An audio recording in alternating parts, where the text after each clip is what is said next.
Governing Board retreat is called to order. Will the secretary please note that all board members are present with the exception of Representative Marquez.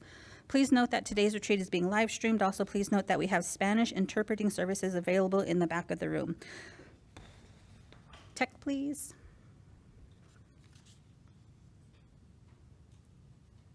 Audio, Spanish audio.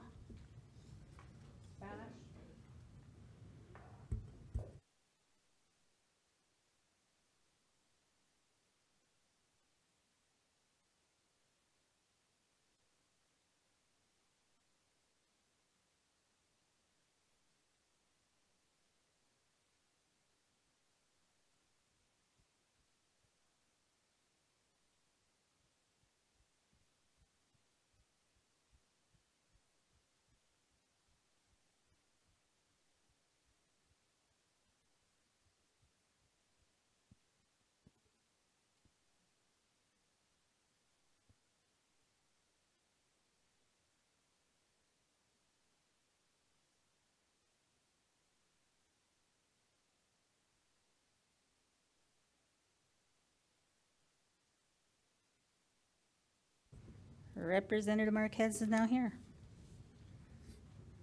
All board members are present.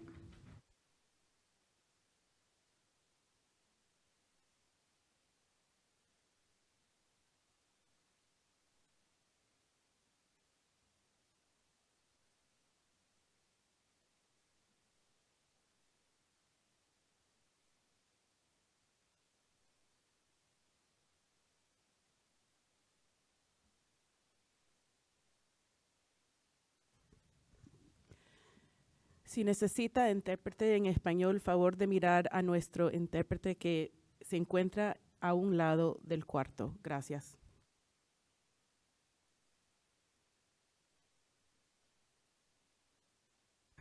First item on the agenda is 2A, Student Outcomes Focused Governance with Potential Action. Ms. Andrade. Well, good morning, members of the board and staff. We have set aside some time this morning to revisit our student outcomes focused governance model so that we start the school year strong with goals in place, with a plan for community feedback.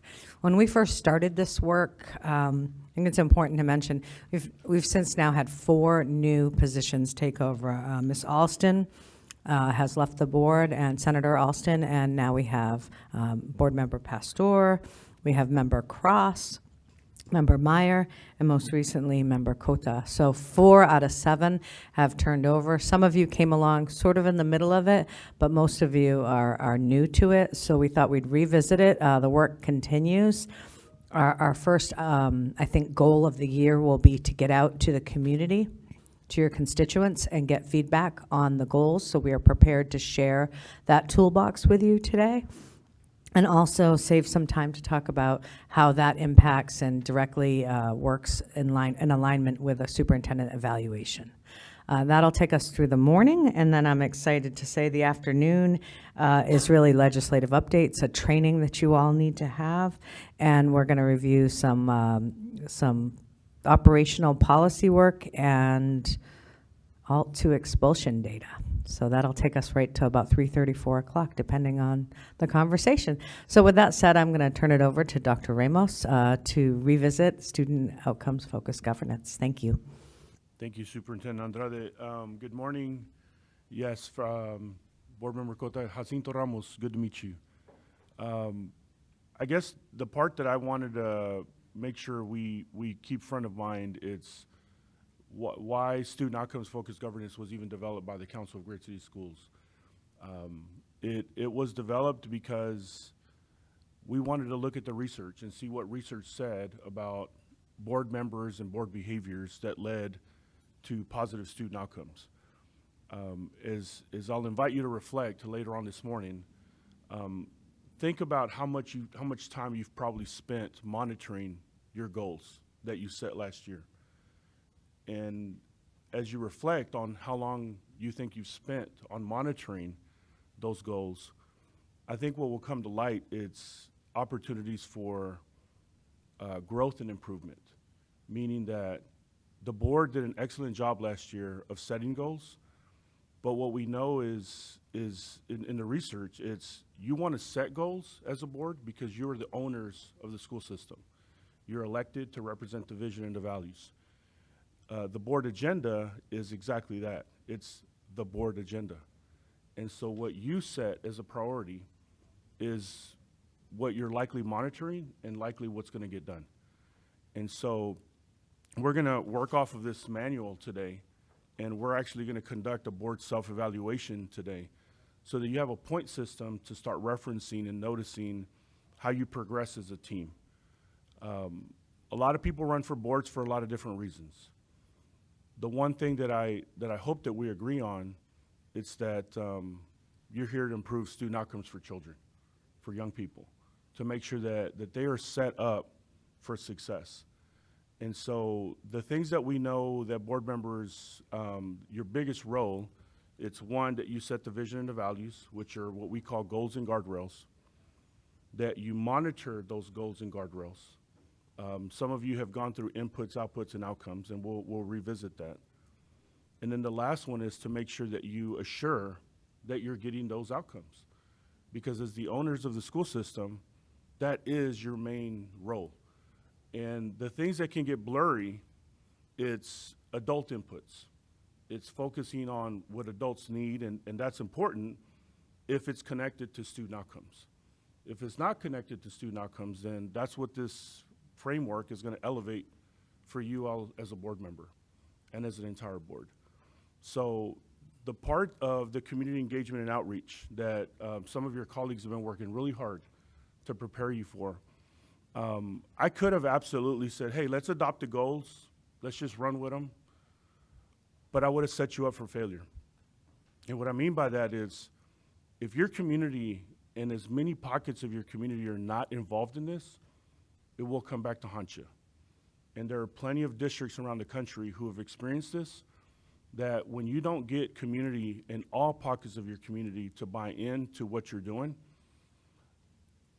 as you monitor and you ask questions about the student achievement data and about your guardrails, you're very likely to upset a lot of adults. And ironically, there are a lot of adults who are pretty comfortable with the school system the way it exists. And if that needle isn't moving for children, then we're gonna have some problems down the road. So the more people you bring in, teachers, parents, business leaders, students, and you bring them into the conversation, the more not only buy-in, but support that you're gonna have towards your student outcome goals and your guardrails. So I hope that kind of elevates the perspective of why, I know that you may be wondering, like, why haven't we gotten goals and why haven't we gotten started yet? This is the part of the governance framework that typically takes a little bit of the longest, but that's okay. That's because you really want to make sure that you engage your community. And when you do that, we're going to have less friction down the road. So with that, I'll turn it back over to President Napa and the team, because I think you're going to probably visit how the community engagement portion is looking like, and then we'll pick back up from there. PowerPoint, please. So going through these slides, you have them in your, thank you, in the packet. We're going to go through really the skeleton of the presentation to the community. This is good time for like feedback, editing, anything that, if this slide needs to go ahead of this slide, whatever that looks like, please feel free to give us that feedback. But this is what will be presented outwardly to the community. In your packet as well, there's the proposed board goals, and then there's a stakeholder engagement script, and then engagement and outreach script. We will go over those as well, and we'll be able to zhuzh those around also. Also, please note that we have governing board retreat in October. We have our regular board meetings. This information and this process is intended to be worked on throughout the year. It's a evolving process as well. Also, that other school boards have implemented work sessions outside of their regularly scheduled meetings. Dr. Cinto, is that correct?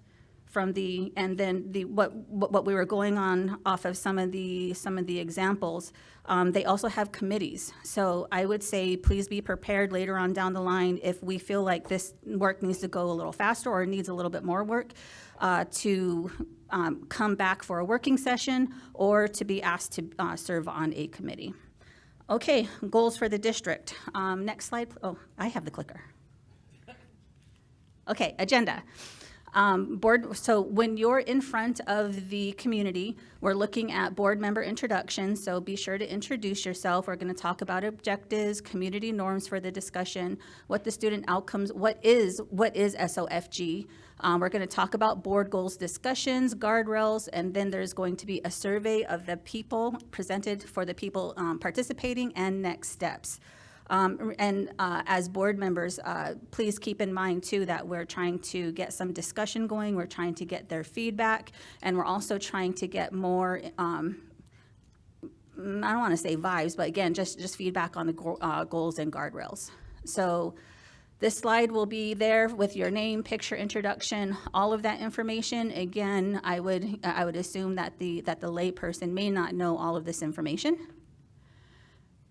And the other thing, you will be going in pairs. No board member should be going on their own. There we are. It looks so nice. Objective to the audience to hear your feedback as the PXU community to inform the board's decisions on current student outcome goals and superintendent constraints. The school board exists to represent the vision and values of the community. That's in the handbook.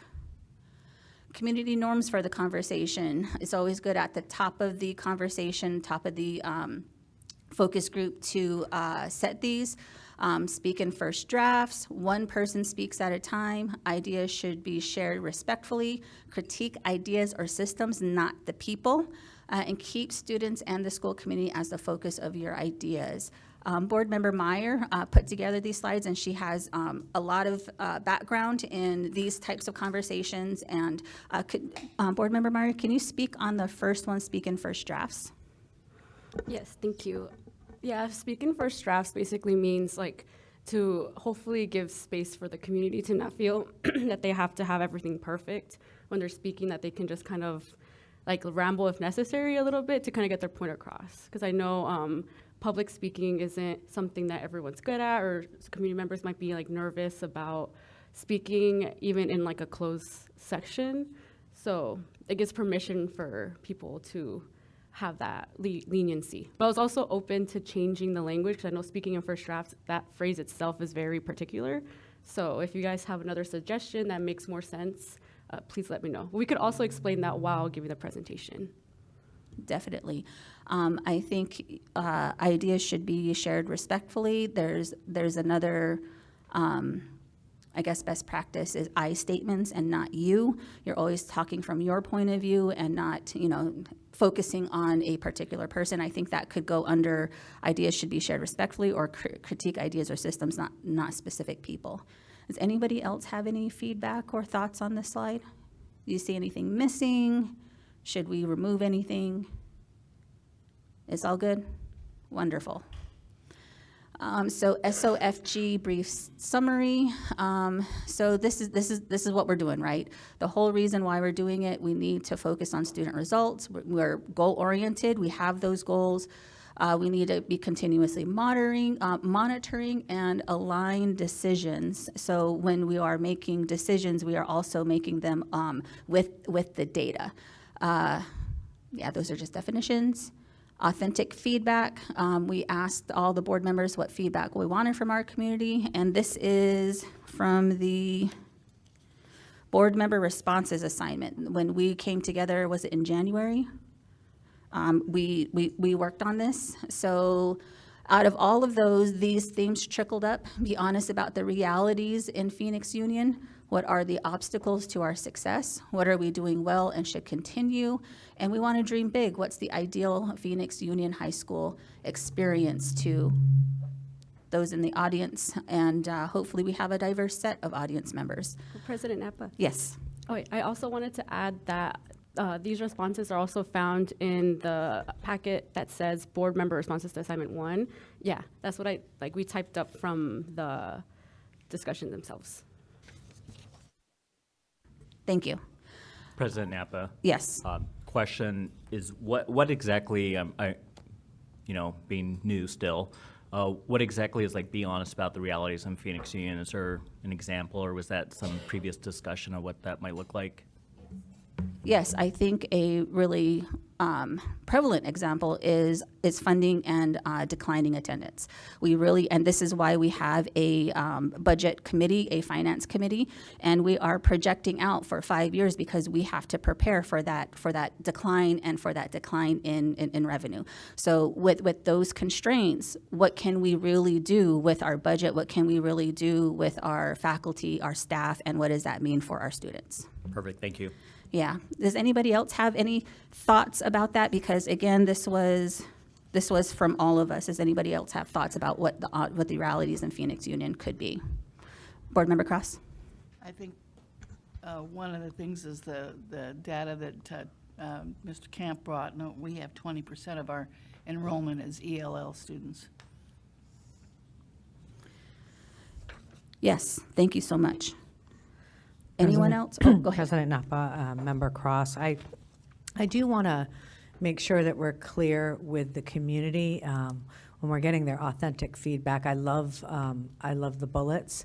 I think that I think it could open up a big conversation, though. I think it's going to be important and to be very clear with the community that you came today to see, are we on the right track with our board goals? Or is there something that you're seeing that we're missing? And are we on the right track with our guardrails? Like, at the end of the day, that's what you're asking them. And you're going to get some of this too. I mean, that's part of it. But rather than just having a big conversation, which I could see happening. I visit groups all the time. What are we doing well, and what are some obstacles? That could take the whole session right there.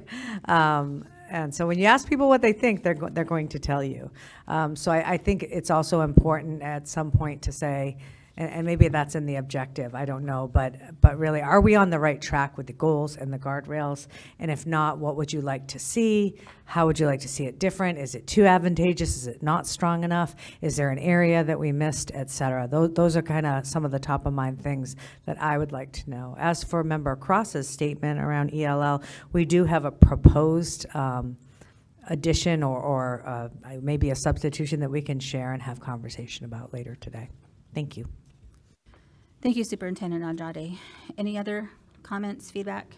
I would like clarification. So is there a specific type of wording that you suggest, Ms. Andrade, for how we can make sure that these conversations are about the board goals and doesn't veer off to something else? I think so. On the spot, I'm not going to try to attempt this. Way too early in the morning, but I do think that there's a way to frame this slide without really taking out some of these key aspects, but to really hone in on this is what we want to accomplish by the end of this session. Thank you. Yes, thank you for that. And I think that's also something we can lift up here on the board. Like, you're going to have to be able to drive the conversation without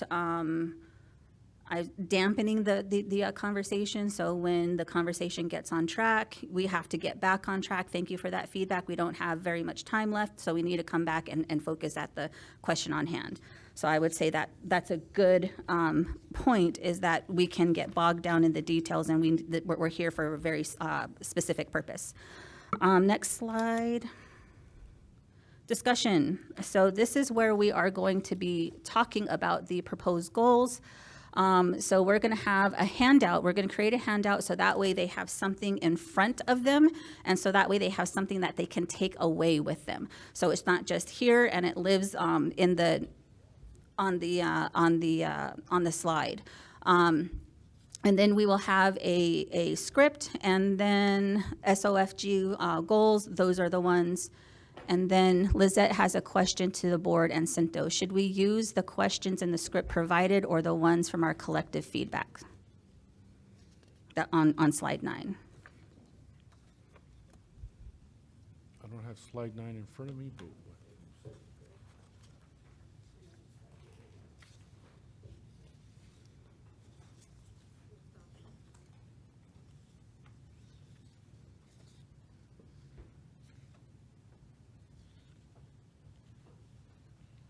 Yeah, so as you go through this process and you get your first one under your belt, you're likely going to want to pivot to make sure that you're adjusting this process based on your flavor, your style, and also as the community is responding.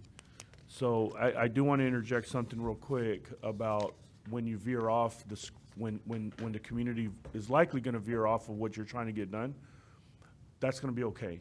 Meaning that community members typically aren't coming to you about student achievement. They're not typically coming to you about graduation rates, the data points about students. They're typically coming to you about pain points, about issues, about adult inputs. And so that's why we created the guardrails. But that's also why we distinguish between the two, so that they don't get blurry. Student achievement is very, very important. It's the reason why we exist. It's the reason why funding gets allocated, all that good stuff. And that's why we prioritize it. So your questions are likely going to change over time. You're going to find your way through this. And the second point that I want to make is, as you adjust your questions and you get better at this, your muscle's going to get really strong in this arena, because this isn't a one-time thing. This will ideally become something that you do quarterly as a board, what we call two-way communication, that you listen to your community, that you engage with them. Because, at the board meeting here, you typically can't respond to them, but at two-way communication, you will be able to do that. And you'll be able to allow things to come up before they fester, and then they come up at 2-3 hour board comments, public comment. So long-winded version of answering that one, start with what you feel comfortable with, and then be prepared to adjust after your first session. See what questions, thoughts, or wonderings you may have about that. I do have a point of clarification. Yeah. Where I get confused, we're supposed to have a script ready for the presentations. And I know that there's a drafted Phoenix Union Community Engagement Outreach script, and it has that.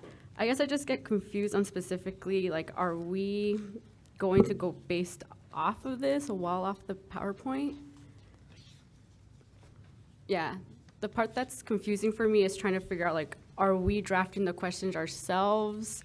Are we going based off what we said in the PowerPoint, or going off of the scripts that were provided as samples? Got it. So the sample script is just for you to work off of, to tailor it for Phoenix Union. Mm-hmm. So take what you like, and that's a script that our friends in Dallas Independent School District put together, and that's what worked for them. And that was over time as they fine-tuned it. I would not pretend that Phoenix is the same as Dallas. So take what makes sense, adjust. The idea here is that you, one, begin to educate your community that student outcome goals is a priority. And also that whatever adult inputs and issues are bringing to you, get rid of the teachers, get rid of the principal, get rid of the football colors, get a new stadium. All of those are going to be guardrails. And so you want to be able to start educating your community. And so the questions that you're going to ask, you definitely want to adjust and tailor as you go along. So the script is just a sample for you to get your wheels turning, and then you create your own here in Phoenix Union. Okay, thank you. You're welcome. Thank you for that. Any other questions on this particular slide of goals, what we would like to ask? And this is something, again, that you can email myself or Lizette on, and then we can massage them and reference these as well. But let's also go and look at this one. Looks like this. And let's just look over bullet point number 2. They have the questions here. And I think too, just lifting up, Cinto, I would assume that this session would be about an hour and a half and not go longer than 2 hours. And I would assume too, that would be depending on the size of the participation in the room. Yeah. Do you have any? Yeah. You're absolutely correct. And don't feel bad if your session lasts 30 minutes. You want to tailor it towards the groups that you're meeting with. You might be meeting with a group of students, and their attention span is 45 minutes. That's okay. You just want to be able to begin the education process and get as much feedback as you possibly can. So yeah, an hour and a half sounds like more than enough. The part that I want to stress is that this is supposed to be a two-way, which is what you've just stressed as well. If you catch yourself that you're doing 80–90% of the talking, we're probably missing the boat. You want to be able to kind of lay the foundation and then just open it up to see what the community is going to give to you. Thank you for that. So looking at this, the question, they have 10 minutes for every question, and they have 4 questions. And then future of our students, experiencing equity, what needs to change, and what's going well. And what's going well is not the 10 minutes, it's only 5 minutes. What do we want students to know and be able to do by the time they graduate? I have another question. How did these questions relate to their particular goals? Did they have a question or a discussion point for every goal? Or is this an overall community discussion about Phoenix Union?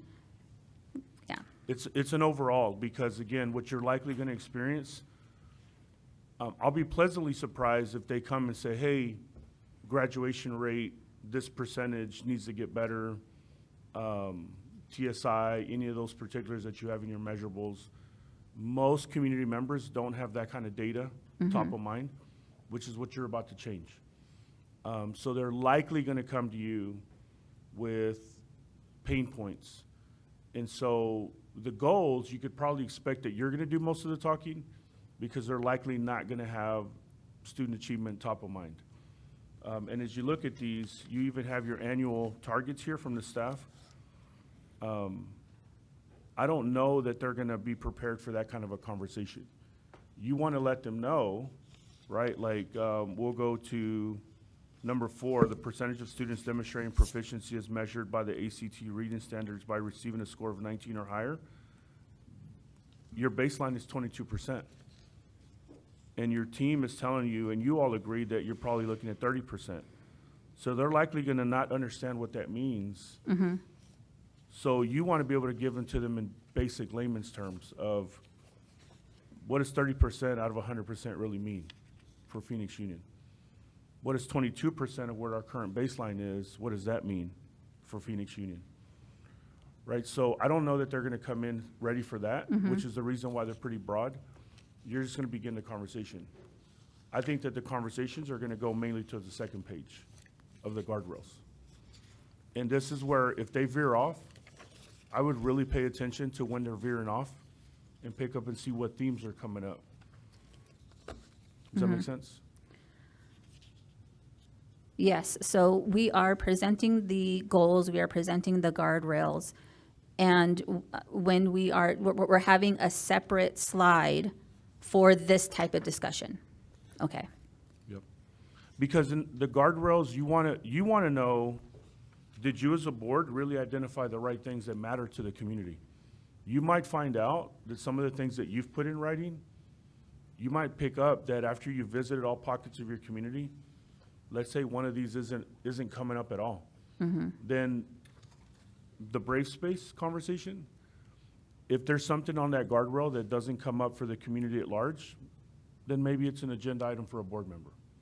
Maybe it's not a community value, right? And then maybe you elevate that perspective and the community is like, oh yeah, that is a big issue, right? This is the reason why the two-way communication is going to matter. So that second page is likely where you're going to spend most of your time at. Thank you. And that clears up a lot for me, because in this process, I thought we were going through every board goal and getting their feedback on them, or every guardrail. So overall, we are having this just general conversation. We're seeing what bubbles up from the community, if there are themes, if there are areas that we didn't even consider as a board or as staff, and then we're coming back in and we're going to revisit our goals and our guardrails from those community discussions and edit and judge those around. Yes. Okay, thank you so much. You're welcome. So let's look at question number 1. What do we want students to know and be able to do by the time that we graduate? With a follow-up question, what skills, knowledge, or opportunities do students need to succeed in college, careers, and life? Any feedback on that? Can you sit on it a little bit?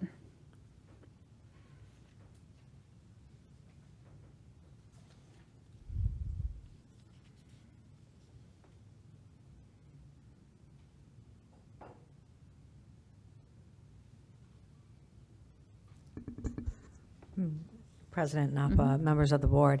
I also want you to keep in the back of your mind that we will have a QR code for those that either can't be there or want to provide their feedback. The one thing I've learned about QR codes is narrative sometimes can be exhaustive. We can still pull it and you can still read through it, but I think you remember from the superintendent search, it can be pages and pages and pages. But I just want you to keep in mind what questions and how closely aligned do you want them to be for the QR code for the extended community as well. That's a great point, because we're having these conversations and then we're also having a separate survey that's online, because we have 20,000 students, 4,000 staff and faculty. Not everyone's going to be able or want to attend one of these meetings, so we're going to have a mechanism to gather that as well. Cinto, are the questions that we're asking in that survey, should they be what we're asking in these forums? Ideally, yes. Okay. That way it's consistent. So that way we can, easy then. But whatever's on the survey is what we are saying in the community and asking in the community.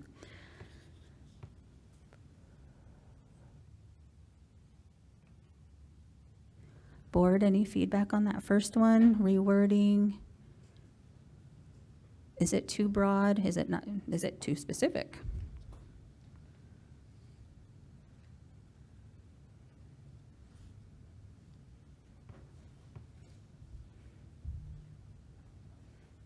If we're all good and there's no feedback, we can move to question number 2. Student experience and equity. What should every student's experience be like in our schools? Follow-up question, how do we ensure all students, regardless of background, receive the support that they need? I feel like this speaks to the idea that our students are holistic people. They are, and I would also say that in times academics doesn't treat the student as a person potentially, and that we can unsilo some of these areas. So again, counseling, I feel Phoenix Union does a pretty decent job in supporting students if they need other supports like food benefits, items like that.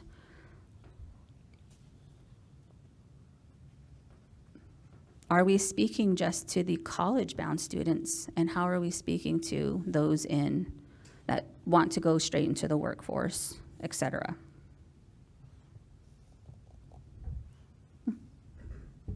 Board President Napa.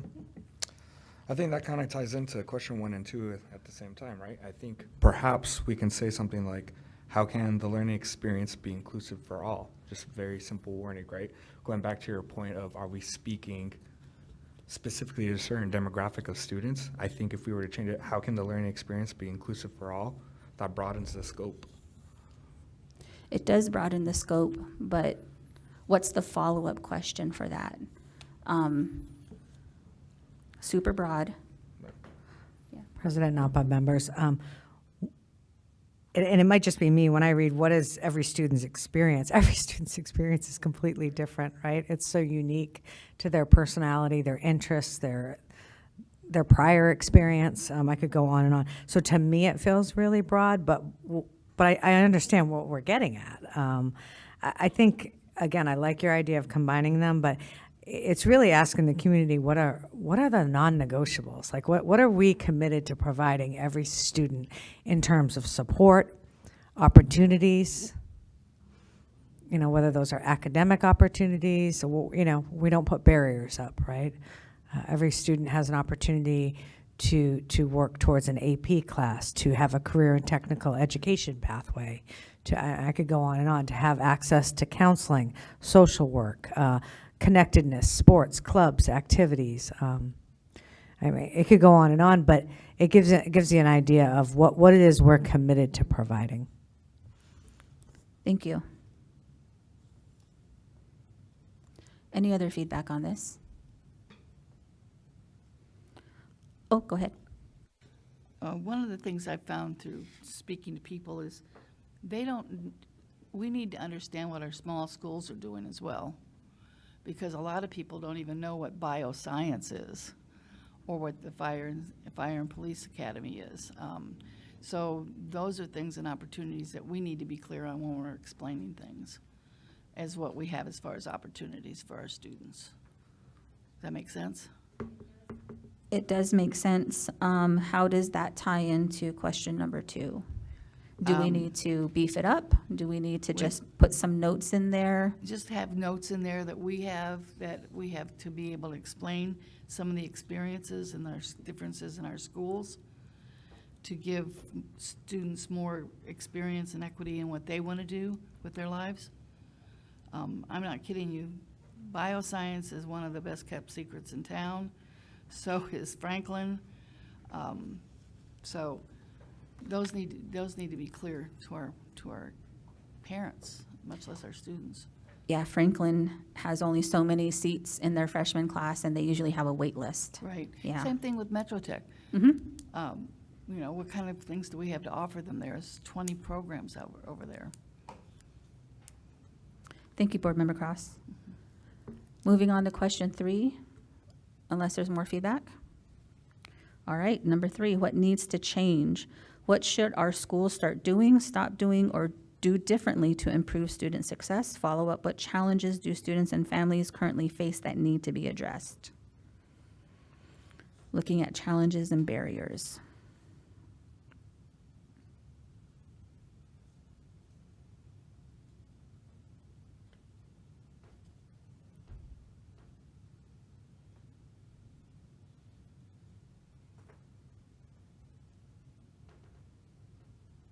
Okay, moving on to question number 4, what's going well? This is a quick 5 minutes. What is working well in our schools, and what should we continue to expand?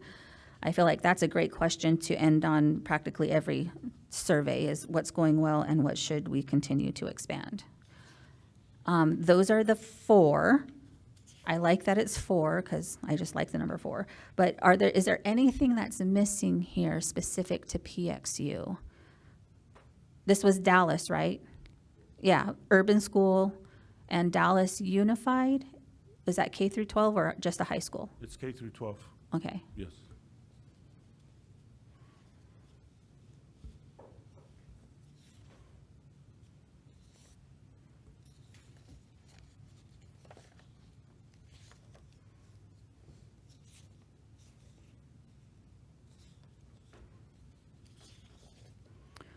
Okay, with that said, and we can always come back to this if y'all want to have emails or discussions. This next slide is just about guardrails. This is what we'll have before the discussion. This is where we'll have the survey QR code. It'll follow with the actual questions. And then we will also reiterate the objectives. We want to hear feedback from the PXU community, again, lifting up that we shouldn't be doing all of the talking or a majority of the talking, and next steps. So this is feedback to the audience, to the community members, that we're going to take that feedback from all the listening sessions. The board will review the feedback and determine if the drafted goals and guardrails reflect the community's priorities, and updated goals and guardrails will be shared, additional community feedback before final adoption at the board meeting. And this is something to lift up too, that this is for the next academic year. So we're taking this time to really engage the community and have this, I would hope, before spring break. I think that was our original goal last year. Fingers crossed. Cinto, Yeah. it looks like you wanted to say something. Yeah, no, I'd love it a lot earlier than that. Okay. The reason being, you have set goals, right? Mm-hmm. And so, I mean, we could definitely plan to set these for next year, but for me, I'd love for these to happen within the next month or two. And the reason I say that is you set goals, and those are the goalposts that you set as a board. And you want to monitor your way through those. When you set these, the sooner you do this, the sooner that the superintendent and the staff can get towards working, particularly the guardrails, because your goals are similar to what your current goals are. Your guardrails are your pain points that you're going to hear about. So the sooner you can get to monitoring those, the sooner that the staff can get to addressing those challenges that you're facing. So I'd honestly say if we could get these done by the latest September, and we're still a little bit behind because the staff has already allocated a budget and inputs and outputs. So really, I think, honestly, the staff is waiting for the board to give them the direction. Yes, Superintendent Jade, I just have a concern about like the new school year, students and parents settling in. Okay, Timeline. so I will counter you from September and raise you to fall break. I think it is the launch of the school, the first few weeks. If the board is out and about, they should be welcoming students, staff, community to the school. A lot of school principals have their first annual open house, so parents are coming out for that. So there is a secret to the timing of it, I think. But I also want to remind this group that there are a lot of structures already out there, but I think the key to going into this is knowing your audience and knowing who to expect. Now, you may have a diverse group, but that may not be so. You may choose to invite a specific group from your ward or at large. For example, we've gone out on these goals and spoke with our Certified Teachers Association, our ESP Association, parents. Each school has PTO or a parent advisory. Teachers are their own, group that you could get together right after school. They'd be willing to stay. We have students. Member Marquez and I worked with a group of juniors this year and got lots of feedback that I still have and am able to provide to you. But every campus, so many have a BSU, they have a MECHA group, they have STUGO, they have just random grade levels if that's what you choose. You just let us know if that's who you want to get in front of. We have the chamber and the business, if there's business leaders in your community that you want to speak with. JA, Valley of the Sun, there's post-secondary institutions in each ward. So I would also say keep an open mind. Probably you could get a huge mix of people.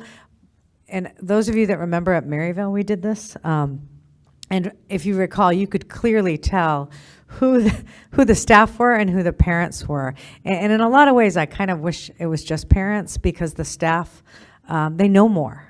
And they know the lingo, and they're there every day, all day. So they had something to say, and they dominated a lot of that meeting. And it wasn't a bad thing, but I would have liked to have heard more from parents about what they think their students are capable of and what they feel about Maryville, et cetera. So I think it's also possible to tailor your group to really know your audience as well.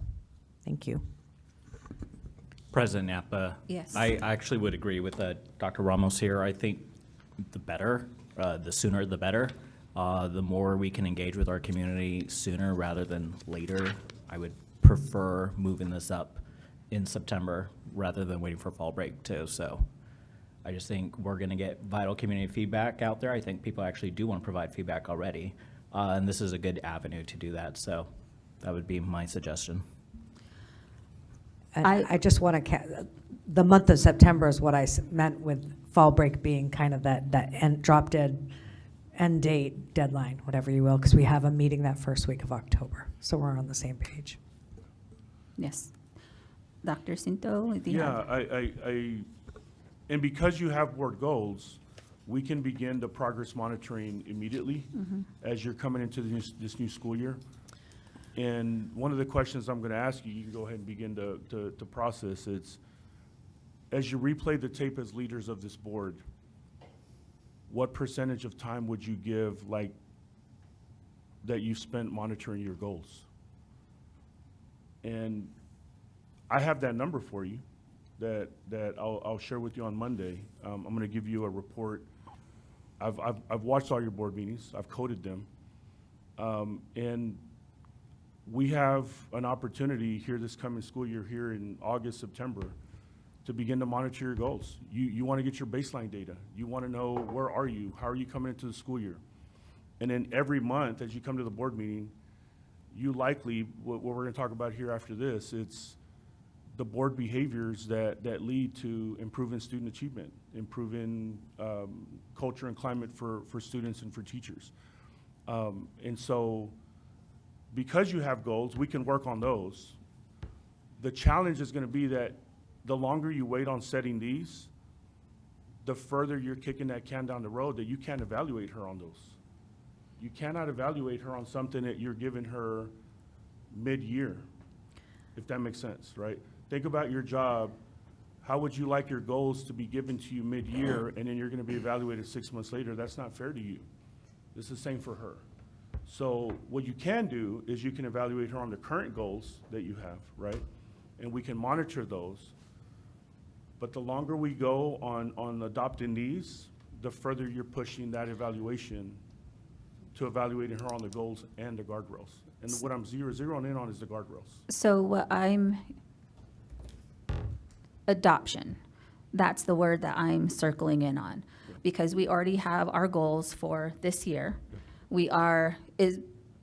Am I correct that everyone's on board that the goals for this year are not changing? So that way they have a target that's not moving. What we're doing is we're doing the work to adopt adjusted goals that will start in the next academic year, 2026. If that's the conversation we're having, then yeah, absolutely.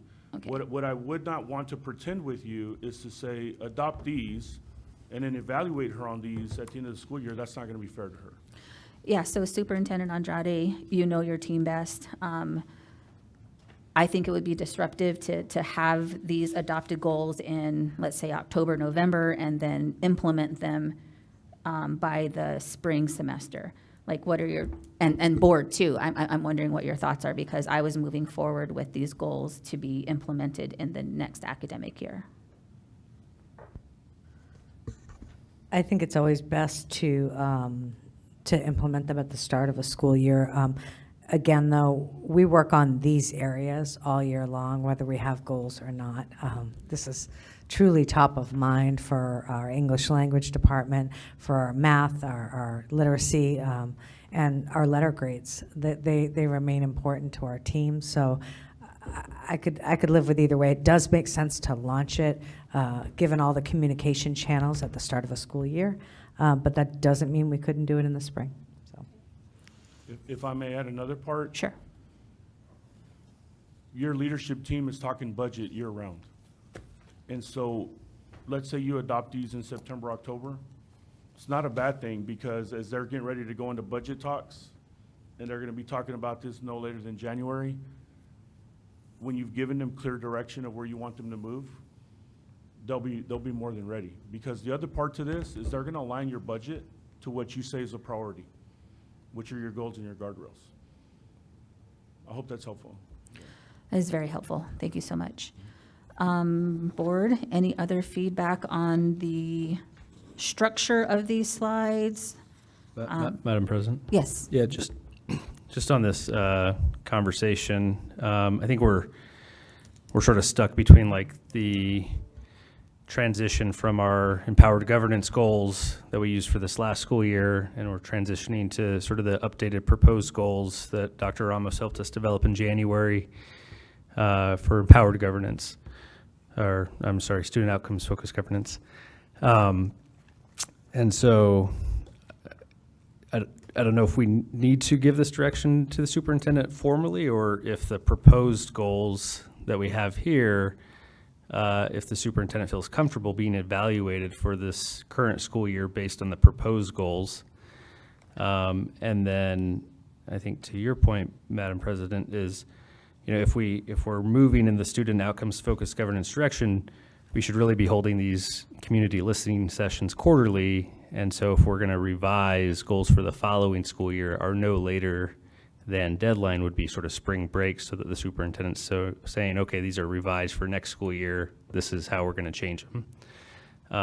But I guess the question maybe for Dr. Ramos is like, should we just adopt the proposed goals formally for 1 year for this current school year, so the superintendent knows that's formally how I'm getting evaluated for this current school year that starts in August? Yeah, I would say stick to your empowered governance goals, and that's what you're gonna be working with, because we're late in the game right now. Okay, for this current school year. Yeah, and the reason being, again, the way I started the conversation, if you do this without community feedback, what we've experienced nationwide, adults are gonna get uncomfortable during this process. Yeah. When you start asking questions about student achievement, you're going to create what we call parallel processing. You're gonna create accountability throughout your school system. And I would really caution you on not adopting these without community feedback and buy-in. You'll see in a little bit when we do the self-eval, I'm starting with the end in mind. If you don't get community feedback and buy-in, this will not last. This will not be sustainable. My goal for you is that it lives beyond your time, beyond your service, that your community understands why these goals are important. The guardrails are gonna change over time. The pain points right now may not be the same pain points in 2 or 3 years. Okay. I do want to add that your voice was heard when you asked about, can these be 3 to 5 years goals? You're gonna notice that we've adjusted the framework. You can even explore these to be 3-year goals now. Thank you. Historically, we had not been able to do that. Board All of Member it- Cross, okay, sorry. I Yeah. thought you were done. Oh, yeah, no, sorry, go ahead. Board Member Cross? Yes, that was my question, because we have 1, 2, 3, 4, 5 years of goals here. So putting this into effect, are we only looking at the goal that we increase the cohort from 90 to 91 in 25? Or are we looking at the whole package, which is 5 years? And do we continue to modify and adjust these during these 5 years that are coming up? No, once you set the goals, you set the target, and then you hand it over to the superintendent and the team to go get it done. What you do is you monitor. And so what we're finding out is that year one, it's a big shift for systems to move towards this direction. And so you don't want to change your target goals. You want to leave them be. And you want to monitor and see how quickly they get there. If you set them a little bit lower, we're going to make sure that they're realistic, right? But if you set them too high, you're going to break your system, meaning your teachers are going to get discouraged. You're right, your whole system is going to get discouraged. So that's the reason why when we do mindset, we talk about the pretending factor. We don't want to pretend with these numbers. We want to make sure that they're realistic. And so once you set your target, you don't want to change them. You just want to monitor the progress along the way. The caveat here is, if you set them unrealistic, you've probably unintentionally set her up to fail, meaning that when you evaluate her and she doesn't meet that annual target, you're going to ding her on that. So it's the reason why I asked Superintendent Andrade to be honest and push back on the board to say we can or we cannot get there, and here's the reasons why. So once you set those targets, no, you don't want to move them, but you want to make sure that they're realistic. They can be 3 to 5 years now, yes. And to Board Member Marquez's point at the board meeting, he was saying, what if I'm not here to the 5 years, right? Like, what if another board comes in and they want to adjust them? I get that, but the first year is going to be, it's going to be challenging. It really will. And going back to what you were saying previously, it's not necessarily that these community meetings will change the board goals. It's the guardrails that will be evolving or not, based upon the community feedback. Yeah. And it is common that a superintendent can take care of guardrails within a year or two. So guardrails could change within a year or two. Your board goals, you don't want to change, because you don't want to move that goalpost every year or every other year. You want to let the systems and processes get off the ground. You want to let her and her team get to doing the work. The phase that I'm anxious to work with you all on is, how do you progress monitor? And that's going to be some fun work for you as a board. Okay. Any other feedback?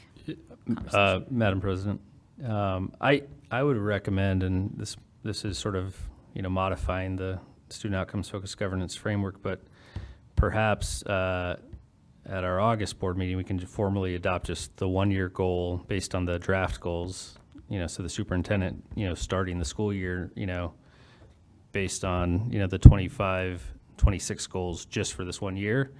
And then the work we're doing with our listening sessions will prepare us to have the 3 to 5 year goals,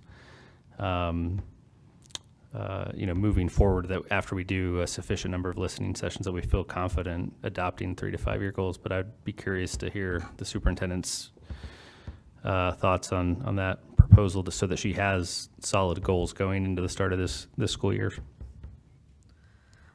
President Napa, Member Marquez, I am fine with us. I don't believe that a lot of these goals are going to change dramatically.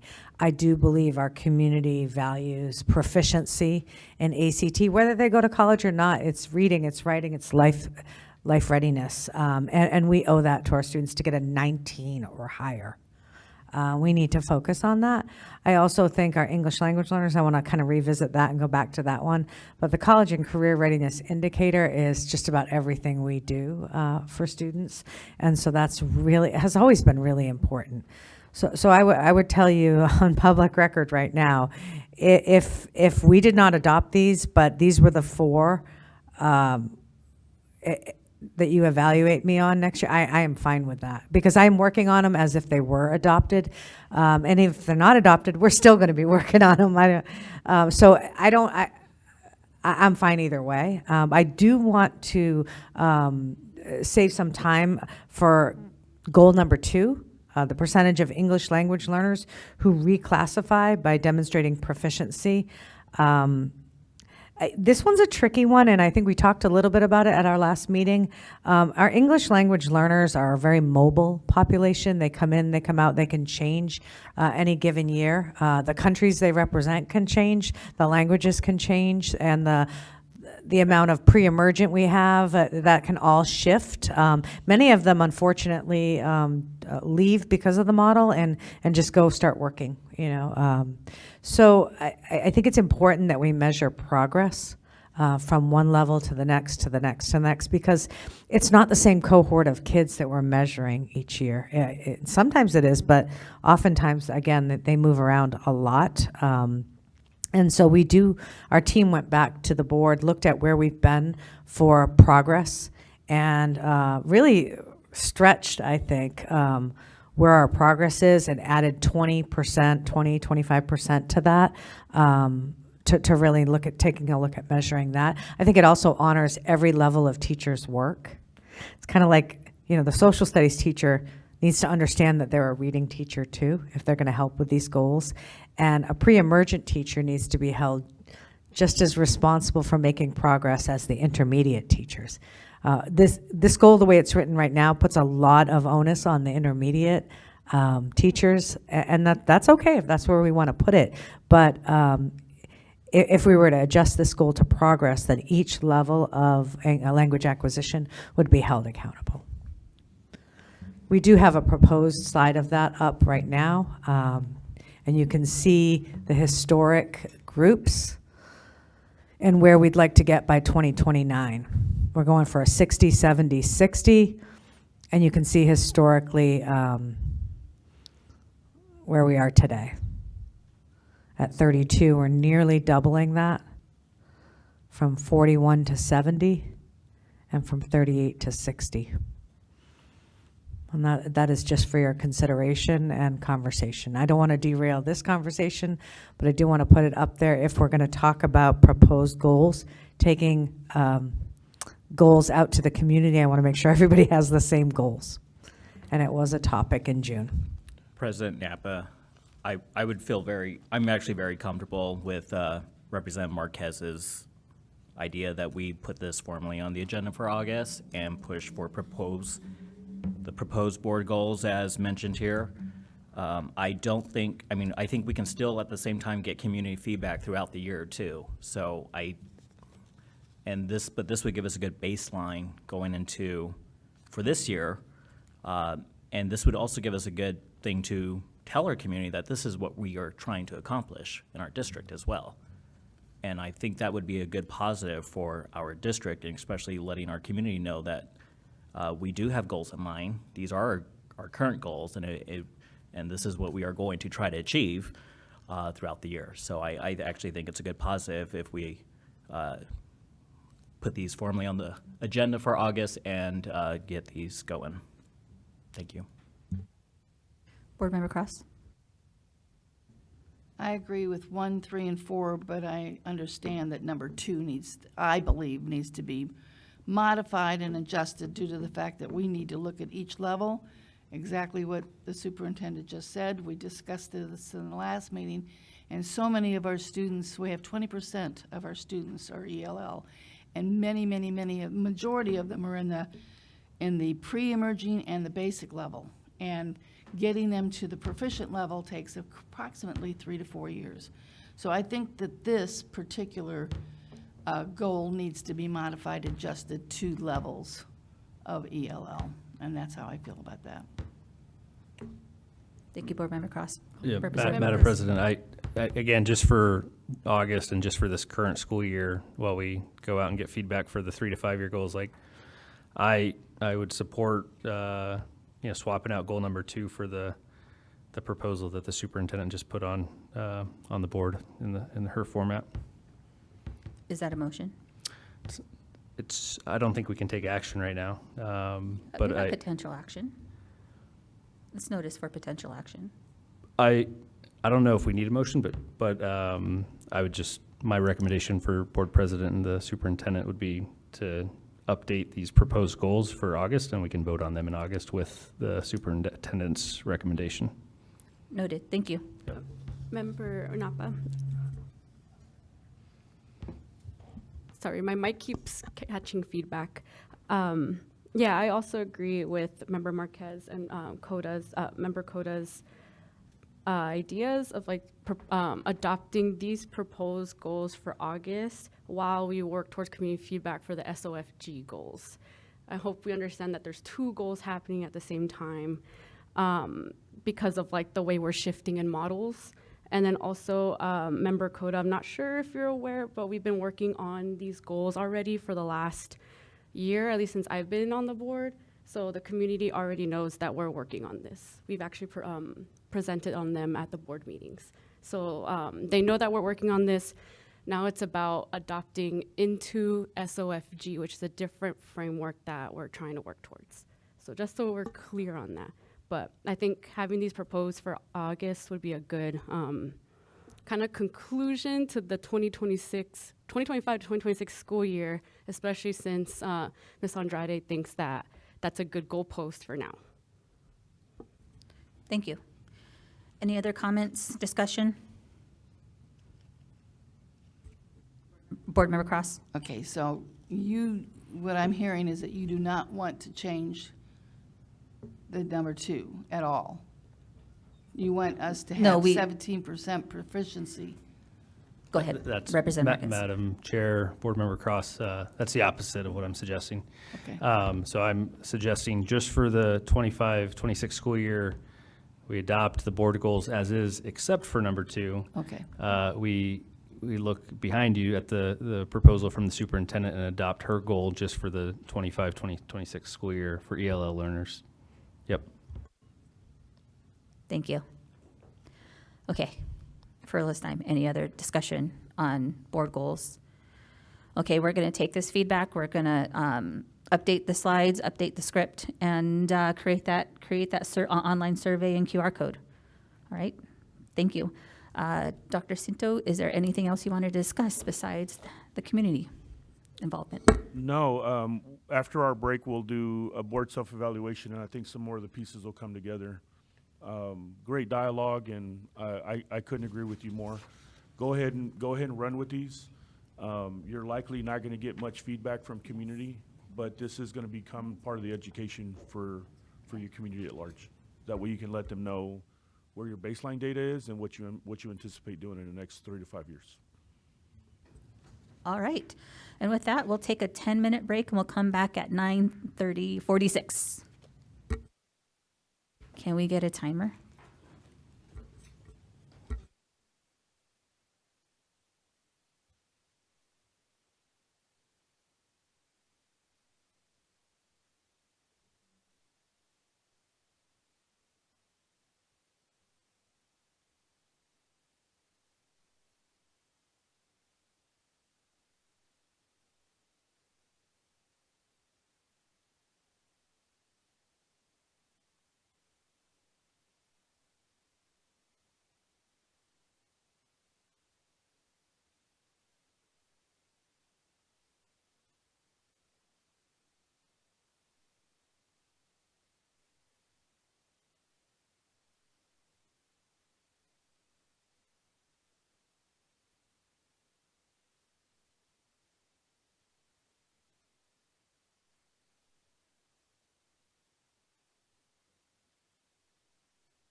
All right, we are all back. Sans Representative Marquez, but let's move forward. Dr. Cinto? Jorge, if you don't mind putting up the first slide. Because we have a full team, I felt it'd be probably a good idea to just do a super brief overview of how this SOFG works. So Board Member Cota, I want to make sure we bring you up to speed on this language. And so our tagline is student outcomes don't change until adult behaviors change. I think a number of you were able to experience the mindset work of, if you recall, the prompt was identify a choice or behavior in the last 6 months where you may have made it harder for the school system to achieve its vision. Know that prompt is with the understanding that you all are serving here, no doubt, for children. And I don't question your commitment to young people. And that prompt is designed for you to replay the tape as a leader of why are you really here, and what do you really intend for children, and how will you remain with this mindset of continuous improvement? That if I assume that I know everything that I need to know, that's probably not a good mindset. If I enter this space willing and open-minded to say that unless these numbers are 100%, there's probably room for growth for me. And the I statements, as President Napa stressed, are important because what you perceive and how you speak into this work really does matter. Leadership is hard, and you're in a very, very important position and role where you can either stay with the status quo or you can disrupt it to redirect it in a much better direction. And so when we say student outcomes don't change until adult behaviors change, it's not to point the finger at anyone else. It's really to say, if I'm pointing the finger at Board Member Pastor Rivera, then I have to be mindful that I've got 3 fingers pointing back at me. So student outcomes don't change until adult behaviors change is not to be weaponized to say, well, you need to change and you need to do better. It's really this understanding that I am the genesis of transformation, that I have the power and the ability to create change within a boardroom and a school system. And if I don't buy into that, then next slide, Jorge, or do I control it here? If my feedback is that I expect everyone else to bring change to Phoenix Union, I may catch myself waiting a long time. And so the idea that each of you has the power and the ability to bring change now, not later, is pretty instrumental. So the way we do this is that knowledge and skills, imagine a teacher who's the best prepared, has all the knowledge, has all the skills, but lacks the proper mindset. It's not working. Jorge. If you go, there you go. If they're lacking the mindset around it, then the best knowledge and skills don't mean too much. So in other words, if I'm the best prepared teacher in the classroom, but I have a bias towards children with green hair, the data is likely to show up that the child with green hair or the children with green hair are not probably going to do as well as the rest of the children. So this governance work is rooted in, we want to give you the knowledge, we want to give you the skills, and if the mindset ain't right, we're going to have problems. And so the mindset is that I hope, and I truly believe that each one of you believe in the capacity of every young human being that enters your school system. And with that, it's the I am the genesis of transformation mindset. If you don't believe in that, then we call that the common pretending. You're pretending that someone else has the power to bring about change. You are exactly who your children have been waiting for. You're in this seat right now, and you have the ability to change the trajectory. The conversation that I just witnessed is exactly what I believe to be true. That you said, you know what, we're going to adopt them next month, and we're going to move forward, and we're going to do community engagement and outreach. You're the owners of the system, and we're going to unpack that here in a little bit. That is I am the genesis of transformation mindset. You're not waiting anymore. You're like, we're gonna get this going now. The second part to the mindset is the integrity.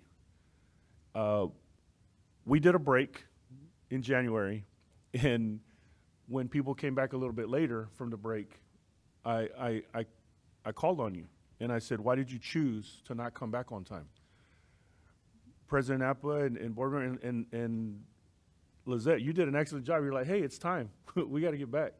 And I said, thank you for living into your integrity. Integrity with this work means a great deal. If I cut corners, then I'm giving permission for everyone else around me to cut corners. And you as board members are the epitome, you're the leaders of the entire school system. So when you live into your integrity and you do what you say you're gonna do, you set goals and you set numbers and targets, and you're gonna work with her and partner with her to make sure that she moves in that direction. That's how the integrity piece works. Your community is gonna expect you, once you put these out there, they're gonna expect you to actually move the needle for kids. So this mindset and what actually changes adult behaviors, if we don't have the mindset, we're not gonna get much done. And so my job as a coach over our time together is to hold the line for us as a team. And we'll go to the next slide, Jorge. What we know from the research is clear. And I've shared it with you, and I'll be more than happy to share more with you as we go along. Board member and superintendent relationship is of the most importance. That you clearly communicate your goalposts to her, like you're about to do here in August, that you monitor your way to that direction, and that you hold the line. What this means for most board meetings is that you're going to start getting rid of the fluff. So I hope I'm not offending you too much. There's room for improvement in every board meeting, in every boardroom. Anything that's not related to vision and values, in other words, the vision of the goals and the values of the guardrails. If you spend 50% of your time on that, you're likely to get it done. If you don't spend about 50% of your time on that, then don't be surprised if you don't meet your goals. Because what you say is the main thing is likely going to be the main thing. You spend most of your time at your board meetings monitoring your goals and your guardrails, guess what's gonna happen? They're gonna be talking about goals and guardrails at their staff meetings. What we know from this as well from the research, Superintendent, I don't want you to answer this. What I believe to be true is that a lot of superintendents spend a lot of hours and a lot of minutes preparing for the show of the board meeting. They're preparing typically for scenarios of gotcha questions, of throwing curveballs at the staff. Gotcha questions are not healthy for boardrooms. They're actually pretty unhealthy because that means that they're gonna spend even more time preparing for your gotcha questions. Imagine a world where they don't have surprises and they can actually focus on facts and data and bring that to you. That's what this research is telling us.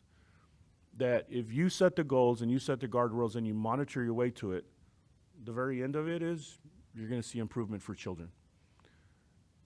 Let me take a pause. I've been talking a lot. What questions, thoughts, wonderings do you have about the mindset and what the research tells us about school board governance? And pushback. I always welcome pushback. Yes, ma'am. My question is the monitoring.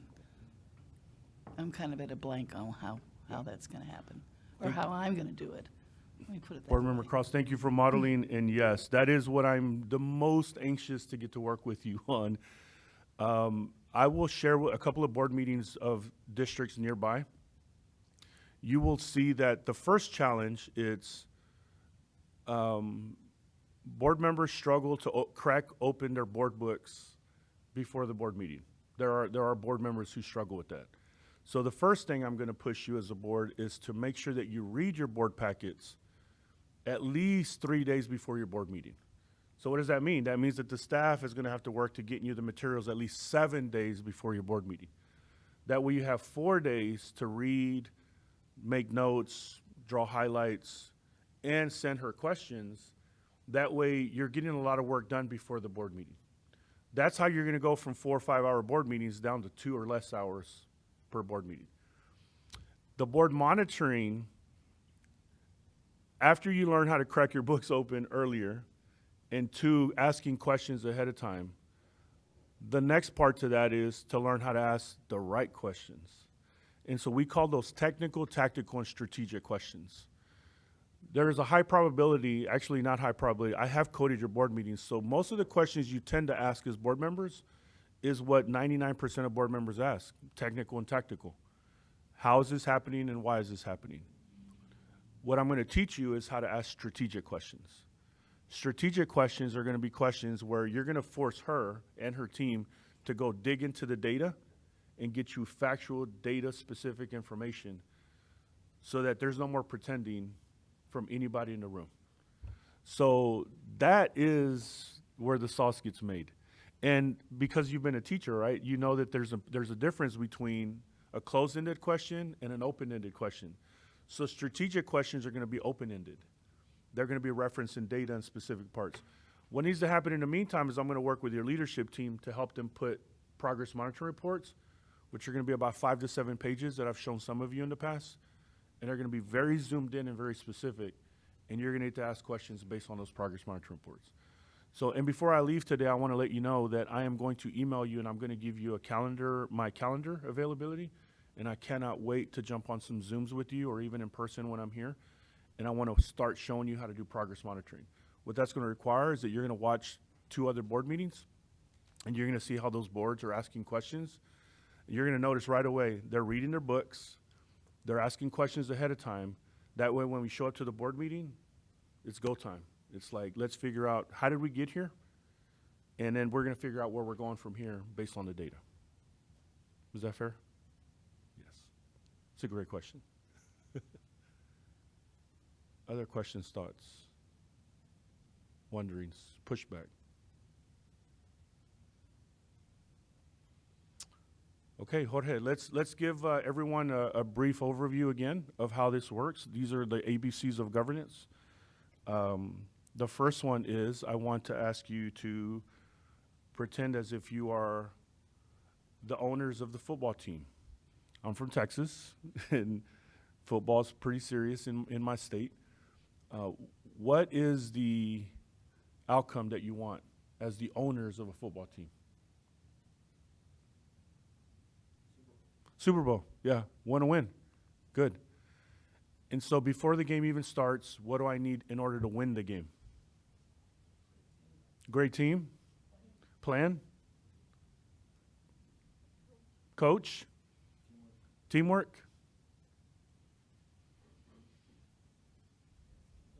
Yep. The best equipment. You gonna transport the players, coaches? Yeah, need transportation. You gonna feed them? Probably, right? Good. So we call these inputs. Would somebody please read what inputs are for us? By the way, this is everything that you might have in your back pocket when you're doing these community engagement and outreach. Someone please what inputs are for us. Sure. Resources and activities invested in a particular program, process, or strategy, usually knowable at the beginning of a cycle. Yeah.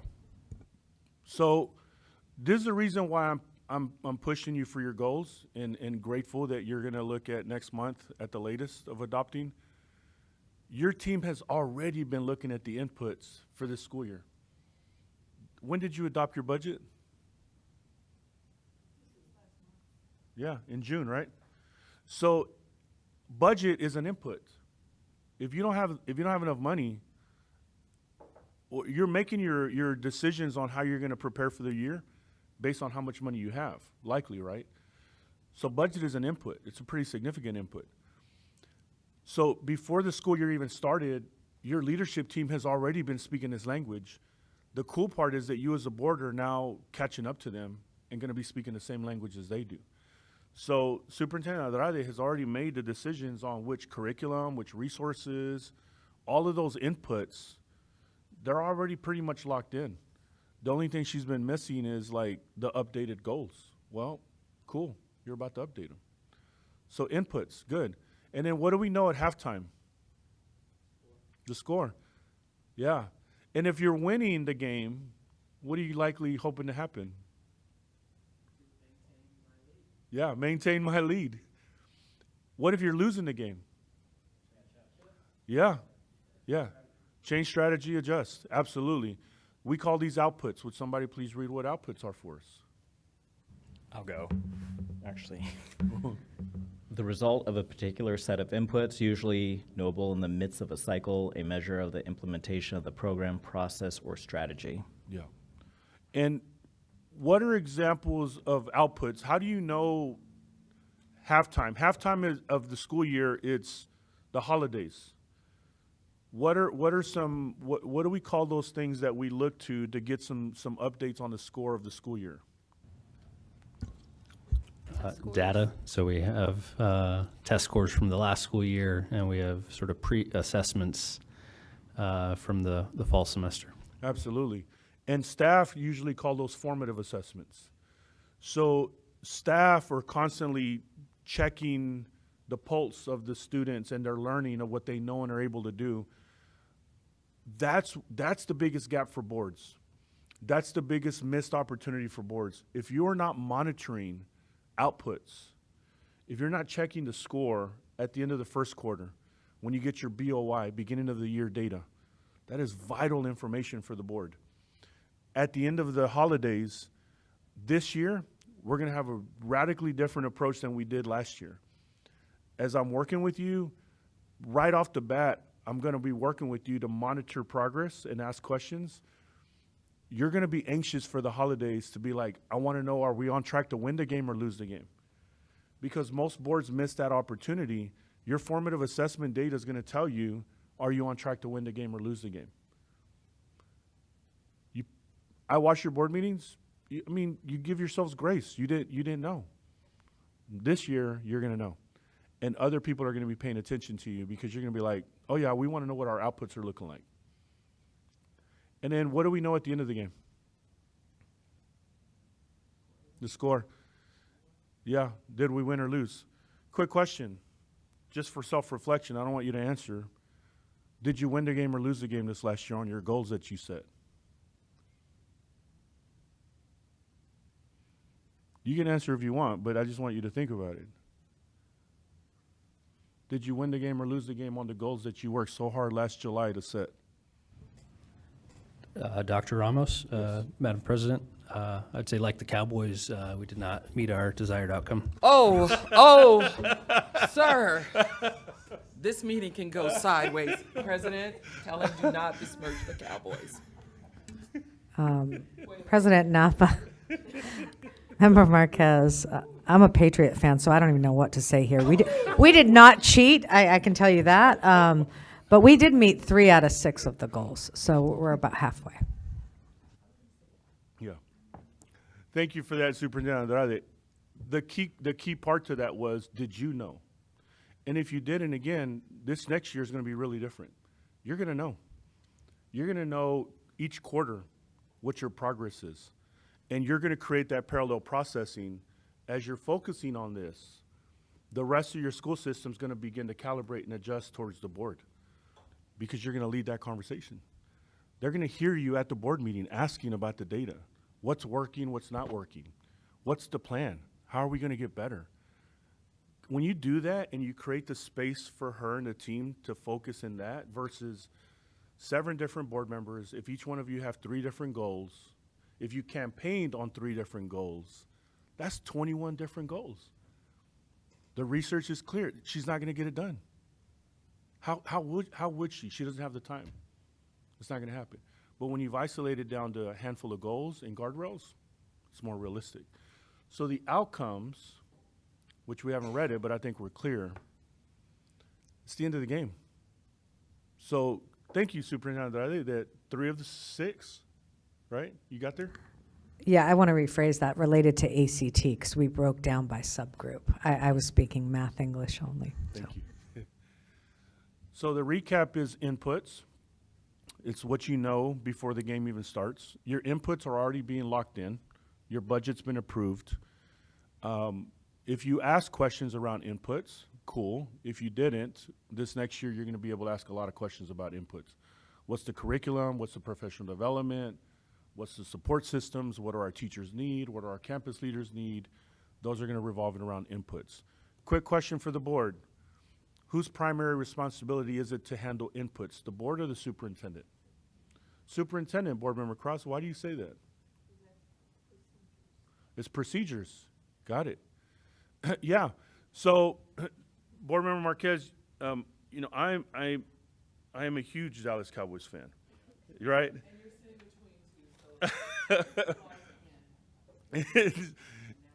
So, if we've identified that you're the owners of the school system, right? So you're the Jerry Jones, so to speak, of the school system. If you're saying the superintendent, so then who's the superintendent in this analogy? She's not the owner. She's the head coach. So in other words, you're saying in governance, the inputs is primarily the responsibility of the superintendent. I agree. She's the one that has to make the decisions on the day-to-day. She's the one who has to make the decisions on teachers, campus leaders, all that. What happens if you as an owner try to tell her which teacher or principal to put in place or which curriculum to pick? Oh, you're nodding your head no. I agree. Why? Can you see the messiness in this? It's just like Jerry Jones. Go ahead. I was going to say exactly what you're about to say is, you know, if you're Jerry Jones and you think you're the coach, it creates a lot of dysfunction for the team. Absolutely. Board members, the research is riddled with board roles and superintendent roles. When board members dip into inputs, not only are you ethically in some situations, but you may catch yourself in some legal situations. So we do this in saying, when you stay within your role and your responsibilities, not only is it the right thing to do, but it's also the legal and the ethical thing to do. Board members across the country who meddle with inputs and try to dictate inputs to a superintendent, there's plenty of news articles and stories about board members that do that. So one, yes, self-preservation, take care of yourselves. Two, if you're acting like Jerry Jones in the inputs, then yeah, look at why my Cowboys struggle from time to time, right? Yes. So, and that's the one thing that was like the first meeting of instructions when I came on the board was mine policy, superintendent's operations. So, but as far as input goes, as a board member, and I hear things, I guess I felt that I should be able to express myself or ask questions about the input and what's happening and that type of stuff. Is that correct? Yes, ma'am. Thank you for clarifying that.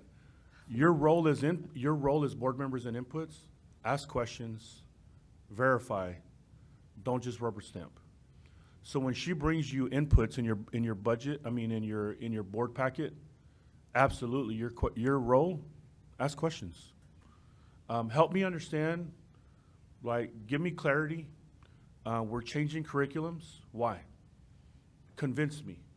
And that doesn't just happen at board meetings. If you're not meeting one-on-one with her, I would highly encourage that you have one-on-ones with her so that she can walk you through the inputs. That is absolutely your role. So what happens if you don't agree with an input? Dr. Yes. Cito, so just to clarify with the analogy, I would also say if as an owner, you would also fire a bad coach. Is that correct? Yes. Okay. We'll get to that on outcomes. Okay. Absolutely. What So was what do your you- question? So my question is on the inputs. If you don't agree with an input she's recommending in your consent agenda or your action item, what's your role as a board member? It's a question. Madam President, to make clear to her our what we see and to make sure that we understand and she understands what expectations are supposed to be produced by her. And then once we clarified that with her, let her run with it. Yeah. And so what if at the end of the day, she's still recommending an input that you just don't agree with, even after you make clarified? I guess there comes a point in trust of the superintendent and knowing what her job is and what she's doing and what her goals are and what our goals are. So, and I know that there's people that I don't always agree with, but sometimes I have to yield to the person who knows more than I do. So there's a give and take on that as far as whether we disagree on the input. And then the result will show itself at that point. And the results will become clear when you're monitoring throughout the year, right? So she gives you data in the first quarter, she gives you data at halftime, you're winning the game. So on the flip side of that coin, when a superintendent is doing great work, you reward them. You take care of them because, oh yeah, so there's As a two- board, we hold her accountable. 'Cause Absolutely. As we're not individuals, we're a board, and we have to act as a board. So we Yes. would hold her accountable Yes. if she's not meeting. Absolutely. So I'm still asking a question. What if at the end of the day, you still don't agree with the input she's recommending on consent or action item? What do you do as a board member? Madam President, Dr. Ramos, I think as individual board members, the opportunity to provide feedback is during the superintendent evaluation. And then, collectively, that feedback is given to the superintendent. And if we're not meeting the goals we set out to accomplish, as Board Member Cota said, one of our primary responsibilities as board members is collectively is to hire and fire the superintendent. And at that board meeting, when you have that input to vote on that night, what are you going to do? You don't agree with it. She's explained to you, you're not convinced. What are you going to do? We're going to meet as a board and make a decision on, what steps we need to take to hold her accountable to the goals and the direction and the guidance that we have set. Got it. Let me give you an example. She's bringing XYZ curriculum. You've done your homework. You don't think that curriculum is good for kids. There's not enough research to support it. You're like, this curriculum XYZ, I'm not convinced. But she's coming and saying, you know what, but this is the secret sauce. This is what we've been needing. But if you're not convinced, what are you going to do that night? In my experience, or at least in my, what I've seen from board meetings, it's there's time for discussion. Yep. So during discussion, you can say oh, I didn't believe, that's where you can ask your questions and get input from the other board members, and maybe the board members see a different perspective. But then ultimately, you can vote in favor or not of Ding, that ding, ding. policy. That's it. If at the end of the exhaustive conversation and dialogue, you're not convinced, you vote no. What you don't do, and this is very, very clear of the Jerry Jones analogy, what you don't want to do is you don't want to push an input on her because you're not the superintendent. You're not the head coach. You have, unless you've sat in that chair before, there's a high probability you don't understand everything that comes with that chair. And here's the analogy. I used to be an assistant coach in my kids' soccer team, and I had all kinds of thoughts about the head coach as an assistant coach. What happened when the head coach quit and left me the team? I was like, oh my God, I can't even think straight. All these kids are running all over the place, right? To go from one seat to the next is a radically different position to be in. So what I would let you know is what the research is clear on. When board members are dictating inputs, not only have you probably not sat in that chair before, but you also probably don't fully understand all the ramifications that come with you pushing an input. And what makes this challenging is when communities come in to talk to you, they're coming to talk to you about inputs. The teacher I don't like, the colors of the uniform I don't like, they're letting out early, they're letting out later, they don't have this, they don't have that. It's easy for a board member to listen to inputs and then want to push that on a superintendent, but understand that if you do that, now you're in Jerry Jones kind of a world. Outputs, whose primary responsibility is the outputs? Formative assessments, diagnostic assessments. Board or superintendent? Correct, Board Member Cross. Why the superintendent?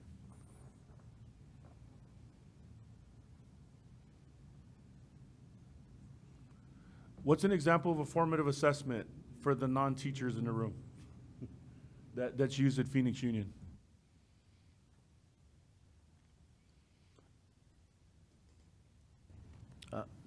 Madam President, Dr. Ramos, I'm not a teacher, but I think the NAEP testing that we use. It's formative assessment, and then the state letter grades as well, which uses the ACT scores for our overall scores as a district, in addition to other inputs the state uses. Got it. Superintendent Andrade, what are examples of outputs, formative assessments that you use at Phoenix Union for any of the goals? So throughout the year, some monthly, some quarterly, we're going to Member Marquez's point, we're going to be monitoring the NWEA reading growth, literacy. We're going to be monitoring their math. We're going to be monitoring attendance, even though, they have to be there to learn, right? And so we're looking at our attendance rates. We're looking at discipline, culture, climate, as far as safety issues. We're looking at all these inputs that we invest in: transportation, on time, ready to learn. And again, we're looking at classroom formative assessments. We have essential standards that we hone in on that are aligned across the district. So we're going to be looking at them school to school. So just really monitoring how are our kids in Algebra 1 doing, how are our kids in Geometry doing, and how are our kids in Algebra 2 doing. It's really ongoing. Yeah. So those are the quarterly data points that you as a board are going to be monitoring this coming school year. You're going to be anxiously awaiting the data of how are our students looking. Are we on track to win the game or lose the game? So you're right, Board Member Cross, this is the superintendent's purview. So then what's the board's role in outputs? Madam President, and also Dr. Ramos, I think one of the challenges I see sometimes is that your community is really what you mentioned. They come to you to discuss inputs, and they want you to do something about inputs. And that is usually what drives a lot of their passion or their desire to see things, the change or whatever outcomes. But that's usually what they want to see. You do something, have some kind of impact is on the input. So that is, I see it as a challenge as a new board member, but also just in general, that is one of the challenges I see as a board member, that you are having to answer to your community who want something done about inputs. 100% on point. It's the reason, and I'll make sure that I share the Lighthouse study. It's one of the very first scholarly pieces that begin to analyze boards that get stuck and boards that move. Boards that get stuck on inputs. Boards that move on student outcomes. And so this is the reason why the community portion is so important. You, in essence, are going to have to go and educate your community as to what your role really is. Their misunderstanding is that your role is to handle inputs, and that is not your role. So you see the mix-up already? So this is the reason why your questions and your conversations are likely going to shift. They're going to say, I want you to get rid of so-and-so, or I want you to implement so-and-so. And you're going to have to say, thank you for that, and that's actually not our role. Because that role confusion is the number one thing in the literature. And so you're going to educate and say, look, I don't want to be like Jerry Jones, trying to let the head coach lead. Our job is to monitor along the way. And if we're not moving the needle, then it becomes clear. Because the research is also riddled with superintendent's average tenure is less than 3 years. Can you begin to see why it's less than 3 years? Right? Because what happens is if the outcomes don't come, who do you think boards are typically going to blame?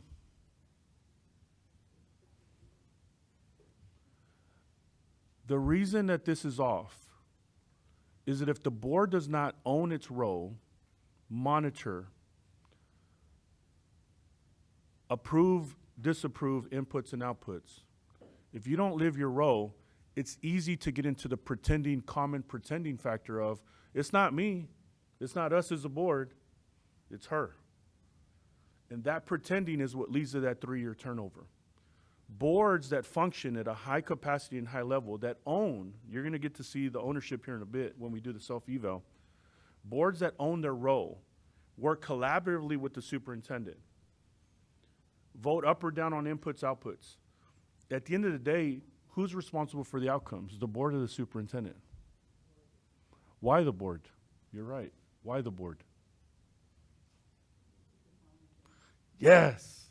because we've been monitoring. So this is the reason I say, as you replay the tape of this last year, excellent job that you set goals last July. Did you monitor them? You didn't. And I would say the common pretending would be, we're gonna blame her because she's supposed to know. That is a board agenda, not superintendent agenda.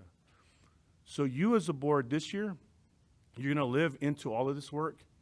You're gonna set your agendas, you're gonna set your monitoring reports. I'm gonna work with them to bring that data to you. This year's gonna be very, very different. If you don't meet your outcomes, let's be clear, it is on the board. You're the owners of the system. If your team doesn't win at the end of the year, you don't want to blame everybody else. You're the owner. You're the ones who are elected and put in positions to represent the vision and the values. And here's the reason why, because you said that, Board Member Cross, if you're not monitoring the inputs and the outputs throughout the year, then my question to a board is, then what are you doing, right? And this is the reason why I applaud you that you're on this journey. You're gonna monitor your inputs and your outputs this year. Let me take a pause. Questions, thoughts, wonderings. ABCs of governance, inputs, outputs, and outcomes. Let me have it. I'm ready for it.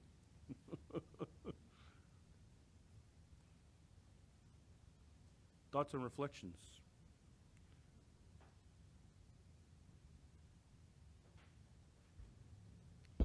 President Napa, I think this brings to mind something I was reading about and how boards are supposed to be working together with superintendent, and I know we'll be getting to superintendent eval. It just makes me think that we're going to have to be more intentional with meeting with our superintendent as a board more than once. Like, we can't just wait for the eval, 'cause that's like not checking the score at halftime. It's just like, okay, straight to the end. So I think something to consider would be, when we do get to the policy, how can we make sure that we're supporting our superintendent at halftime to give that feedback? I would absolutely recommend it. If you don't have a formative evaluation with her 6 months prior to the summative, highly recommend you implement a formative. Don't wait to the end of the year, to your point, to give her feedback. Give her a heads up of not only towards the student outcome goals and your guardrails, but also, like, you know, what's itching, what's bugging you, what are you hearing from the community? That's fair to her. That's more fair to her than waiting to the end of the year to give her feedback. Yes. Board President Napa, Dr. Ramos, and also going back to your football analogy that we were using, the fans, or in this case the communities, will recognize the mistake of the owners. And they ain't gonna go after the coach. They're gonna go after the owners. They're gonna be asking for the change of owners pretty soon. Yeah. I've been asking for Jerry to leave. And so now I hope that the reason why I'm pushing for community outreach and engagement, I'm hoping that's becoming clear. That the mistakes that was done in the earlier phases of this framework was excluding community. You're gonna see here in a bit, they've gotta be front and center because they're gonna hold you accountable, right? And so the integrity piece of the framework, when you do this with integrity and you're communicating to them and it's on your website and you're letting them know at every board meeting, you're putting your progress monitoring reports on your website, your community can follow along. And anyone that comes in later in the game, they can go back and look at your progress monitoring reports and be like, oh, this board ain't playing around anymore. Like, they're super serious about monitoring student achievement and their guardrails. Absolutely. They will want to come and change the owners. So we want to get in front of that. Madam President, Dr. Ramos, so the progress monitoring, I think the way I understand student outcomes focused governance is that every month on the board agenda, 50% of the time, we'd be talking about at least one of the goals and giving an update. Even in August, it would sort of be here's the goals we set for the school year, and then September we'd show up and at least have an update on at least one of the goals. And then by December, we'd have sort of a mid-year assessment on all of the goals. Yep. But I guess a question I have, since we're sort of in this transition period, and then, tying this to the superintendent evaluation. I don't know if you're staying for our conversation later today about the superintendent evaluation. You know, I think we're trying to get to a point where this coming December, we would provide some sort of assessment to the superintendent on the last school year, but then try to, do you have any thoughts on how we sort of, you know, sort of move through the transition and, you know, provide an assessment to the superintendent this coming December that's really the assessment for the previous school year, because we don't have all of the data yet from the State Department of Education until the fall? I do, and this is the reason why you looking to adopt in August is ideal.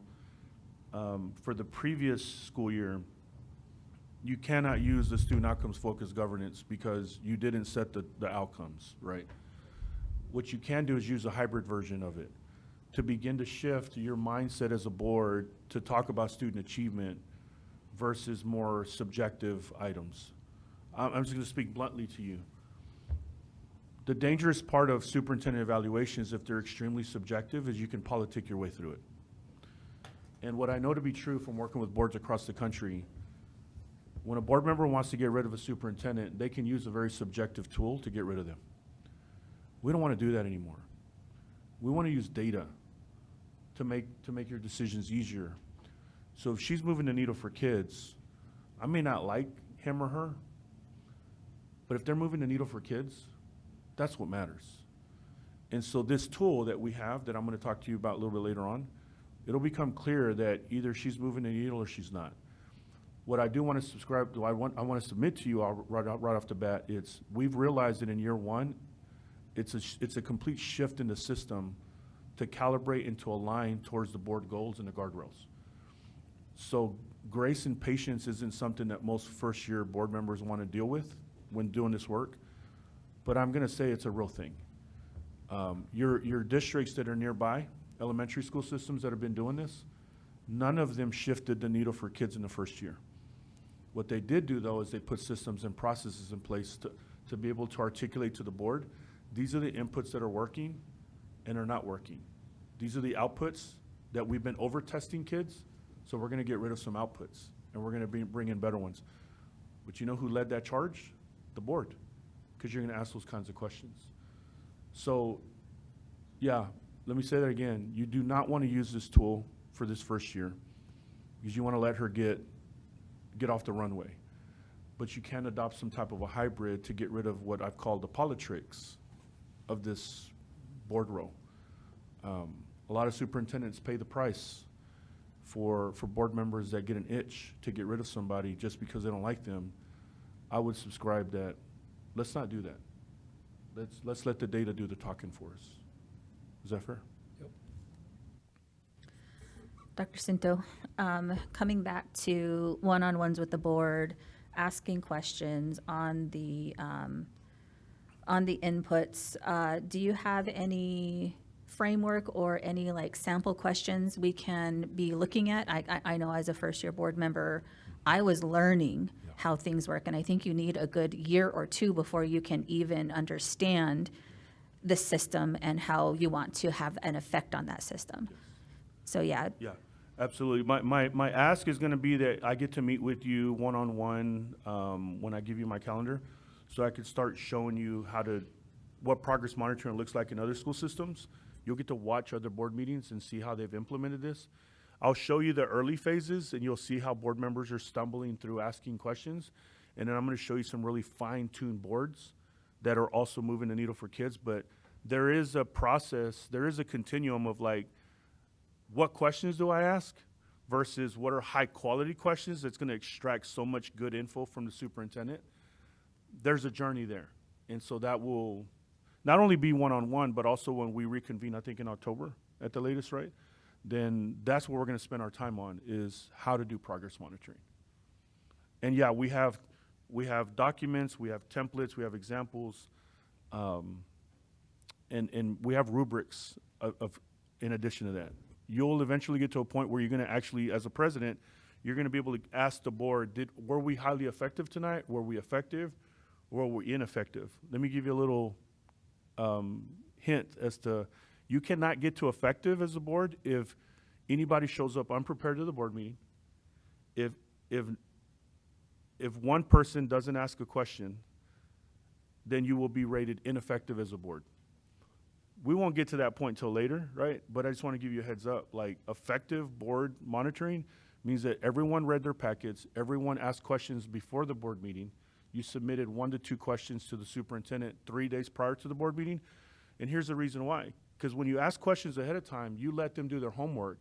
They bring you factual information.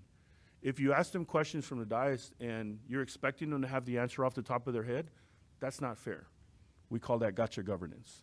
And gotcha governance is destructive for board behaviors because you know what's happening? When you do gotcha governance, you're conditioning the team to be on their toes, and that's not healthy because then they're anticipating and they're spending all these hours and minutes in anticipation of what they don't know. How about we get rid of that and you let them know exactly what you expect from them or what questions you want them to answer? So that's how you're going to get to the highly effective board monitoring category. Thank you. Yes, ma'am.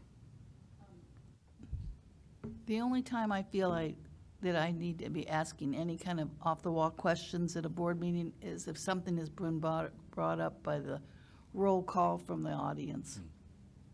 That's the only time I feel That's that's fair. proper. And I guess let me go back. I don't mean that you're not going to be able to ask questions from the dais, like that you didn't submit ahead of time. Those are more likely going to be what we call technical, tactical, that they probably will have answers to.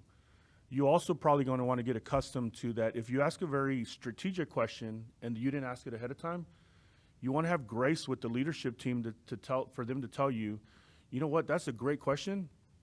We don't have that answer right in front of us right now, but you can expect us to give it to you within 5 to 7 days or bring it to you at the next board meeting. You want to get rid of the pretending in your board meetings. The pretending it's that they know everything off the top of their head, and that's not real. Other questions, thoughts, wonderings? I think I have an easy question. You said BOI. Is that, did I hear you right when you were talking about top of the year inputs, report? Can you, what does BOI mean? BOI means beginning of the year data. Okay. They have MOI, middle of the year data. So your August, September board meetings, I would say your September board meeting, you as a board are going to want to know, hey, what are the inputs that you're putting in place? And what are the outputs that we're putting in place? You want to start getting accustomed to that vocabulary. And then by October, you're going to have some data. You're going to have some output data. So how did our students come into us? To Superintendent Andrade's point, you've got high mobility. How did they come into our school system this year? What's the data looking like? You don't want to do the pretending of like, well, we're going to give an excuse as to why they can't perform. No, that's not your job as a board. Your job as a board is like, all right, so then what are the resources that they need? What's the strategy that we're going to put in place to get those young people caught up? Are they lacking transportation? Like, what is it? What are the inputs that they're lacking, and where do you need our help and our support? That's how your conversation is likely going to go. So yeah, you want to look at your beginning of the year data. They're going to assess them to see how they showed up to your classrooms. You probably want to look at that data. And then you want to compare it in your middle of the year. How did they progress? How did they do? And are we on track to win the game or lose the game? Because you said it, right? Middle of the year, if you're losing, you're like, okay, so what are we going to do to change up the strategy? When you have that kind of conversation with your leadership team, it's a pretty powerful convo. And by the time you get to the third quarter, you shouldn't be surprised at what your final score is. Your third quarter, which is like March, April, you're going to have a pretty good idea, hopefully, of what your students are going to do. Because they've been doing all that formative assessment work. Might as well look at it. President Napa, members, Dr. Ramos, my question is around, I think you had mentioned it earlier, like study sessions, work sessions. I think, I think that there's a posture or a presence maybe in board meetings. They're very official. They're just even in the dais, the way it's shaped, versus in a working session or a retreat where we're more in a circle. Do you recommend any of this work initially be done in like, could we come out before a board meeting and do a study session on this? Or is it best to do in the board meeting? I don't know the answer. I just know that I notice a comfort level changes a little bit in a study session, even though they're still on camera, things like that. It seems to be a little bit more learning and adjusting, asking questions, whereas the board meeting feels just a little bit more formal. But I'd love to hear your feedback on that. Yeah, no, I absolutely recommend you do this at the board meeting. And you want to normalize the dialogue, which is progress monitoring. You want to normalize that you're going to shift from that formality to genuine dialogue between you as a board and the superintendent. We haven't done the mindset in a while, and again, the mindset work is I am the genesis versus common pretending. I hope not to offend you too much. Board meetings are riddled with common pretending. It's the show. You got lights, you got cameras, so what are you going to have? Action. We want to minimize the unpredictable action. It's not good for kids. It's not good for your educators. Parallel processing. If I'm pretending, then I'm creating the space for everyone else to pretend. If I'm normalizing progress monitoring and student achievement conversations, then the rest of the system is going to do the same thing. So again, I'm going to share with you board meetings where you're going to notice that there's little to no pretending at the board meeting. They are efficient. They get business done. They spend 40 to 50% talking about student achievement, and the superintendent and the staff are being honest, like, you know what? This is what I hope happens for you, honestly. That in this room, your superintendent and leadership team are able to tell you, you know what? We actually don't know if these inputs are working right now. We don't know. But because you as a board are asking us these questions, we're going to go figure it out. Some of the board meetings I'm going to share with you, you're going to watch superintendents who do that. In what world does a superintendent get to say out loud on camera or on a microphone that they actually don't know if their inputs are working or not? You know who led that charge? The board. You create the space for them to do that. But if you're doing gotcha governance with the superintendent, they're never going to come to you that way. They're never going to be vulnerable enough to tell you, we actually don't know. What they're going to do is they're going to be behind the scenes trying to take care of the issues so that they don't have to expose themselves to you. That's the pretending I'm talking about. Again, you're going to see board videos of districts here nearby you. Superintendents are like, man, but guess what? We're going to go figure it out. It's pretty wild to witness when leadership teams do that. But you're also going to notice how the board responds. They don't jump down on the superintendent and beat up on them. Remember the prompts. For every choice or behavior that I make as a board member, there's a benefit to me. And there's also a cost to students. So boards that don't create that relationship with the superintendent, the cost is pretty significant to students. They're going to go more and more without what they really need because the leadership at the top isn't willing to model what's absolutely necessary to create a brave space of, we don't know which inputs are actually working. We got to go figure that out. There's a narrative that student outcomes focused governance pushes more testing. It's actually the opposite. When superintendents figure out which outputs are not working anymore, they get rid of them. They not only save money, but they don't test children as much because they fine tune which outputs are actually more predictable for outcomes. Let me take a pause. Questions, thoughts, wonderings again. Madam Chair, Dr. Ramos, I guess if say in September we're having a progress monitoring session on ACT math or one of the draft goals that we currently have, and 3 days before the board meeting, any of us send our strategic level questions to the superintendent. In the board meeting, does that look like a slide with all of the board member questions and then an opportunity for the superintendent to respond so that the community can see like which board member is asking the questions, or how do you suggest that look in the board meeting itself to answer the questions that the board members have sent ahead of the meeting? Thank you for that question. It's actually here in Phoenix where that actually took place, and it was done for people that are not as auditory; they're more visual. So 3 of the districts that feed into your school system, they do put the questions up on the screen. that were submitted by board members, and they do let them know which board member asked that question. I will work with each of you to help you draft strategic questions in the beginning so that you can get comfortable with that process. Those questions are going to be based on the data packets that the staff is going to send to you. So yeah, that actually was not a norm to have them put up on the screen and by board member until some districts here started to do that. And everyone around the country is taking notice of that, so they're doing it as well. Board Member Cross. Thank you. So that was my question. How am I going to know? ACT's taken once. What time of year is that taken?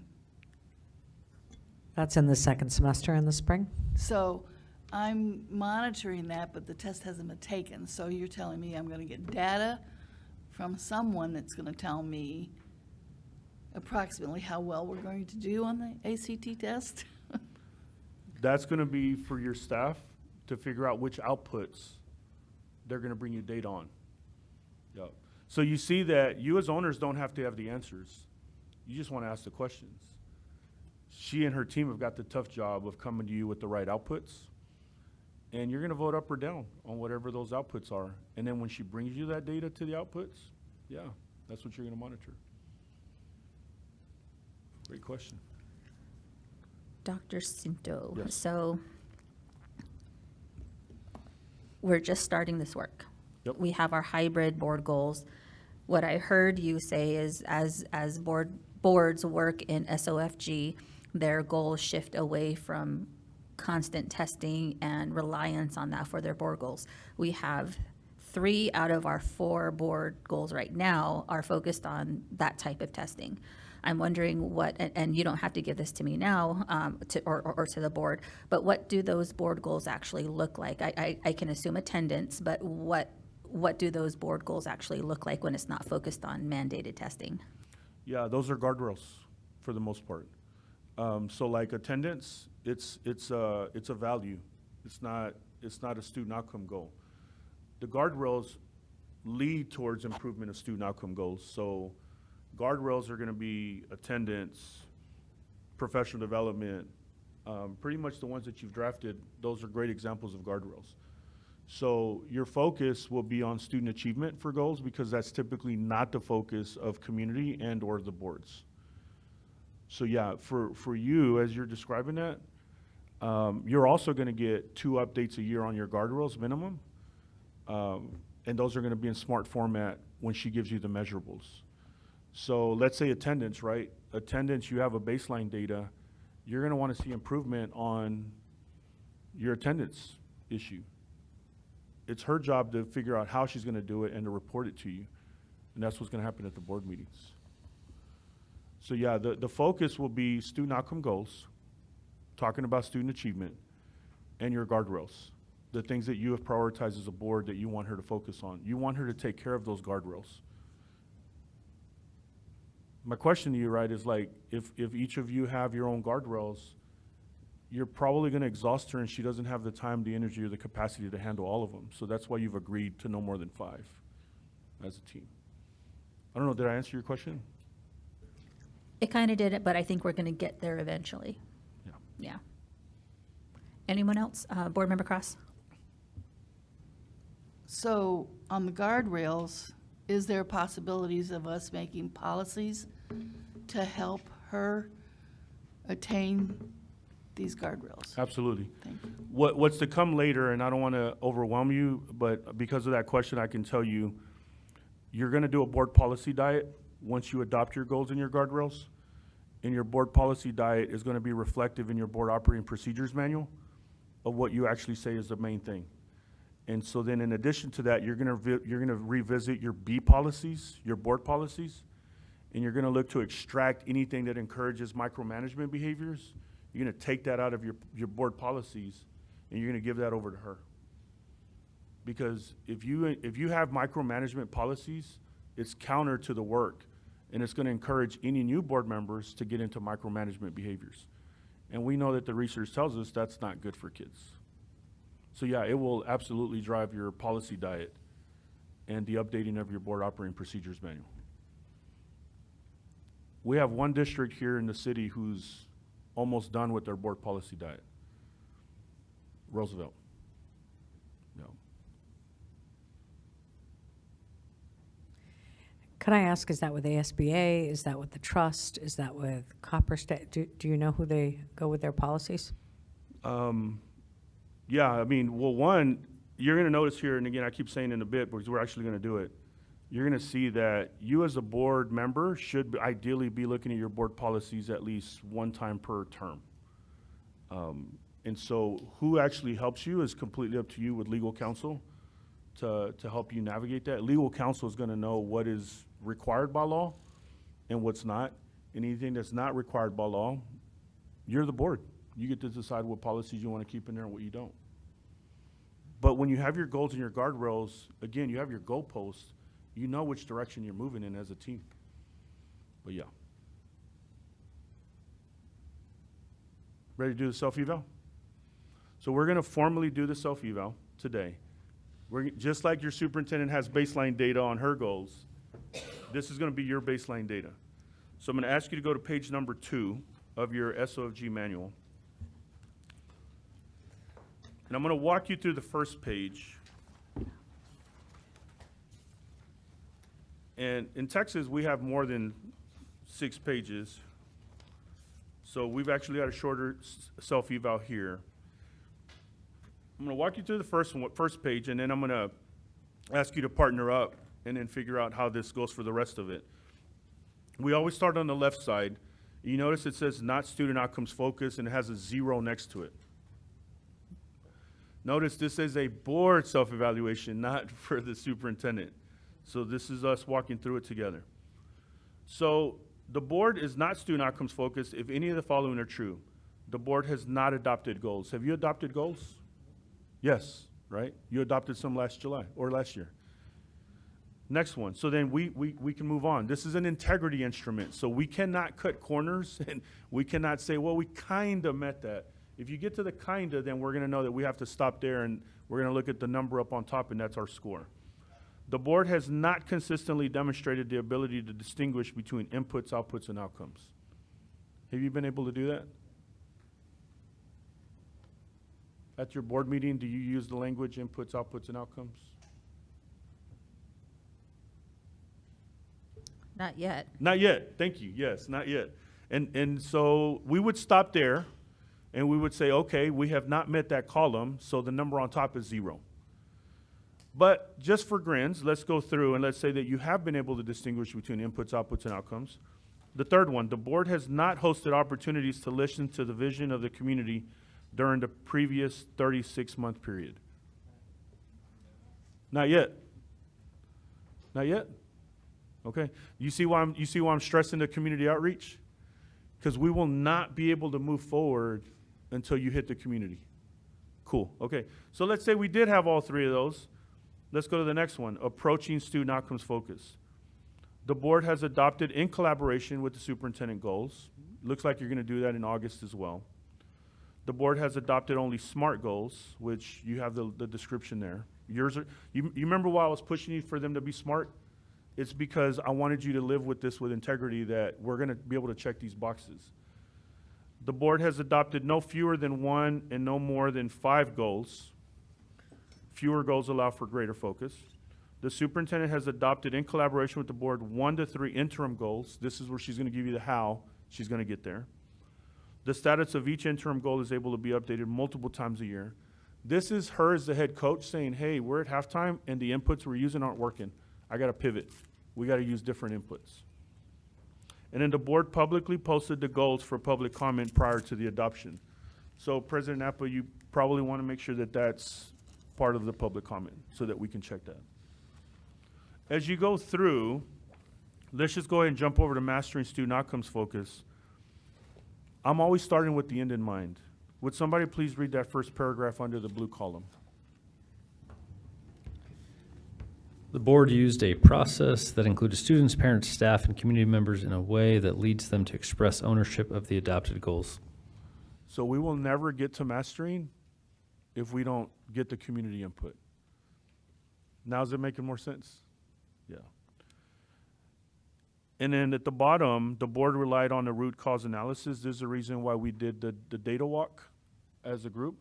I would recommend that we do a data walk every year at the end of the school year. As soon as the data is available, that we get accustomed to reviewing the data. In other words, the game has ended, what worked, what didn't work. It'd be a good chance for you to review that. All right, so questions. So we're at 0 today.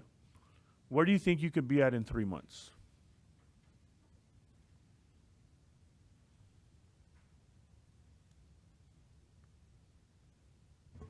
Madam President, Dr. Ramos, I'd say we can work towards approaching student outcomes focus in the next 3 months. Did you say 3 weeks or 3 months? 3 months. Okay, thank you.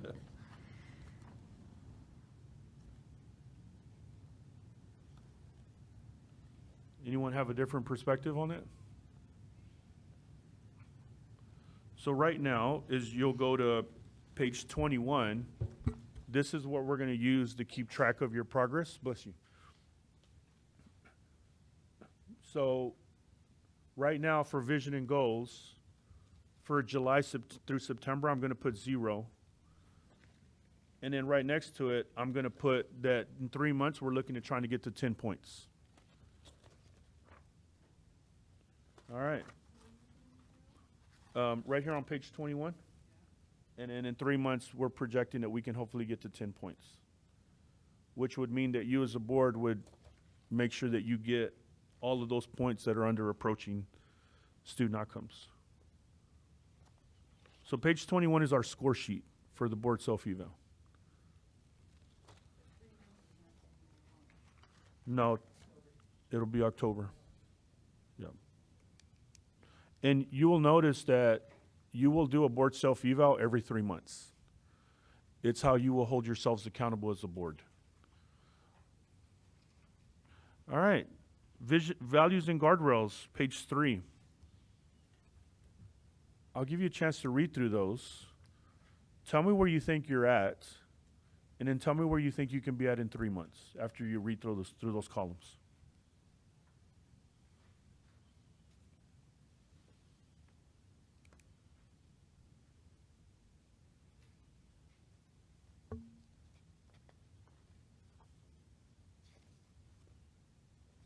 Cinto, Yes. can you restate where we're looking? Yes, page 3. You're starting on not student outcomes focus. If you meet those, then you can move over to the next column. If you don't, then you stop there and then we go with that score. Thank you. Mhm.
Where do you think we're at?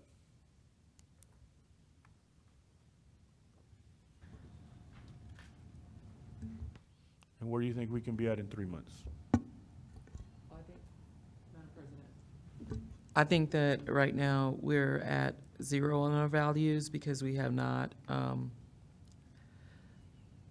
listened to the values of the community yet. But I do think that we can, at least in 3 months, be at 5. Okay. Anyone have a different thought on that? I'm just going to uplift Clerk Oliver's points. That is exactly what I was telling Board Member Marquez right now was it's the listening opportunities that are hindering us. It's our community outreach that is hindering us from reaching the growth that we can be. It's like going back to his analogy of the football, right? If he wants to talk about Dallas Cowboys, the Dallas Cowboys have the greatest potential. We have the greatest potential. Yes, sir. I hate that we use my Cowboys like that, but it's true.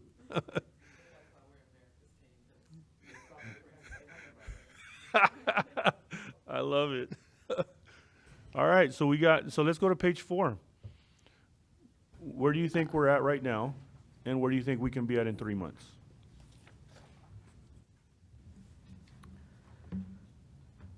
Madam President, I believe we're at 0 as well on this one. I know one thing, we don't use the board authorized public meetings for this at the moment.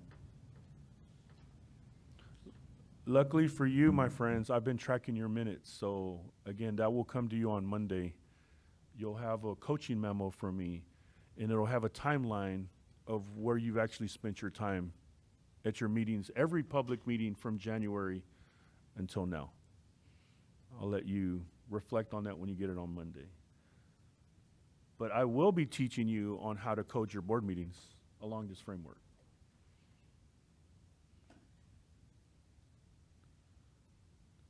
Customer service versus owner service. This is real simple for me. And Board Member Cota, this is what you were talking about earlier. If you are the owner of a fast food restaurant, no, I'm sorry. If you're visiting a fast food restaurant, and let's say you order a cheeseburger with no onions, and they give you your cheeseburger and it has onions in it, who are you likely to go to at the restaurant to address your issue?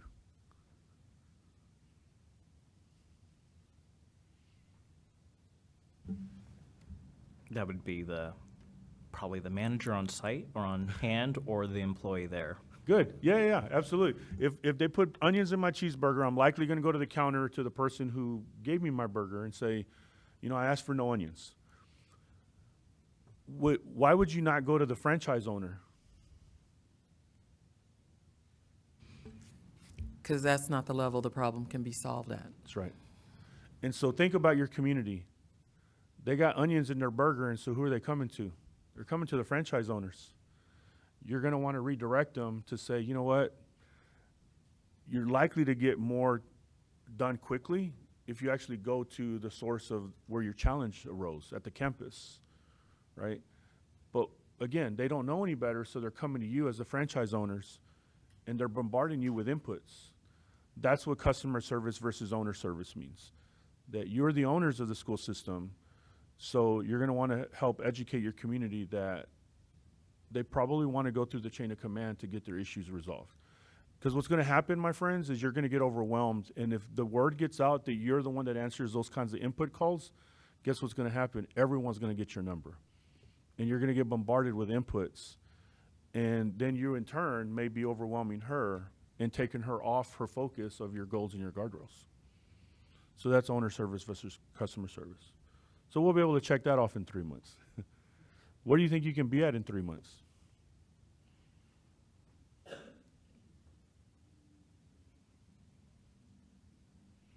You notice this is the part that it's asking you how much time do you spend on student achievement. I can tell you that you are in the yellow category. Right now, we're in the yellow category? Yeah, you're in the less than 10% right now, because it will be the average over a 3-month period. So August, September, October, we're definitely going to see an increase in that percentage. So where do you think you can be at in 3 months? And I'm sorry, the yellow category, I meant on that first paragraph, like 10% or less.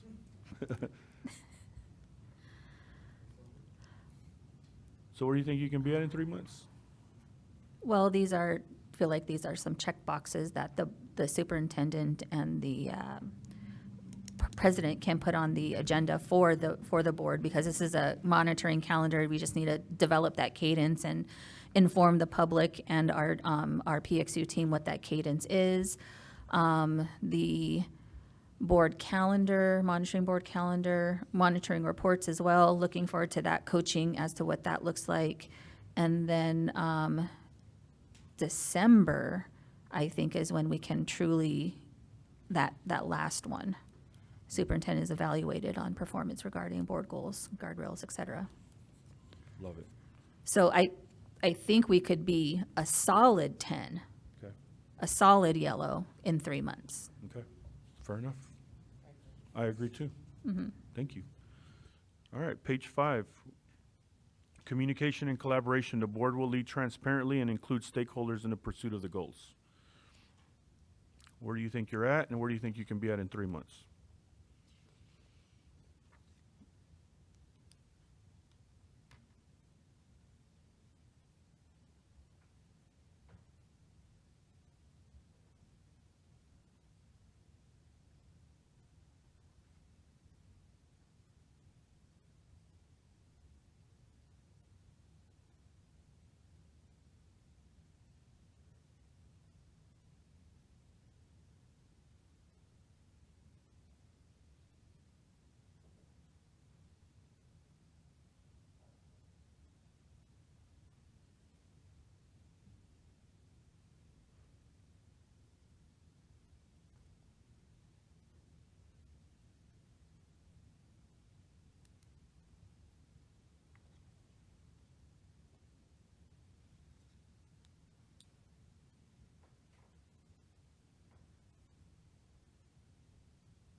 Dr. Cinto, could you elaborate a little bit more on board authorized public meetings, especially the third paragraph and the not student outcomes focused?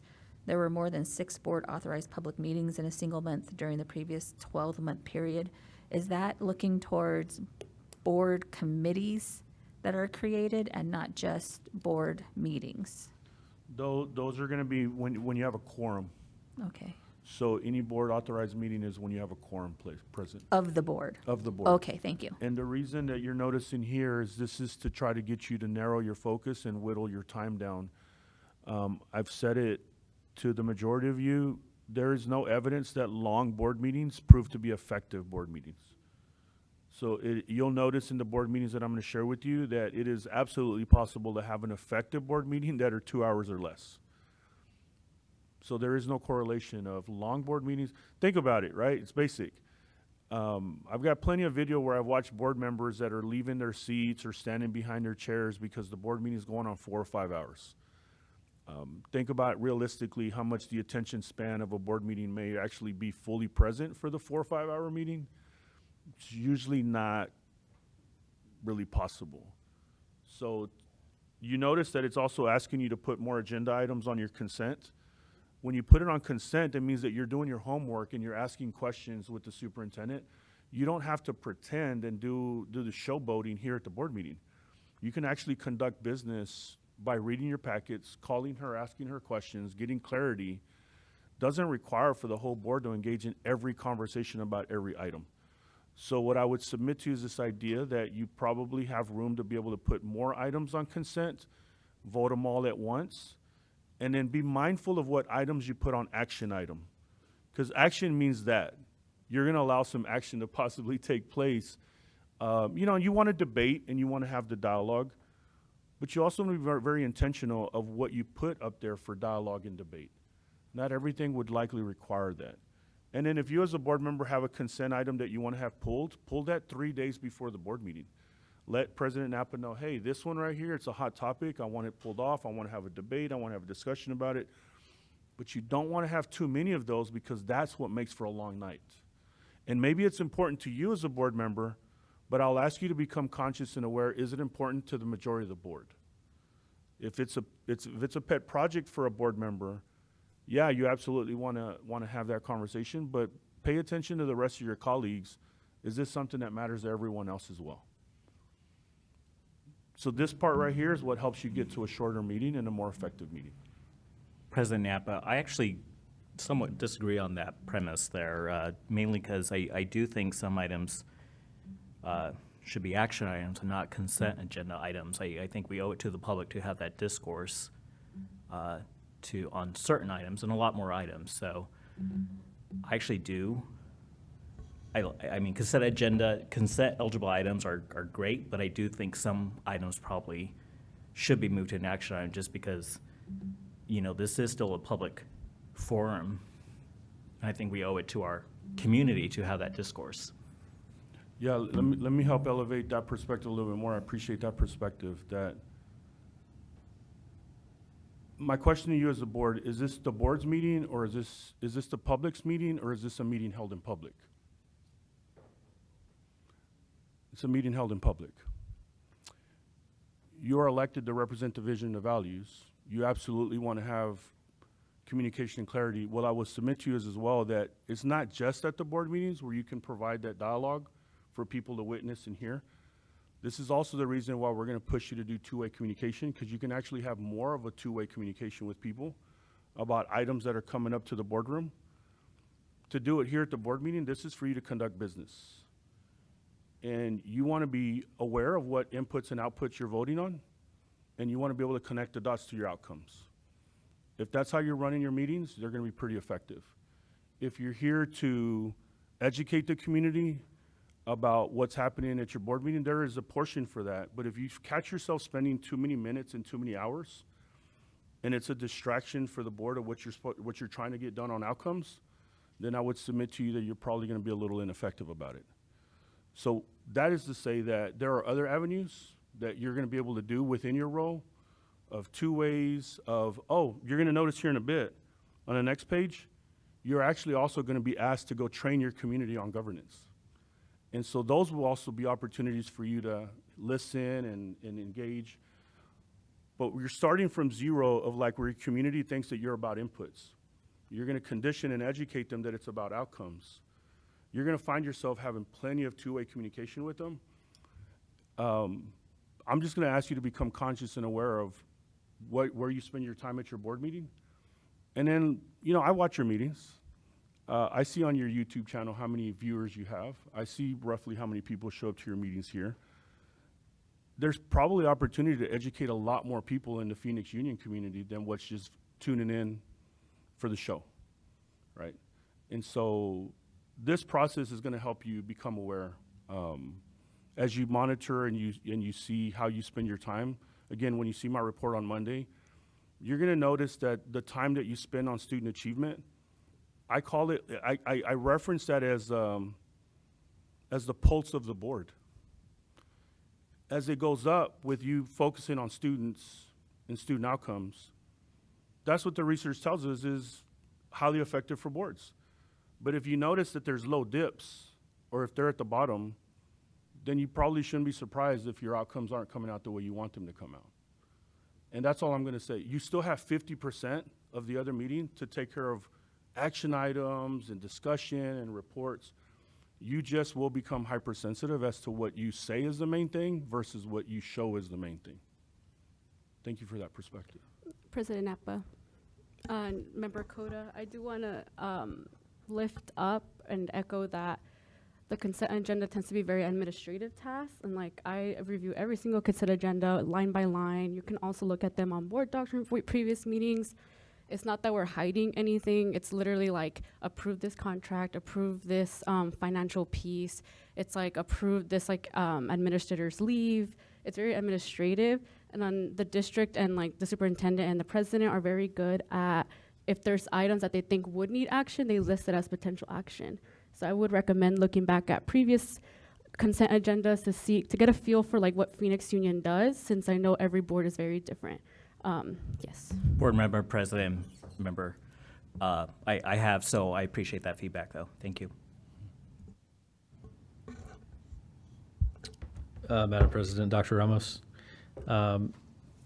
It looks like under mastering student outcomes, the best practice is to schedule no more than 3 topics for discussion and potential action on a board agenda. And that way, you know, we have more time sort of the big ticket events of the night to have a robust discussion instead of sort of a superficial conversation about 10 different items that we might be voting on. Is that what you're recommending with this framework? That's 100% where I want us to get to. And let me say this, I haven't said it. There are boards who check boxes and do it because the framework says, but they don't internalize why it matters. I don't want us to go that route.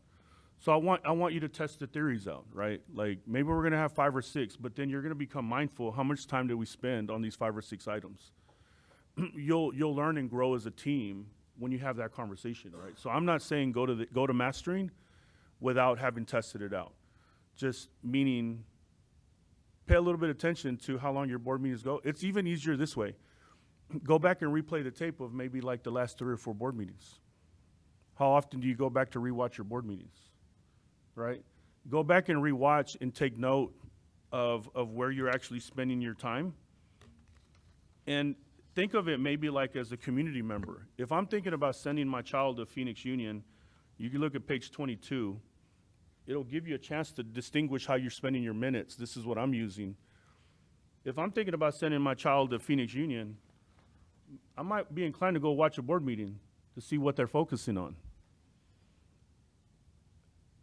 What I don't want you to say out loud, but like if you're a parent that's considering sending their child here and they watch the board meeting and they look at your board agenda, think to yourself, what would they tell themselves that is a priority, right?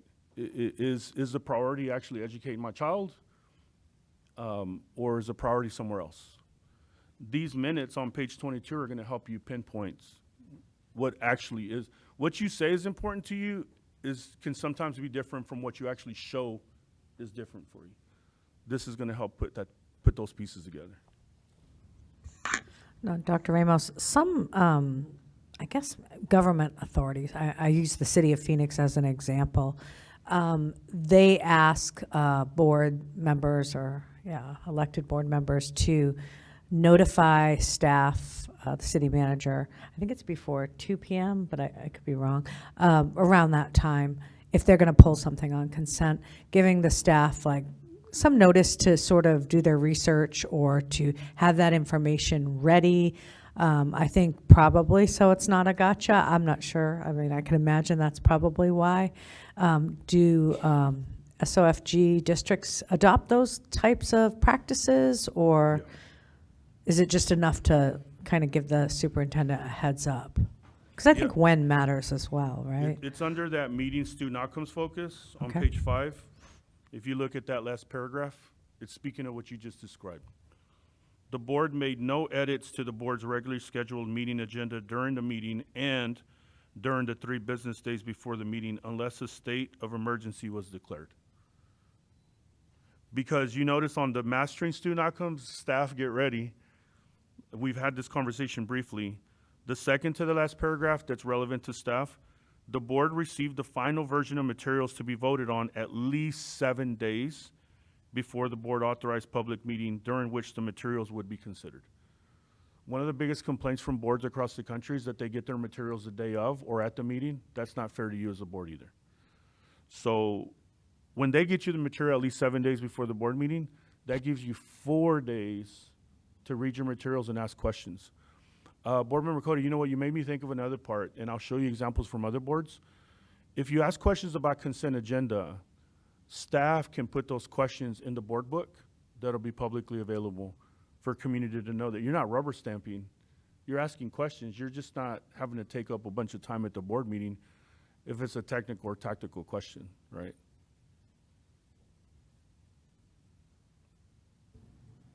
Superintendent Andrade, going back to your question about polling items, I think that's definitely something that we can get into a cadence of, especially if we have a formal meeting summary of all the items and the board has ample time to review, but they also have a deadline of, let's say, 12 p.m., 2 p.m., the day of the board meeting to actually pull those items and to give notice to the staff. And there's communication from the district or the president, which items were pulled and by whom, and then provide a finalized summary of that. I think there's definitely a way to make that happen. I agree. I think it has to be the day of and give board members ample time to really dig in, because some of these agendas are like New York City phone books. They're pretty big, and most of it is consent. So we have tried really hard to get to a place of a week before and not to amend. It's not perfect, but you know, we try very hard, and I want to acknowledge Jorge to publish on Thursday, if not Thursday, Friday morning. And if we could do it a little bit before that, that would be great too. Yeah. I'll be happy to work with you on that. Houston Independent School District, a monster of a school district in Texas, they do 14 days. And so 7 is very realistic based on what we've learned in Texas. And that means that there's no changes from the staff side 14 days out. And what they did is they adopted that if it doesn't make it within that 14-day time frame, then it's not going to go on the agenda, and it'll just have to wait till the next one. But it will be a muscle that you'll have to build as a team internally. So I'm just kind of giving y'all a heads up. We're going to get to 7 days because it's fair to the board to get their materials 7 days in advance. In order for them to be able to give you questions, all of this should minimize conflict. All of this should allow more clarity and allow better decision-making from the board to get to that process. I will say that when there is something that comes in and there's an amendment, it's typically not just a business as usual item. We're trying very hard to be strategic, so maybe it's a resignation or a settlement agreement, or it's time sensitive from the state and we can't control that deadline, or it directly impacts kids, and maybe it was a staff error, but the kids shouldn't have to suffer. So we try to take that as an executive team through a rubric, if you will, and not let it be practice, but let it be the exception. But it has happened from time to time. Yeah, as long as that convo is had with the board, absolutely. This is definitely geared towards saving staff some problematic areas where a board member may say, you know what, I just got this today. This isn't fair for me to vote on, or I'm not prepared. This is designed to get rid of the potential conflicts that may arise. Yeah. So where do you think you can be at in 3 months with communication and collaboration? You're at 0.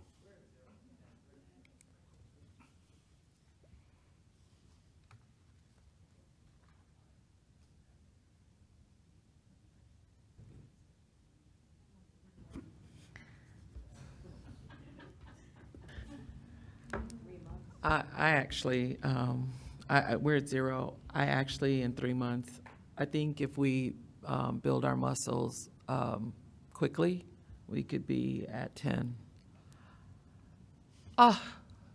What was that? And let me tell you why. You know, if we get this process down, and I love the suggestion by our board president, I think that condenses all the non-student outcome focused foolery, because that's what it is. If we train ourselves as board members to understand our lane and understand the lane of the superintendent in the district, then that condenses some of the issues that we would normally speak about, or we have been normally speaking about in board meetings that are not productive towards student outcomes, because we're getting to student outcome focus.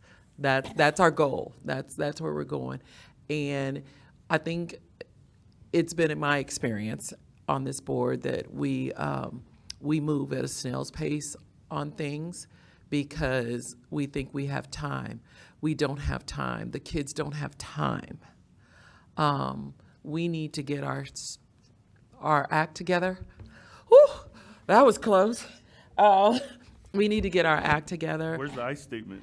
And I need to get my act together and focus on the reason for being here, which is helping our scholars in our community be the best versions of themselves that they can be, because for some of us, somebody did it for us. I just want to note the powerful statement you made of the I statement of, I am the genesis, that's it right there, that you own it and you're willing to do something about it.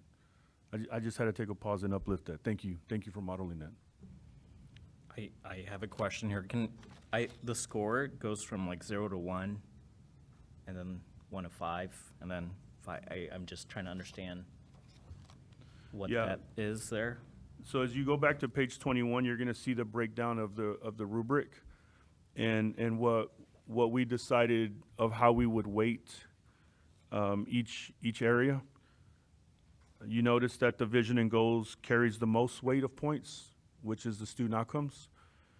And you notice that monitoring and accountability is the second one that's weighted because those are some of the most positive behaviors for boards. So yeah, thank you for noting that. The points look different per page for a reason. Absolutely. So where do you think you can be at in 3 months?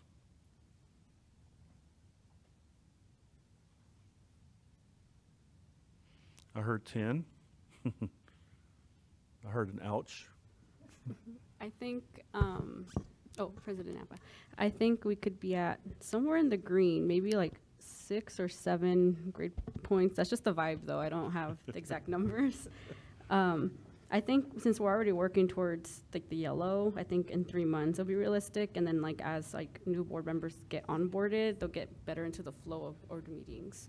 So that's why I'm a little bit like unsure about the board or even like the staff not making edits to regularly scheduled meeting agenda. Not yet.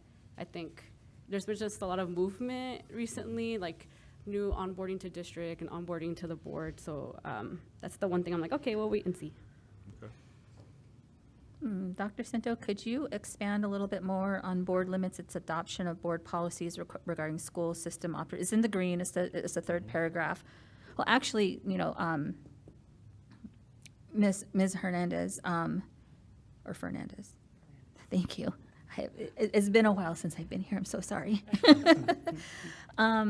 Do we have board policies that aren't, 1, required by law, or 2, an appropriate exercise of the board's oversight authority?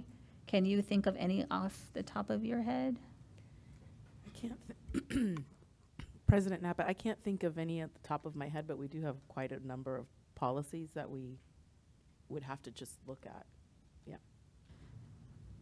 But this isn't looking at us doing a board diet to get into the green. It is moving forward. We are looking at policies and we're going to do the board diet another time. Like, please, yeah. Yeah, no, this is directly connected to the board policy diet. This is going to be, once you have your goals and your guardrails, you now have your goalposts that you're moving the entire school system. And so at this point, you will want to be mindful. And I get it, right? You have state associations that give you recommendations. And national, let me be clear, those are not always necessarily aligned to student outcomes. Some of those are, you might catch yourself asking, well, is this legally bound? If it's not, then we can remove it. You get to dictate the culture and the policies that you want to have. That is one of your biggest roles as board members. It becomes more clear when you have your goals and your guardrails. And you noticed earlier a theory of action. So once you know what direction you want to move in, this will become clear, but it is directly connected to a board policy diet. Glad you caught that. Yeah, so if that's the case, I think we could definitely move through approaching and get really close to completing the meeting student outcomes focus in the green. Yep. I would agree with you. Yeah. Okay. Only 2 more pages left. Let's go to page 6. 1. And the reason being because I don't think in 3 months you'll be able to get a policy diet off the ground and done.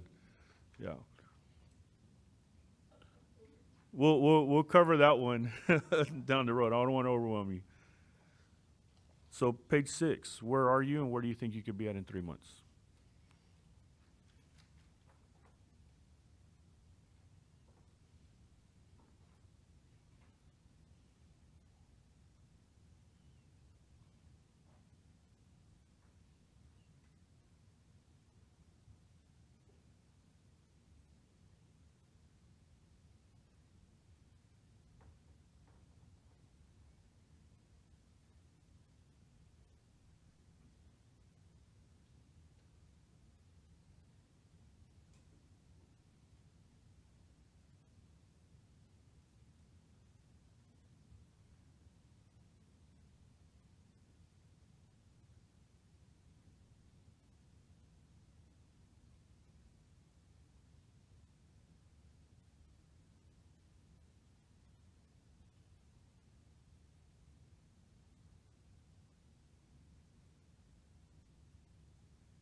President Napa, Dr. Ramos, I feel comfortable in stating that I believe we're at 1.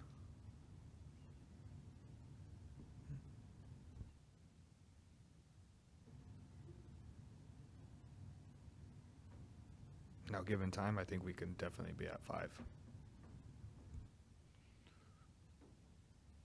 Okay. Other perspectives on this? President Napa and Cintos, I have a question on the board members, on 0 category, the last bullet point. We technically did form a committee. That's at least the first committee I've seen since I've been on the board shortly. Have we had a practice of doing that in the past for the longer term board members? The 3 of y'all? You're talking about the budget committee? Oh, no, I'm the one where it says board members serve on committees formed by the superintendent or staff without approval of the superintendent and majority of the board.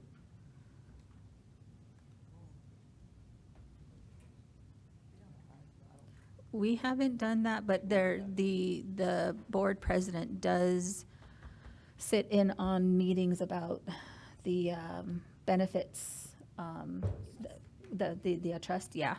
So that, would that be considered? I don't think so, yeah. Oh, I thought we did a subcommittee, or am I thinking about something different? Because I remember the subcommittee for the policy for superintendent. Does that not count?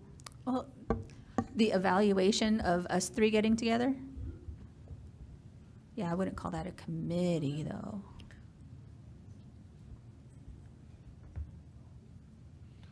In essence, what this is getting at is that we highly discourage board members from sitting on committees that is gonna put you in the weeds of things, of micromanaging things that the superintendent is actually responsible for.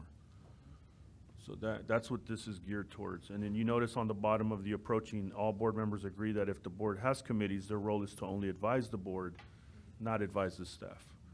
Because then you're meddling in inputs, and that's dangerous territory. Yes, ma'am. I agree. I think we're at number 1. Okay. So the one I would ask, I believe the 80%, the board has adopted a policy or procedure requiring the information provided by the superintendent to 1 board member is provided to all board members. Is that in place right now? I don't believe it's an actual policy adopted, but it is a procedure and it's a best practice that we do. Okay. So you might want to consider putting together a policy. That way it's in writing. And obviously you could probably imagine why we put that in there. There are board members who might take up a lot of the attention of the superintendent and might be requesting a ton of information that maybe the entire board should be privy to. And then the other one that I would ask you, the board reviews all policies governing board operating procedure at least once during every length of time equal to the board member's term of office. Just ask you to reflect, have you reviewed all of your board operating procedures policies as each board member? Madam President, Dr. Ramos, I guess for point of clarification on that one, certainly we have not reviewed all of the policies during the 4 years, now 5 years I've been on the board. But in reference to operating procedures and policies, is there a specific policy you're looking for within our policy manual? No, so good question, because question for you as a board, do you know what your board operating procedures manual typically entails? So you have your board policies and then you have your board operating procedures manual. Anyone ever looked at that one? I guess I should ask, do you have one? Yes. We do have operational procedures. For the board, right? They're going to have regulations and exhibits in the policy manual that are like the how-to. It's very similar to the OPs. So there's our answer, right? If you haven't reviewed those are your how-tos as a board member. What can you do? How do you put things on the agenda? How do you select your officers? What is your code of ethics? What are your goals? What are your guardrails? So we're going to be fine-tuning that anyway, but I assume that you had one. The question is, have you reviewed it? And if you haven't, can you do that within the next 3 months? It's important. It really is, because that's when board members are stepping outside of their role and or misbehaving, they're typically going against their board operating procedures manual. So that is your how-to book. Madam President, Dr. Ramos, Superintendent Andrade, so I know we have policies and then we have regulations, but I'm not aware of a operations procedure manual for board members unless somebody can point me to that. I think it's part of, you want to answer? It's part of the whole policy. Representative Marquez, it's part of your Section B policies. Within those, anything that you see, for instance, that is B-R or B-E represents a regulation or an exhibit that goes hand in hand with the particular policy. So let me state it a different way too. You have your B policies, which are your board policies, particular to you. Your board operating procedures manual becomes a fine-tuned version of that. That's a quick guide, but it's always going to be rooted in your B policies. So that's the reason why when you do your policy diet, then you can update your board operating procedures manual, because that's the shortened version and that's your quick guide on what you can and can't do as a board member. Yes. Okay, I get to say I've never seen it. Where did we find it? Those are housed, Board Member Cross, those are housed on the internet. Within Policy Bridge, we have a link under Governing Board that goes to Board Policies, and that has all of your board policies in there. And if you click on the section that says Section B, that has all of the policies and regulations and exhibits that pertain to board operations and board governance. Yes, yes.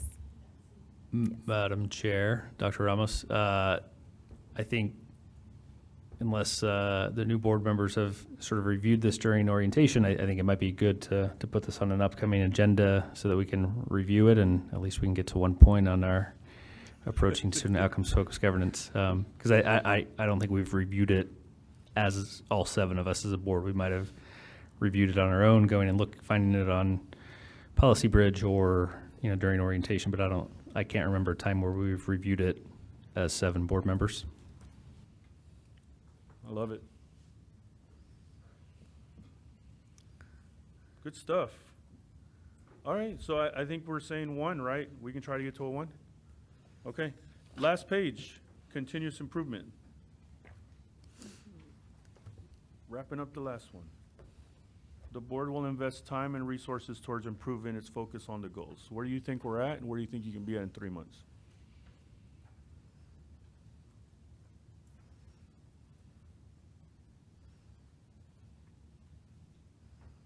Madam President, Dr. Ramos, on just approaching student outcomes focus, what does this look like of tracking staff time invested in governance? What does that actually entail? Yeah, excellent question. I'm going to give a sheet to Superintendent Andrade where she's going to, in essence, take note of the hours and minutes, not only from her team, but the entire school system of what it takes to produce a board meeting. For boards that are very fiscally responsible, this is a good opportunity to become aware as a board. There are board members who ask for a ton of reports, not knowing the time that it takes to produce a report. So this presentation or this document that the superintendent will provide to the board will in essence be everything from the board member at making a request all the way to the campus, the classroom.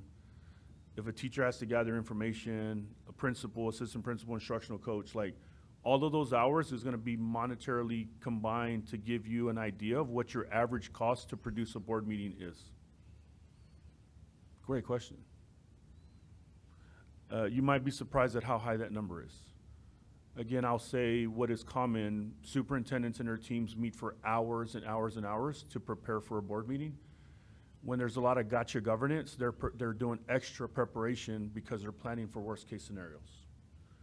If we get rid of that behavior and you let them figure out what the cadence is by way of your monitoring calendar, let them get to where it's a predictable format in your board meeting so that you can conduct business.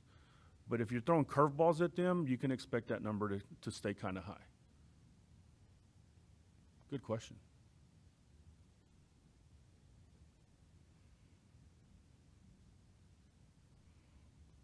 to where you think you're at and where you think you can be at in 3 months.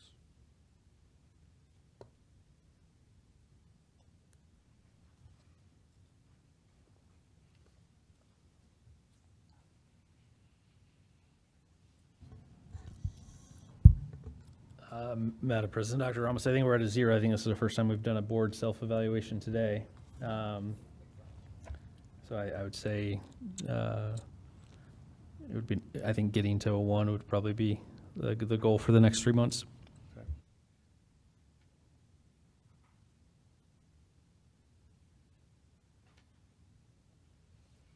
You notice on the green meeting student outcomes focus, the second paragraph, the board has hosted and the board members have led or co-led at least one training session on student outcomes focused governance in the previous 12-month period.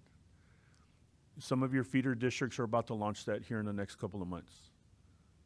I'm sure they're going to reach out to you to want to partner with them.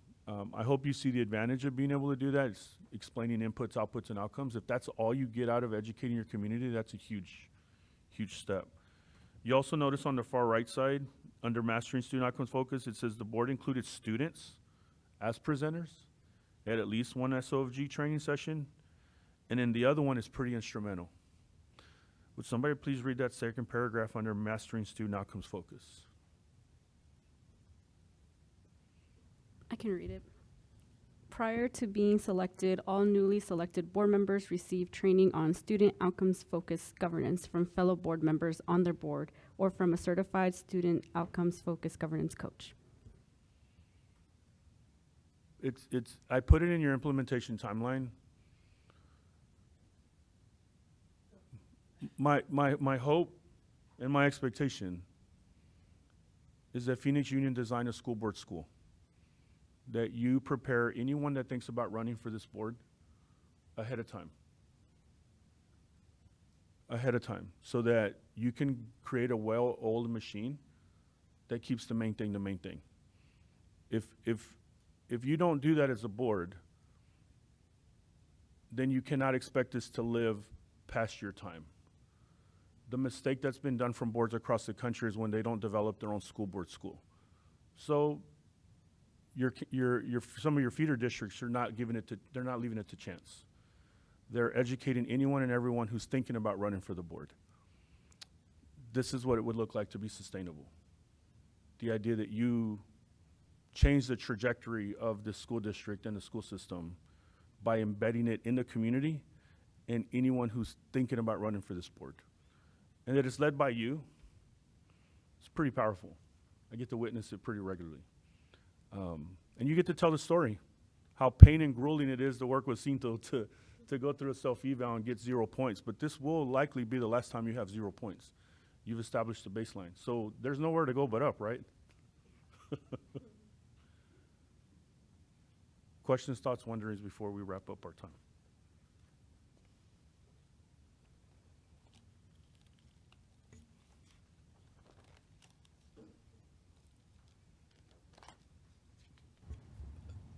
Madam President, Dr. Ramos, the wording of that, so it says prior to being selected, I guess, is the point is maybe prior to running or prior to holding office? So after the election, like in November or December, anybody that wins, we would try to sit down and have them go through a governance training from a fellow board member or from a governance coach. Both and, yeah. That you know, think about Board Member Cota coming on, right? Like, imagine if we'd have been able to do this beforehand. And I know circumstances are different, right? It's just to try to do it with integrity as to the best of your ability. You know, should you ever have another round of folks that are applying and possibly going to be selected, I would highly encourage you as board members to host a little mini workshop for them, a little pre-boarding. Hey, this is why we're doing what we're doing. These are the lessons learned. This is how important it is to us. That way, no matter who takes the seat, has a little bit of a runway versus just coming in and, I mean, you all said it the first time, it's like drinking from a fire hose. I get it. This is designed to be able to try to minimize that in the future. So You might Madam- also, I'm sorry, one more thing I was gonna say is you might also find out that there's people who think they want to be on the board. And this will be like, Go this ahead. is not for me. No, Madam President, Dr. Ramos, so should we, like, if people once they put in their, statement of interest, we just start reaching out to them? Is that what you're suggesting? Yes, Okay. Yep. Okay. absolutely. Anything else? All right, let me ask you a quick question. What was this process like for you? Going through your first board self-eval. It won't take this long as we move forward. Normally, I'm gonna ask you, and I'm gonna work with President Napa to say, hey, come in. So we have your baseline. So in 3 months from now, you'll actually do this at the board meeting, so it'll be an agenda item, and you'll go through it publicly for your community. And you'll come in already with a number of where you think you're at, and you'll have that conversation up here publicly. And no, I think we're to 1. No, I think we're to 5. And then you vote. You're gonna vote to adopt what your score is, and we're gonna have it written in the minutes. That way, with integrity, you hold yourselves accountable as a board every 3 months. If you catch yourselves not moving, then you know that we got work to do. But I anticipate that we're gonna move a lot. What's coming up for you as we go through this process? I wanna just kind of give space for a little reflection. Well, I'm feeling my feelings today, and I am feeling appreciative. I think it's really good to know a baseline of where we are as a board, and if you don't know where you're starting, you can't improve. So we have our baseline, and we have some goals that we're going to move towards to increase our evaluation score. Yes, ma'am. So in that one area where we said we have 3 action items on the agenda, this would be one of them. This will actually go under, actually, I'd love to meet with President Napa and Superintendent Andrade on helping you fine tune your board agenda. This will actually go under the student outcomes focus governance section. So yeah, I mean, it technically could be one of those 3, but we're really referencing that one to your action items, which are typically at the end of your board meeting. But yeah, good catch. This one's not gonna take too much discussion though in the future. So for my understanding is that the public would not be a part of the discussion, not discussion, but part of the presentation of the evaluation of how we met these areas. This would be part of the consent agenda. It could be under consent, but I'd say for the first one, make it under the student outcomes focus Okay, part. I understand That way now. they begin to understand why and how you're doing it and how you yourselves are holding yourselves accountable. Okay, thank you. And in the future, yeah, you can absolutely put under consent. Great questions. Other reflections? President Napa and Dr. Ramos, thank you for this information. I see a lot of North Stars in this analysis here, so I do think there will be some challenges on achieving some of those, but I do appreciate the feedback and the guidance that's been provided. You're welcome. Feel free to test some of them out, right? And wrestle through, like, I know 3 might be a little bit of a heavy lift if you're not in agreement with that. Try 4 or 5, and then just look at your watch and see what you spend your time on. So don't just check boxes to check boxes. I want you to really see the value and the reason why we do what we do. Other reflections? I just want to, President Napa, excuse me, and Dr. Ramos, I just want to extend an appreciation for this activity, this exercise. I know at least I've done a lot of internal reflection through this process and what I can do better as a board member. But this activity has also highlighted the unity that is needed of the board to make sure that student outcomes are first priority, not the outside noises, not the outside parties, just one voice, making sure that student outcomes are first. So thank you. You're welcome. You've prompted me to say what we've said around the country when board members focus on the students and student outcomes, we absolutely see less conflict and less turmoil in boardrooms. When adult inputs is on the agenda, then yeah, we can expect some fireworks to take place. I think of a board out in the East Coast who said, but I don't like my colleague or so-and-so. Got it, right? You don't have to like your colleague to monitor student achievement and student outcomes. So if 50% of your time is spent on the main thing, I would submit to you that you're probably going to have pretty positive board meetings. And I cannot overstate the parallel processing. When you watch these other board meetings that I'm going to send to you via email, you will watch and witness, and you can go back a year ago and watch these board meetings. There's a big shift and a big difference with how those boards operate that narrow their focus. And the last bit I'll tell you that you prompted me to think, I often say to boards that a board that lacks focus will find things to focus on. So that you all are very intentionally narrowing your focus as a team is pretty powerful. And it's pretty different from a lot of boards around the country. Other thoughts or reflections?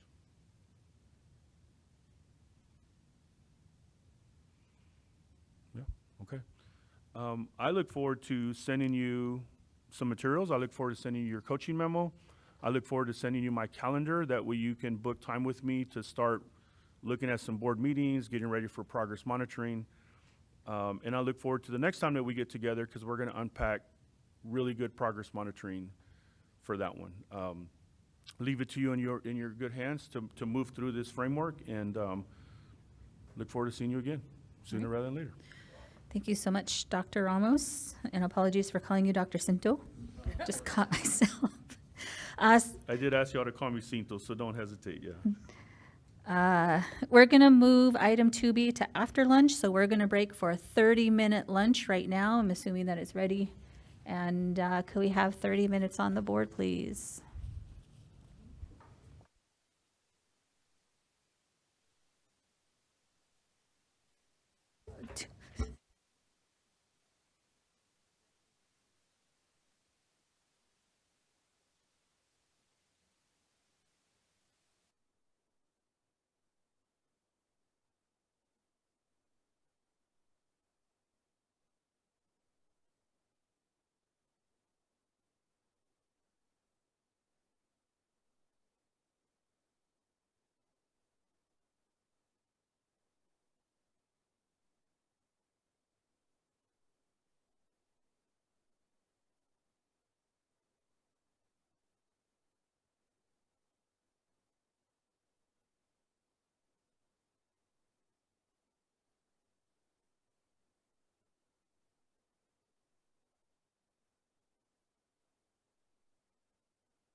Okay, board members, we are missing Miss Debbie. She gets a slide because it's her birthday. Board member Cota, Representative Marquez. Thank you, board member Meyer. Thank you, board member Frankie. Board member Clerk Oliver for coming back on time. Okay, that was funny though, right?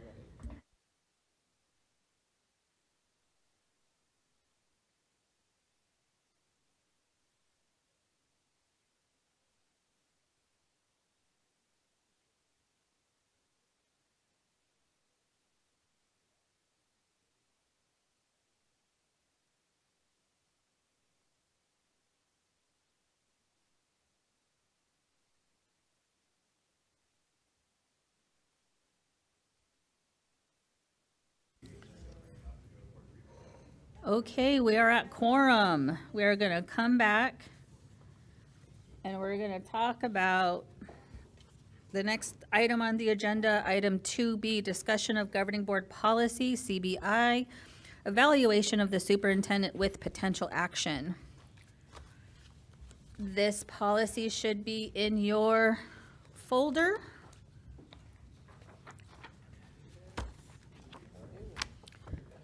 Previous board meeting, when we were talking about this, there seemed to be some concern and discussion over items, so let's travel back in time to when we did this. If you have your notes, I remember something along the lines of the 75%. If we look at page, the CBI, the staple document, at minimum, the evaluation shall include at number 1, academic proficiency goals shall represent at least 75% of the total performance objective rating. And then now's the time for discussion on this actual item and how we're going to implement it into our calendar and how we evaluate the superintendent. Board Member Cross. So I've spent about 8 hours looking at this thing, going over and over and over again. Okay, number 1. And as you well know, I was not happy with the 75%. But the other part of that is, there is not one of our goals in here. We're not grading her on our goal. Our board goals are not in here. So what are we grading her on? What are we evaluating her on? That grade level proficiency in English and math on state assessments, and we don't even give a percentage of what the number of students that need to hit grade level. So I have a problem with that. The other part of this thing, it also goes into, it states that the superintendent shall ensure that all staff receive annual evaluations that align with the superintendent's annual evaluation and performance objectives as applicable. We have just voted and approved a evaluation for teachers that has been created by the IBN team through the committee. So we don't really, I don't see that as any part of our control at this point. So, and then you look at the 360 leadership survey. It costs money to administer, and we're on budget, so I have a problem with us spending money to evaluate and, evaluate the superintendent. The superintendent's basic,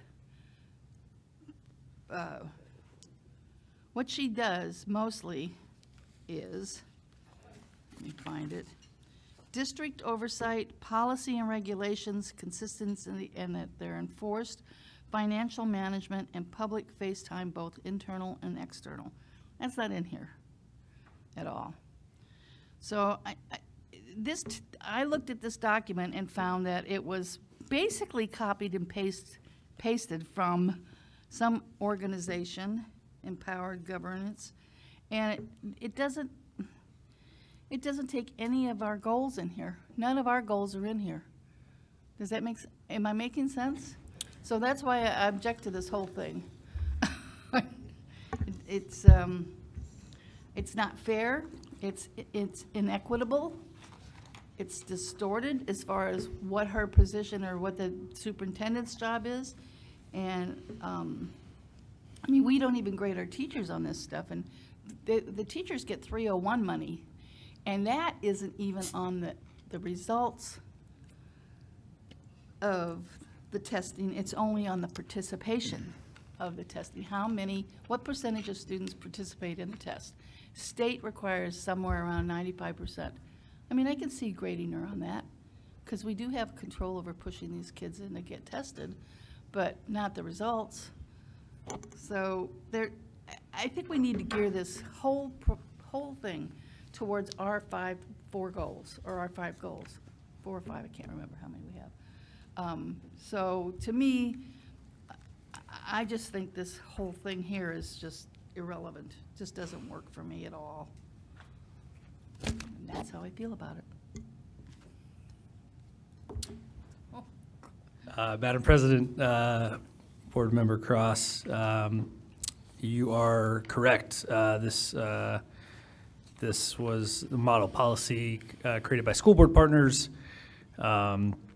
It's their recommendations for how districts look at evaluating their superintendent, but really was introduced as a conversation starter. So I think it started a conversation about what our policy looks like for how we evaluate the superintendent. I do think the one thing we did vote on that should be updated in CBI is the dates. I think we did vote to include the dates to run for the fiscal year of the district from July 1st through June 30th, and then that we would evaluate in December based on data from the previous school year. So I think that's all we've decided so far is just the time frame of when to evaluate the superintendent. The section specifically around performance objectives, that's sort of a bare minimum requirement, and you're right, because we have not adopted goals, it's just saying this is what the goals should be tailored towards, is looking at grade level proficiency for English and math, and I think our board goals that we're about to adopt in August do align with our board goals, with what we're saying that we should be evaluating students on in this policy. And I think this policy is trying to make sure that as we evaluate goals, we're disaggregating that data based on student groups that we've identified that need additional goals to make sure that we're catching students up. So I think that's an important value that we're putting into policy. And then I do think the 360 leadership surveys and the community surveys are important, and they're a much smaller percentage because they're less objective. I think we heard from Dr. Ramos earlier that whether it's board members doing the leadership surveys or their direct reports or the community survey, some of those things can be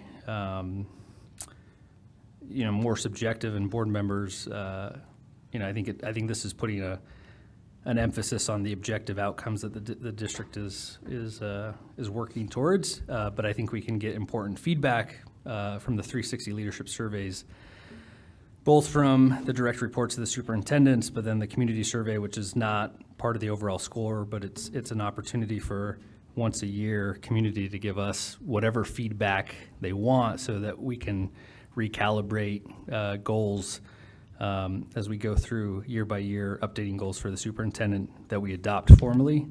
And I do think it is very important that we make sure that if we're setting goals for the superintendent, those goals trickle down for every single staff member in the district. And the intent here is that once we set goals for the superintendent, we set a policy for how we evaluate the superintendent, that trickles down to how everybody in the district is working towards those goals as well.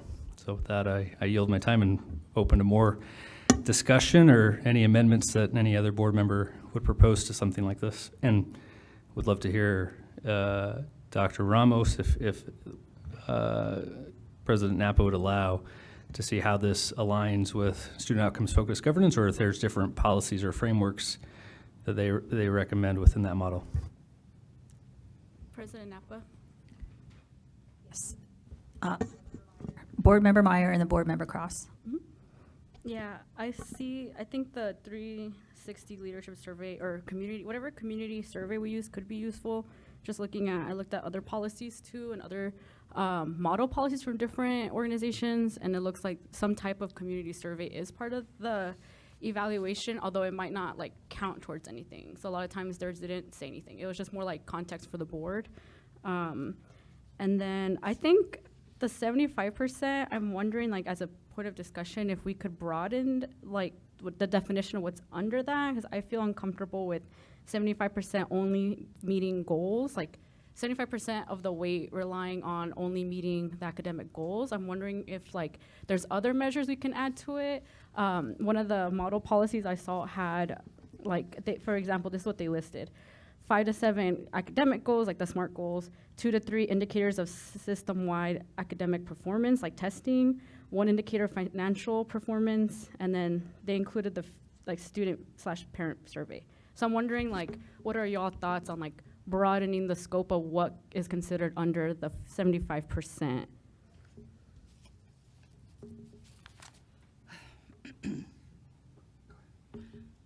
Yes? I'm sorry, Board Member Cross. We're not stating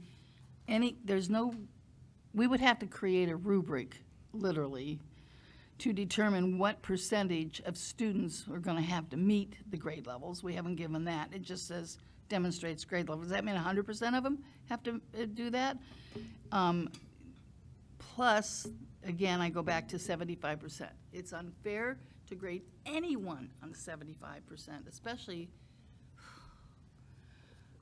on any evaluation, as far as I'm concerned. I mean, how many of you are evaluated every year and 75% of your evaluation is on one item in the whole scope of your job? That's not equitable. It's not equitable. It's disproportionate. It's unfair. And we could go through superintendents like mad with an unfair document that's evaluating superintendents. Clerk Oliver. President Napa, I'm going to put on my HR executive hat here. Board Member Meyer is absolutely right. Usually when you have peer reviews such as 360 feedbacks, that's not weighted in your evaluation. I think Board Member Cross has a valid point. However, I say we should delineate, what are those measurements. I think more than 5 measurements are too much. You have to keep it between 3 and 5 when you're evaluating somebody on their annual performance. So if we can delineate 3 to 5, and we can put language in here that speaks to the student outcome focused goals, and then pare those down into, so many participate, so many that sort of thing. So to Board Member Marquez's point, this is a framework, and then we are now going to, make sure that this speaks to everything that we want. I will say, I understand what you're saying, Board Member Cross. 75% is fair if we pare down what those things are that are encompassed in that 75%, because academic achievement is what we're here for, period, full stop. The other stuff is extraneous.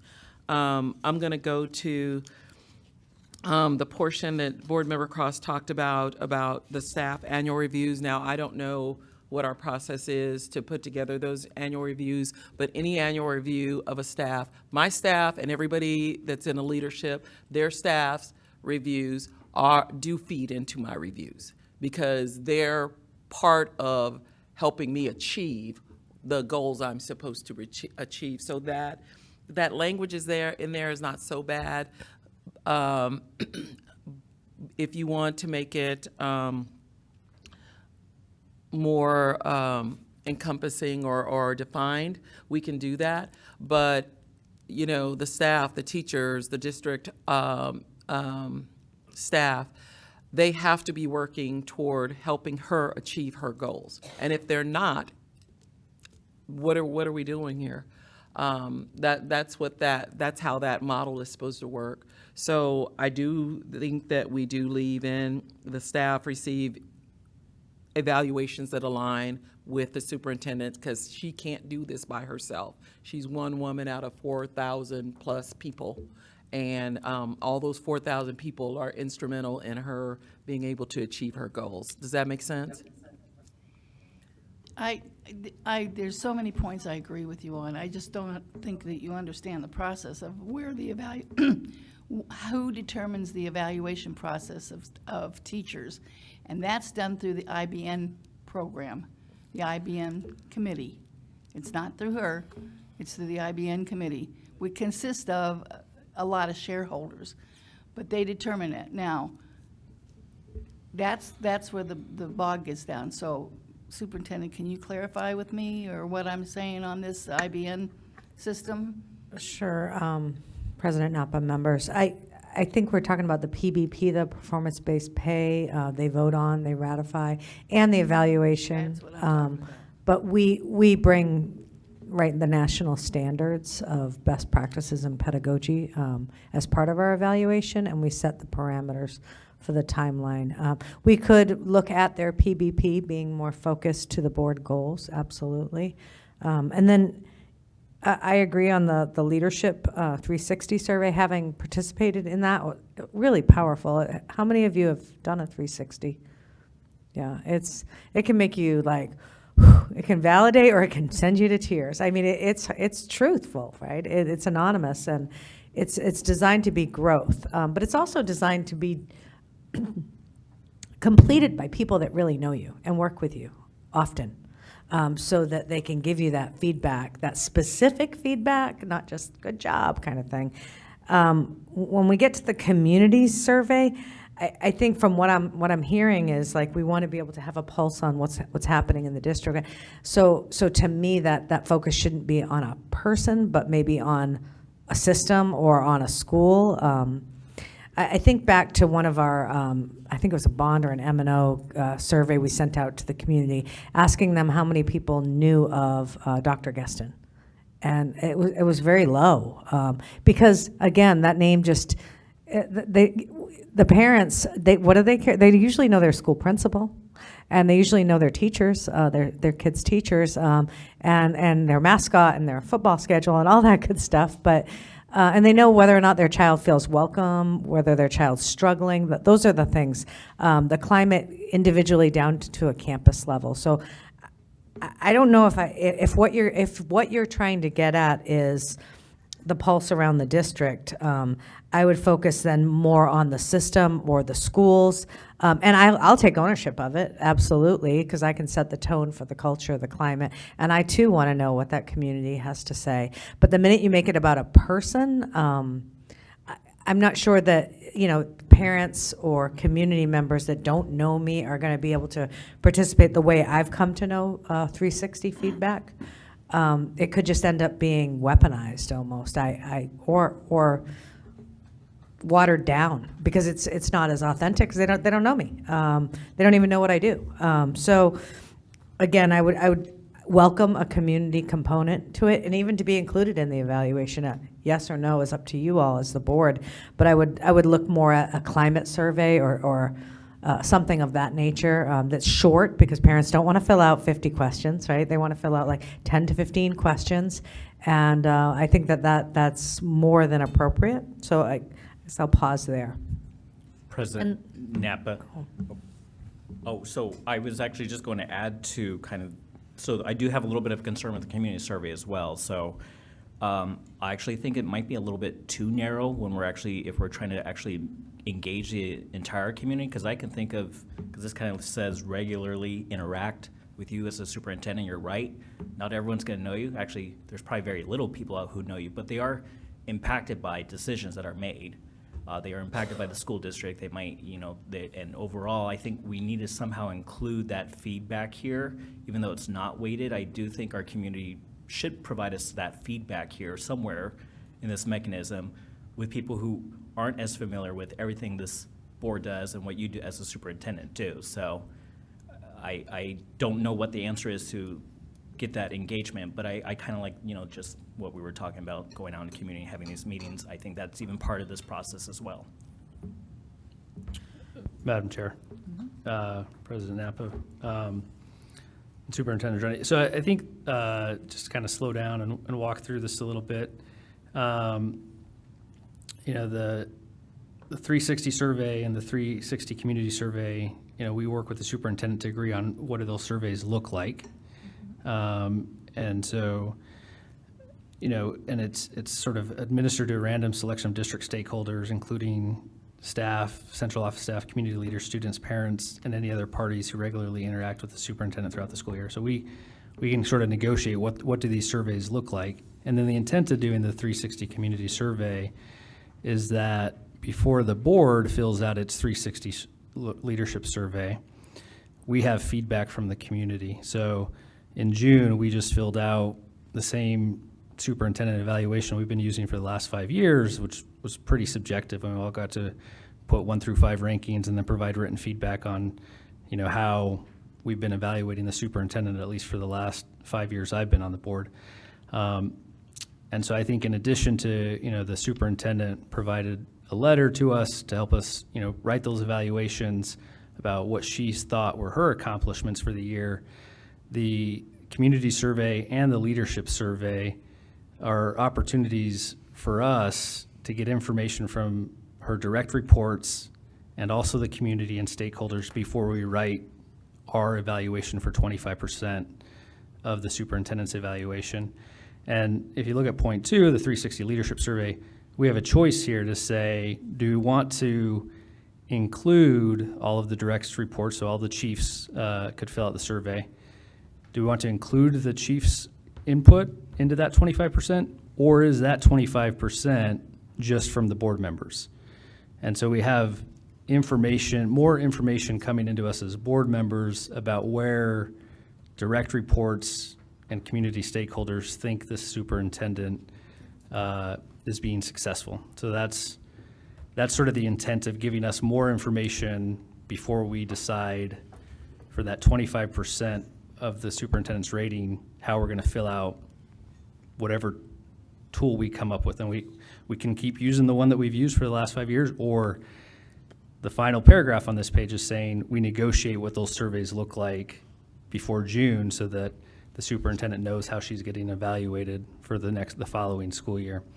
And then back to point 1 under performance objectives, just want to make sure we're reading this clearly together. It says the academic proficiency goal shall represent at least 75% of the total performance objective rating. So within performance objective ratings, we still have 25% where we could, focus on guardrails, or we could focus on the financial performance of the district, or anything else that the board thinks is important to evaluate the superintendent. But what we're saying in point 1 is that 75% of how we evaluate the superintendent is going to be based on some objective metrics, and that within that 75%, 75% would be focused on our academic goals. So the 4 goals that we're going to adopt in August would be 75%, and then we have another 25% to decide if we want to put a guardrail or some other metric that we can actually measure to evaluate the superintendent. Member Napa? Yes. Member Marquez, okay, I can understand your explanation a little bit more. I think the wording here tripped me up. The exact sentence that you read makes it seem like academic proficiency is like solely the goals and guardrails, but from your explanation, it sounds like the 75% encompasses other pieces, which I had like previously mentioned. Is that correct? Yeah. Okay. And there's a whole rubric and there's a whole suggested survey that's modeled that we can, pull in if this is the direction the board would like to go.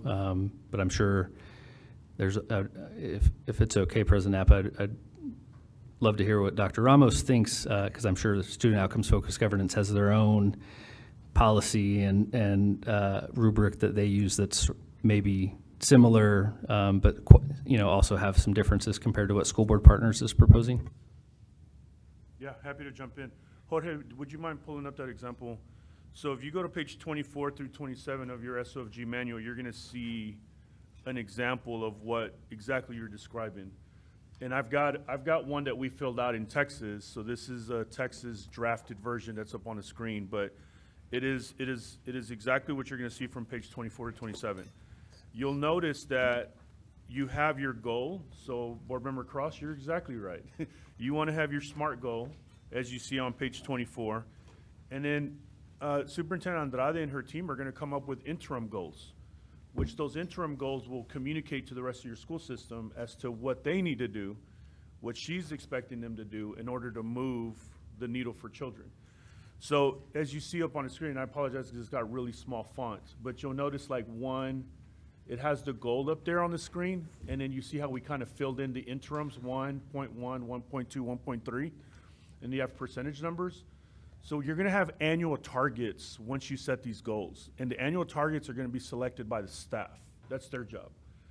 You're gonna monitor your way through the year. So you notice how we have green boxes. You would then be able to say, based on your SMART interim goals, did you move the needle or did you not? There's no guessing. There's none of that. And so you'll notice that there's more red boxes on the left side, which is the student outcome goals. And you'll notice on the right side, constraints is what we call guardrails in Texas. The right side is constraints or the guardrails. So you'll notice more green boxes on the right side. Board Member Oliver, you're exactly right that you don't want to have too many. So that's the reason why we limit you to 5 goals and we limit you to 5 guardrails at the most. That's plenty of work for her to do, to focus on the goals and the guardrails. You'll notice on the framework that it'll say that if at least 2/3 of the goals are met by way of the interims, what are we discussing? She did it, right? So let's have a conversation about how do we keep her and how do we keep things moving forward. If you don't get to 2/3, you don't say, well, we're gonna get rid of her, especially in the first 2 years, because you've got to let her get the systems and processes in place. So what you do is you have a tough conversation, like, so what's the plan and what are you gonna do? But it shouldn't be a surprise because this is the reason you're gonna be doing progress monitoring at the board meetings. You're gonna be monitoring these, and she's gonna be telling you every month what's working and what's not working. What's the strategy? What does she need to pivot? What does she need to move? So the left side of the goals, the right side of the guardrails, she gets that done, you remove the politics of the evaluation. You let the numbers do the talking for you. The other part, I'm anxious for you to watch a board meeting from June. I won't say the name of the district, but you'll see the video. After the first year of them doing SOFG, the board did not throw the superintendent under the bus when they saw their data points. The board actually said, for the most part, I did not do as good of a job as a board member to ask better questions, to ask for better explanations on strategy. So I am not blaming the superintendent and the team or the teachers. I'm blaming myself as a board member. And that's the reason we do the mindset work, and that's the reason we have these conversations. So what you see here is what I think is what you're describing and talking. You want numbers, you want data, you want to remove the politics of it. Superintendent Andrade, you're exactly right as well. Please incorporate a formative evaluation 6 months before the final one to have a real conversation with her about, you know, hey, I get it. Goals and guardrails, you're doing great work. Thank you. I'm also hearing about this other issue brewing over here. Love for us to have that conversation as a board and how I'm feeling about it. Don't let things fester and don't let them build up to where then a board member may take it out and or like what was said earlier, don't weaponize this towards her because you're gonna erode the trust in a relationship with your superintendent. I've said a lot. What thoughts, what wonderings, what questions? And most of my objection has been the 75% figure. And as you explained, it is not how it reads to me. Okay, so, and what Board Member Oliver talked about was dividing up that 75% in different areas, which has been putting the 5 goals in, which I have no problem with. I just saw that 75% and thought, no, this is unfair. So you explaining this, I don't totally understand that form. I have to study it a little bit, but it makes more sense to me at this point. Okay. Madam President, Dr. Ramos, Board Member Cross, I did just ask Jorge to print out some sort of documents that sort of create the rubric and the framework to explain the policy. And I think really the policy is separate than the tools. So the policy is just saying, hey, we're going to evaluate the superintendent based on objective goals. And then the tool is actually how do we actually evaluate the superintendent? And I think, I don't know if student outcomes focused governance, has an opinion, or if there's no opinion on sort of the community surveying and the sort of the direct report 360 evaluation to sort of inform the overall policy or the overall evaluation. But I do think I like getting more information so that we're not just 100% evaluating the superintendent only on objectives, but there is that 25% that the board can still say, hey, I do like the superintendent, or I did get this feedback from direct reports, or I did get this feedback from a principal or a student or a parent, and I want to include that in the written evaluation about things I'd like to see change for the next school year. Board Member Marquez, is there another way we can word those last two sentences? Because I can see how it's confusing. The last two sentences of the performance objectives, number 1, where it says the academic proficiency goal shall represent at least 75% of the total performance objective rating. So basically, doesn't that mean that about 56% of the entire evaluation relies on the board goals? I literally just looked up 75% of 75%. So is that the estimate? Madam President, Board Member Meyer, I'm open to any edits, working with legal counsel to find the right language that makes this clear for everybody. I've not done the math, but I think you're right, is that, if 75% is based on performance objectives, and then, that we have 25% of that 75% is, a finance goal or a school safety goal or whatever we decide as a board, or based on our guardrails, is maybe what I would recommend. But then sort of the more subjective part of the evaluating the superintendent is the leadership survey that board members would fill out, and then we would have the decision to make, do we want to make sure that that remaining 25% is just the 7 of us as board members, or do we want to give any weight to the evaluations that are completed by the direct reports of the superintendent? Clerk Oliver.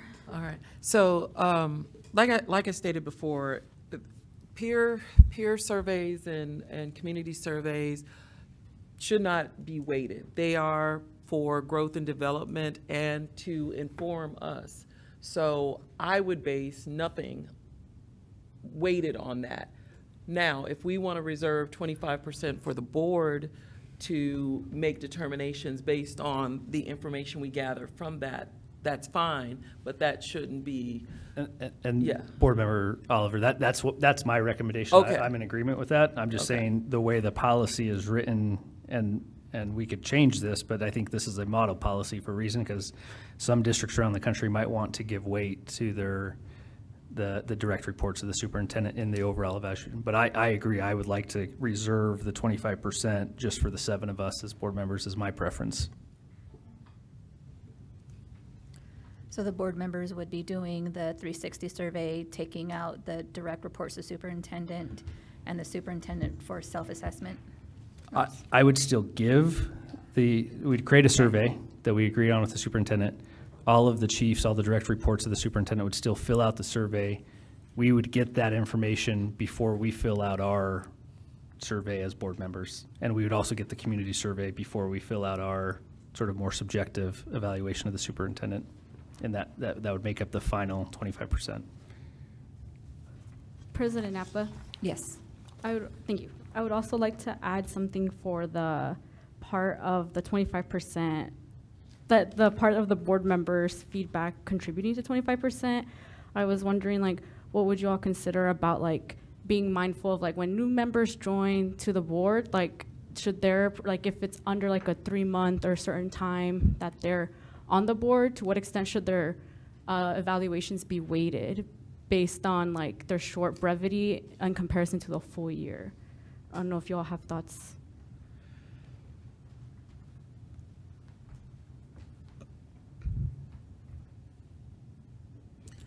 It's usually customary that there is, and we can establish what that period of time is, you know, and we'll use the example that we had this year, you know, Board Member Cota, that was his first meeting that we were doing that. So it just didn't make sense for him to have input on the last year of the superintendent's evaluation.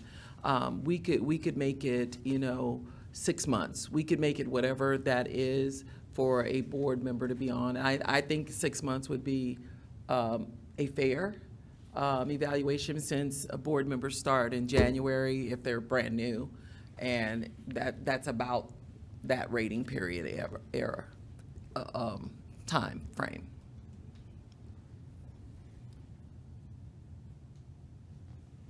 Anyone else?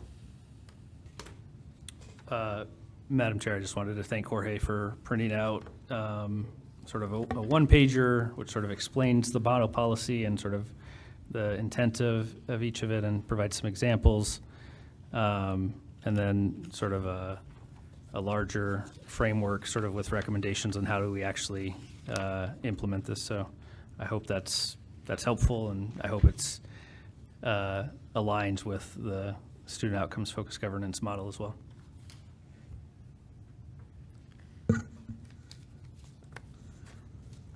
I have just a quick question on the 75%. Hearing Member Meyer, she talked about like a student parent goal, a financial goal, and our 4 goals. So is that too many, or? Okay. At least my understanding was, so 75% of the 75 is academic goals, and then that extra room would be some other goals. So you're not just based off of academic achievement. So it's like maybe you did, like maybe we didn't meet one of the goals, but then you saved like X amount of money for the district. Then that would be weighted in. So, for example, each goal, I mean, I'm going to make something up right now, would be like 15% or something, and then you work your way up, and then there's an extra 15 to get to 75, and that's the financial or the other. Yeah, except it would be 25% instead of 15 from your example, because it's 75% of the 75. Which is what? Well, when I Googled it, it was like 56% of your total evaluation would be academic board goals alone. So that's where the other 25% would come in. Okay. Yes.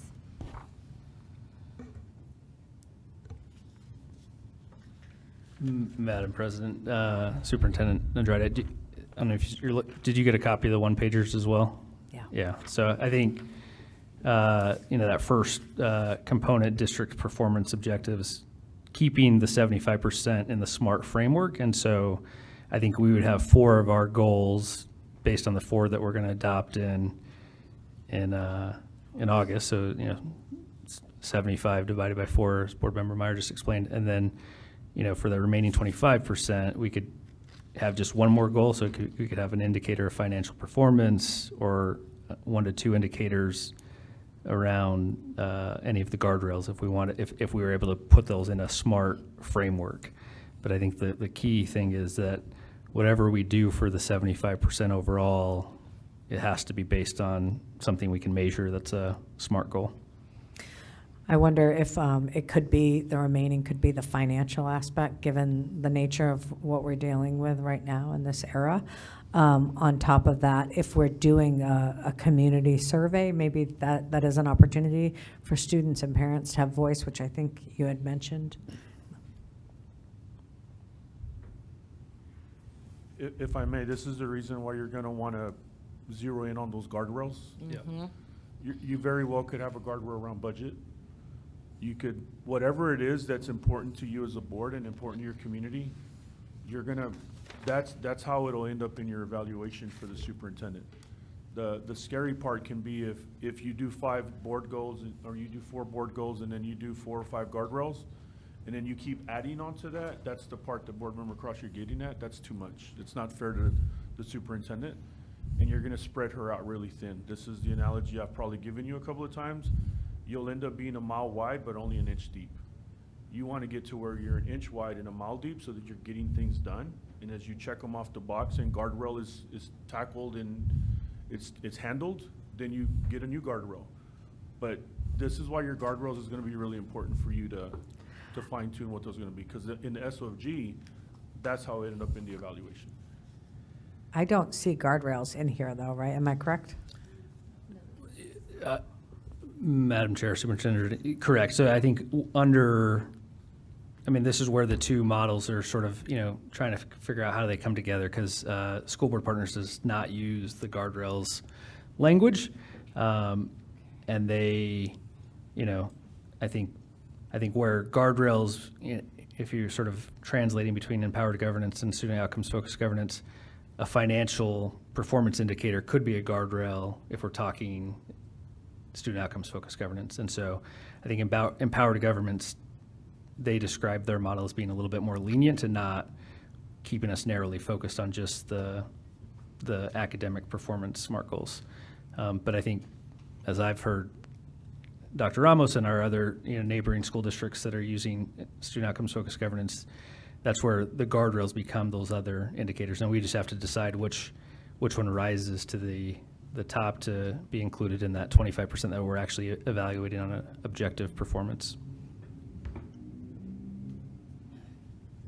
Yes. Yes. So I think this needs to be rewritten. I don't think it's clear enough. I think we need to say the words are 4 goals and say the words are guardrails in here. I like the financial part. Not so much. I love hearing from the community. I think that's where that community survey works and kind of gives us an idea. I do agree with you, gives us input. But I think that this policy, number 1, needs to be clear. I think it's not understandable. I didn't understand it. It's confusing to me, and it doesn't mention guardrails, nor does it mention our board goals in it. I think those need to be more directed. And I would like your input on that, Dr. Ramos. I'll be happy to work with the team to incorporate and merge. The part that I should really elevate, it's you cannot use the SOFG framework or evaluation for this year because you're not going to have your guardrails intact at the beginning of the school year. So just think about it again, right? And if they move the goalpost on you mid-year, it's not fair to you and your job. So the first time you will actually be able to use the SOFG evaluation tool would be the 26-27 school year. Yeah. So for this year, you definitely want to explore and find what fits for this coming school year, because you cannot use the SOFG one. It's not going to be fair to her.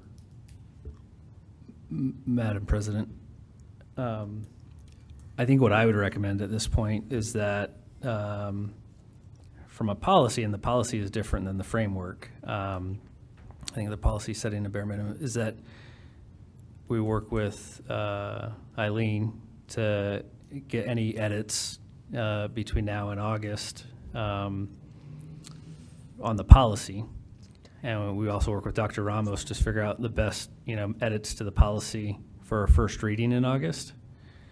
And that we stipulate that when we pass this, if everybody's in agreement in September on a second reading, that it doesn't go into effect until the next school year. And that way we have, between now and June to figure out, one, we're going to go out and listen to the community. We might refine the goals as they become 3 to 5 year goals. We figure out if this rubric or the student outcomes focused governance rubric is the best moving forward. But at least we have a policy in place that says this is the bare minimum of how we're going to evaluate the superintendent, and then the how of, what does the community survey look like? What are the guardrails that rise to the top? We have a lot of time to work on figuring out what does that actually look like, and giving the staff and the superintendent the resources to look at the two different models and how do we actually execute it. So I do think it's important we get a policy in place, because I think if you look at our current policy that's in place, it's very generic. But I do think passing it now gives the superintendent time to figure out how does she feel comfortable getting evaluated for the following school year.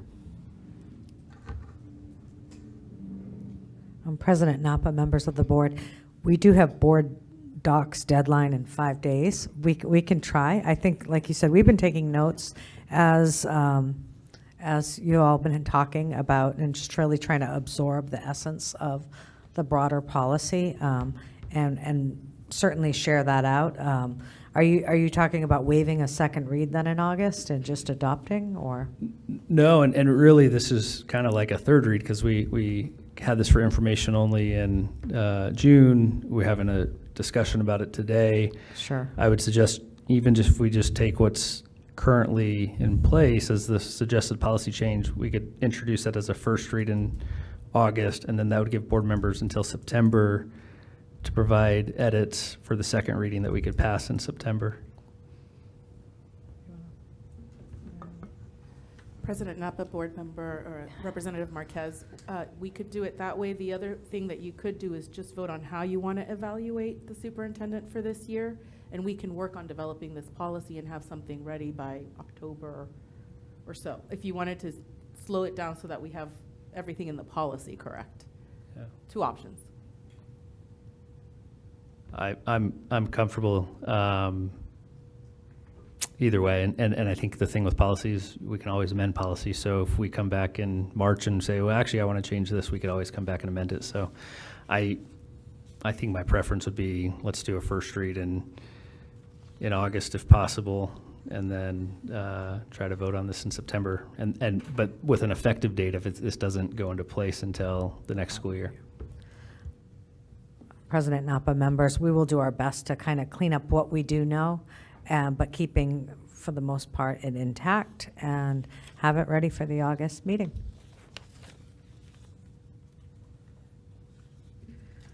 So then that means we still have to decide on the framework. Is that something that you suggest that we do that right now, or we can come to the August meeting and discuss that further? Correct. What I thought I heard was, a minimum of 75% on board goals and other board-selected guardrails. And so then the actual content of what guardrails those will be can be brought in that first read in August. Yeah. Yeah, and Dr. Ramos, Madam President, I don't think in the policy itself, because this will change, we're trying to build something for future boards so that they can say, hey, at a minimum, this is how we want you to evaluate the superintendent, but we're not dictating the policy, the goals for the next board 5 years from now. We're just saying, here's the framework of how we think you should evaluate the superintendent. It's up to you to decide if you're going to do a 1-year goal or a 3 to 5 year goal, and try to stick with it. So I think the intent is not to put the actual goals in the policy, but to create a policy that can live beyond us as board members. Board Member Cross? I agree, you would not put the specific goals in there, but you might say the current goals. That would generically say whatever the new board has as current goals is what she's going to be graded on. Does that keep it generic for you? Madam President, Board Member Cross, I think with policy, we don't want to put in specific goals. The wording. Or the wording, current correct. goals. So I think the current goals will be voted on each school year before June. You're misunderstanding me. I'm not talking about listing the goals, specifically the current goals. I'm saying that that position would be evaluated on whatever those current goals are for the year that were established by the board. Does that make better sense? Does that make sense? Whatever the current board's current goals are for the year, not specifically mentioning them or what they are, but saying the ones that the board has now currently voted on. And so so every year those goals are going to change, right? So then when you get to that year, they're the current goals.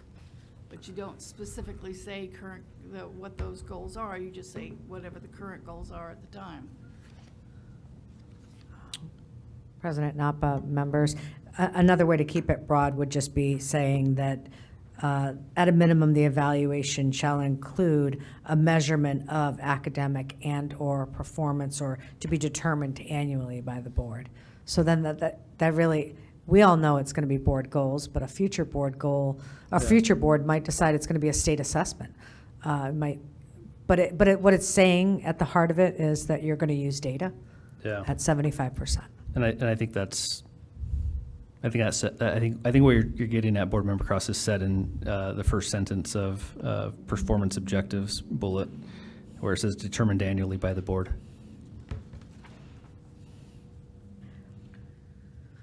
President Napa, and members of the board, I wanted to bring back to something I had mentioned earlier. Based on our discussions of board, like our board evaluation, I think we should include something in here that states like that will give feedback to the superintendent, like kind of like that halftime, something like that. You're It says, talking like, about the formative assessment? yeah, so she can see, or like to progress monitor her performance. So something around like wording that says like at the mid-semester or mid-year point, board will evaluate that. Mm-hmm.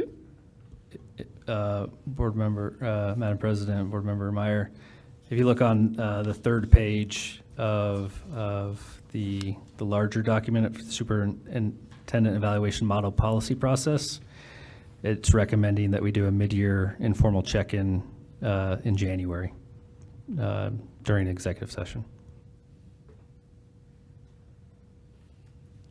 If I may add to Board Member Meyer's excellent point of you might want to consider to keep aligning more and more with the SOFG, to also put in there that the board will not evaluate a superintendent unless it's evaluated itself 45 days prior to evaluating her.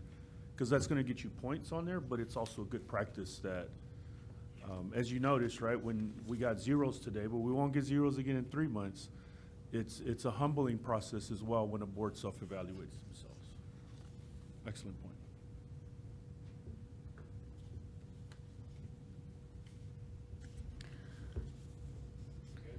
I think we're good. So we have a plan to move forward to take all this into consideration. Legal can do what legal does, come back, probably not in August, but October, you said? We can bring a first draft back in August if the board so desires. Board, do we want it in August? Yes, okay. And then we're going to have to decide on what the framework is at some point. Okay. I think we're good.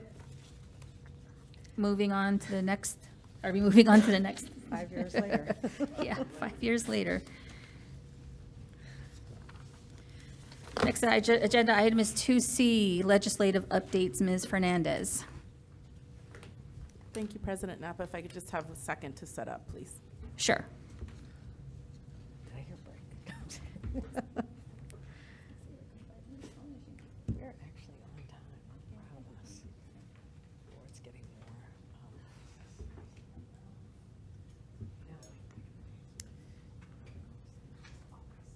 President Napa, board members, we wanted to do a quick update for you on some of the legislative bills that were adopted and signed into law by the governor that will have some impact on our operational policies here, practices at the district. And you may see some of these items come up to you before you in a policy change. And so we wanted to make that connection for you early on so that you're not surprised by anything that we may be bringing you in the next couple of months as it relates to policy changes. And so what I've done is I've really gone through and just focused on those bills that are really impacting mostly our operational side of things, and may have some impact on our policies. Obviously, I'm not, going to summarize every single bill that was passed by the legislature. And Representative Marquez, please feel free to jump in if I miss something. And so I did want to we'll start off with Senate Bill 1225. You will see that out of all the bills that we'll go through today, this particular bill has an emergency clause that was added to it, which means that it went into effect immediately upon getting signed by the governor. The other bills that you'll see in here, the vast majority, with the exception of one other one, will go into effect on September 26th, since sine die was on June 27th. So Senate Bill 1225 requires school districts to provide age-appropriate instructions to students in grades 7 through 12 on the 9/11 attacks. So currently, our school system, our district actually has the 9/11 matters embedded into the curriculum for U.S. World History, and that's taken at the 9th grade. We will be working on embedding that into all of the grade levels. It may look a little different. It may be embedded into actual courses, or it may actually look like one day where we do a day of observance and show some educational materials to our students, and that is currently being worked on now so that we're in compliance with this provision. Madam President and Council, is this something that needs to provide just at a specific grade level, or is this for every student, like every year? It's for every student from grades 7 through 12, and each year there has to be some type of educational component that deals with 9/11. Thank you. You're welcome.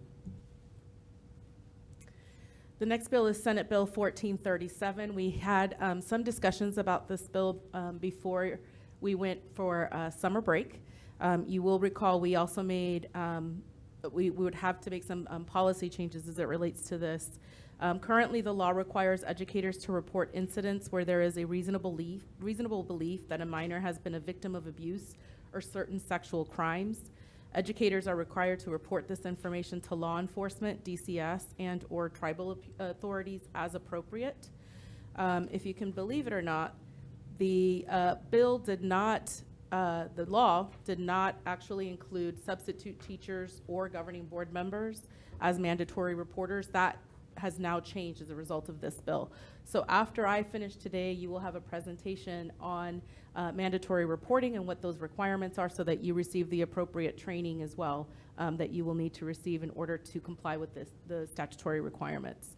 Other changes that came into effect under this bill, under the new changes, SROs and SSOs are no longer considered law enforcement individuals that can receive mandatory reporting items. And so what we have to do as educators is we have to report that information directly to the law enforcement agency that has jurisdiction over the matter. If our schools, if somebody in our schools was to report this to the SRO also would have to then turn around and report it to the appropriate law enforcement agency. They cannot take action on their own to investigate that crime. In addition to that, the law now has not changed, but now talks about there is a local procedure that has to be developed by the county on how you interview victims of abuse. That is the only way that victims of abuse can be interviewed, and you have to go through that training in order to be qualified as a law enforcement agent to interview a victim of abuse, of potential abuse. And so the new bill also makes it very clear that that protocol is the only protocol that can be used. And so law enforcement will have to go through that protocol training as well in order to interview a child that is a potential victim of abuse. Senate Bill 1106 is known as Ava's Law. It basically states that as a school district, if we fail to do an appropriate background check on an individual, or a mandatory reporter that is employed by us fails to report an incident that should have been reported under the mandatory reporting laws, and that individual goes on to commit a sexual crime against a child with a disability, we can now be held civilly liable for that. So this now adds civil liability to our district if we fail to do what we need to do, or if one of our employees fails to report something that has to be reported. Right now, the law is limited to a crime committed against a student with a disability. I can't imagine that the legislature would not take an opportunity to expand this law to all general education students. It just would make sense that that would be the next iteration of this provision of this law. Senate Bill 1659 allows the State Board of Education to provide misconduct information on cases they are investigating to other school districts or a third party if the employee that they're investigating resigns before the investigation is complete. So now, even if you, let's say I as an employee, if I was under investigation by the State Board of Education And I decided to resign before that investigation was complete, and I went on to apply to another school district or another party that then asked the State Board of Education if I was under investigation. The State Board of Education can turn over that information and say, yes, this person is under investigation.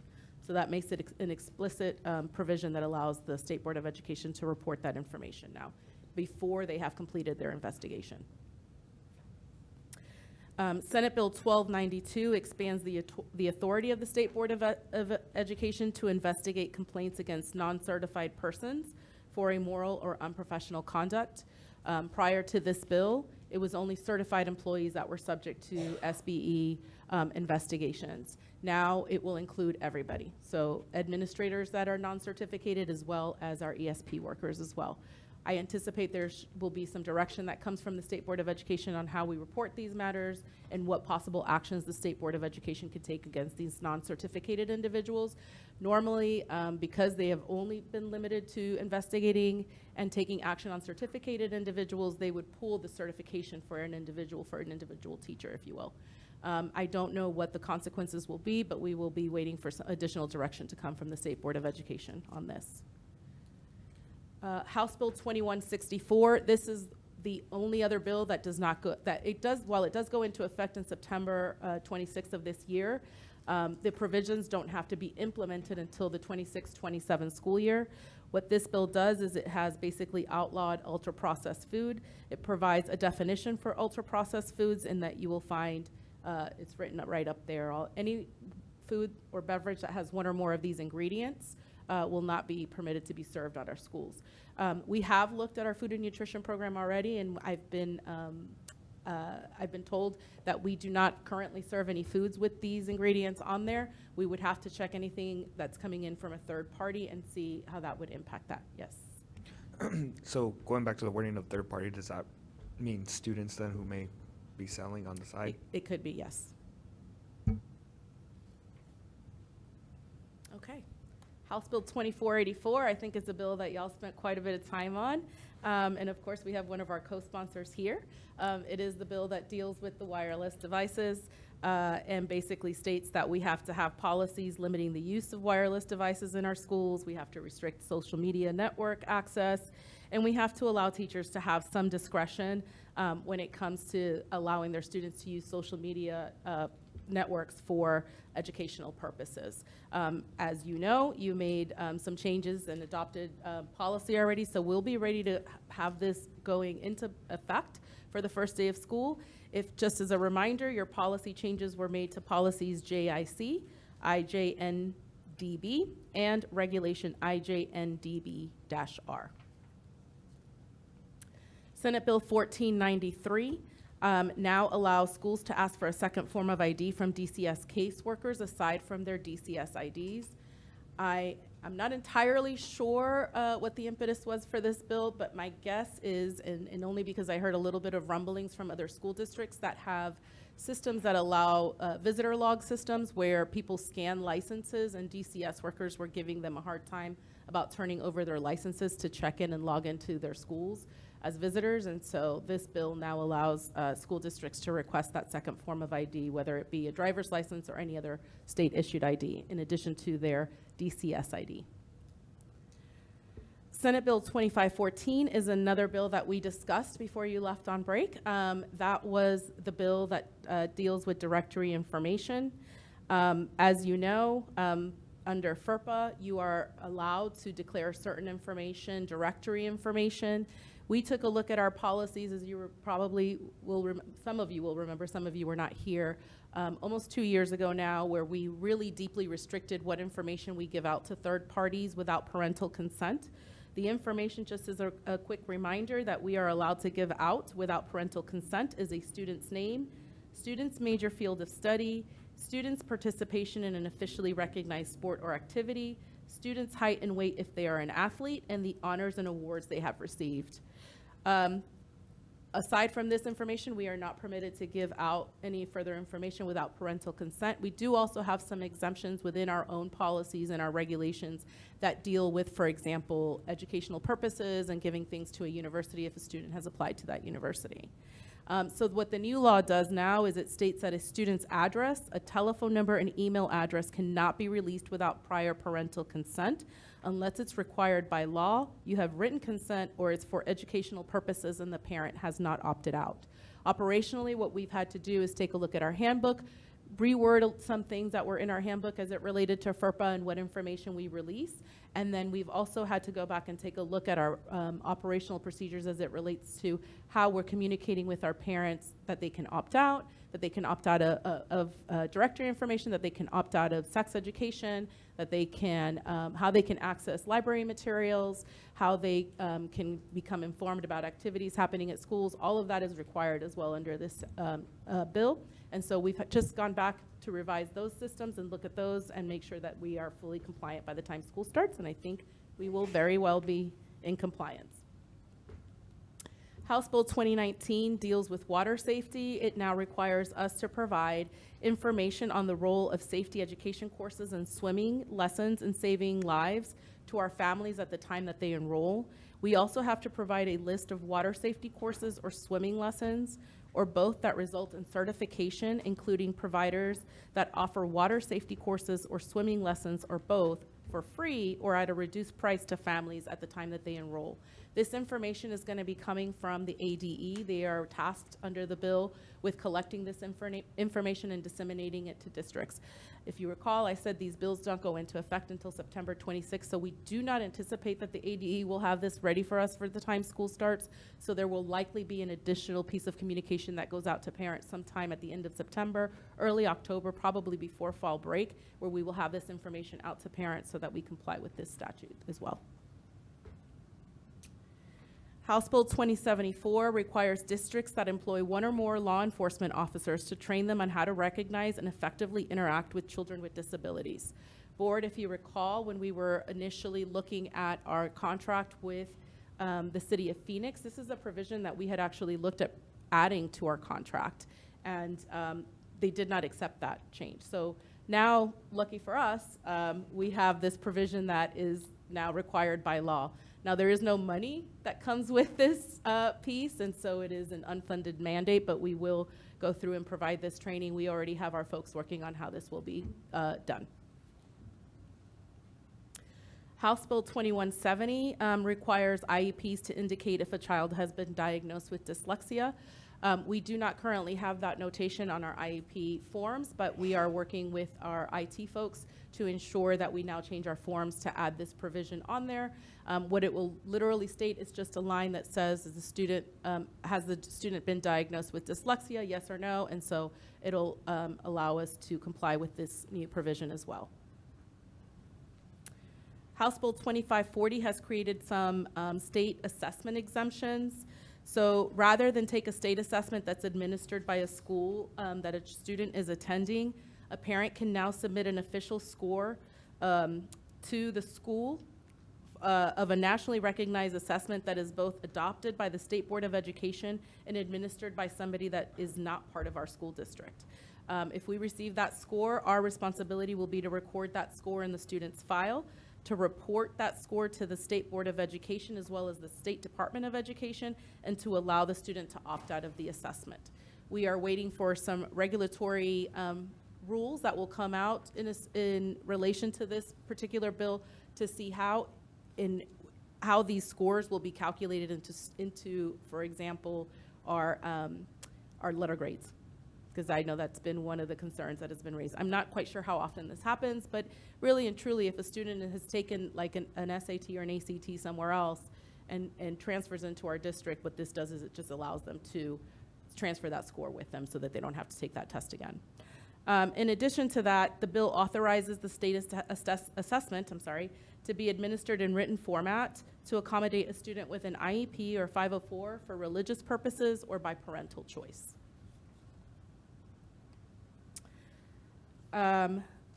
Senate Bill 1383 is regarding health services. It now requires that we provide families with the healthcare credentials of any individuals that provide routine healthcare services to our students at schools. It also requires us to describe the type of emergency response training, including CPR training, that's required by the district for employees to complete when that information is requested by parents. Healthcare credentials are considered licenses, certificates, permits, or regulations to practice a healthcare profession under the law. So for example, if somebody was to come in and say, I want to see what the credentials are for your school nurse, we would provide them whatever credentials and certifications that school nurse has. And then finally, House Bill 2231. It creates a new exemption under Arizona's open meeting law. The new exemption allows for the exchange of communication among a quorum of a 3-member advisory committee or subcommittee. And so it basically allows that 3-member subcommittee to break quorum, if you will.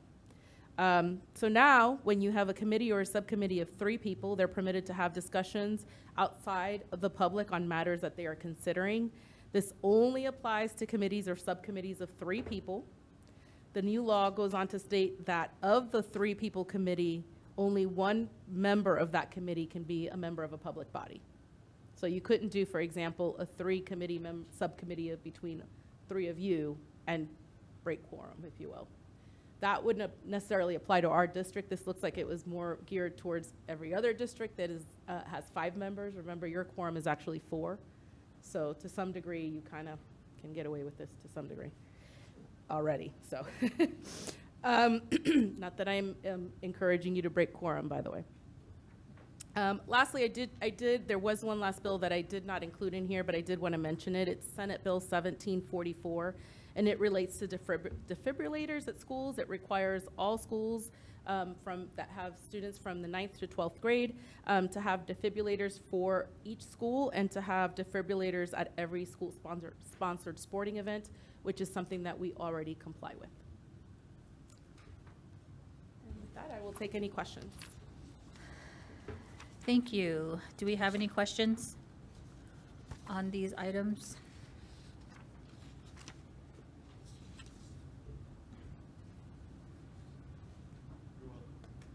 Yeah, good job. Thank you. Moving on. Board member. Okay. Thank you. Understood. Item 2D, mandatory reporting. Ms. Fernandez. Thank you so much, President Napa, board members. As we just went through, state statute has changed, and so now you are required to be mandatory reporters.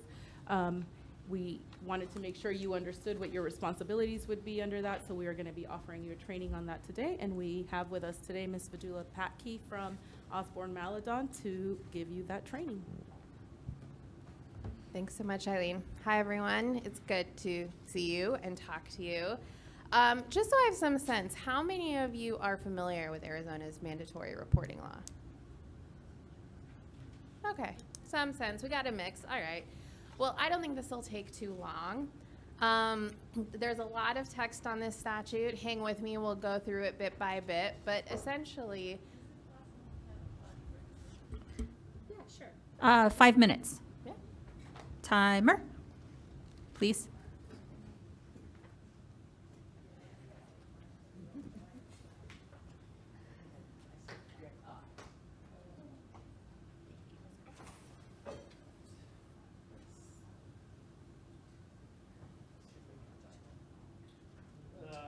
Yeah, I was gonna make a joke, yeah.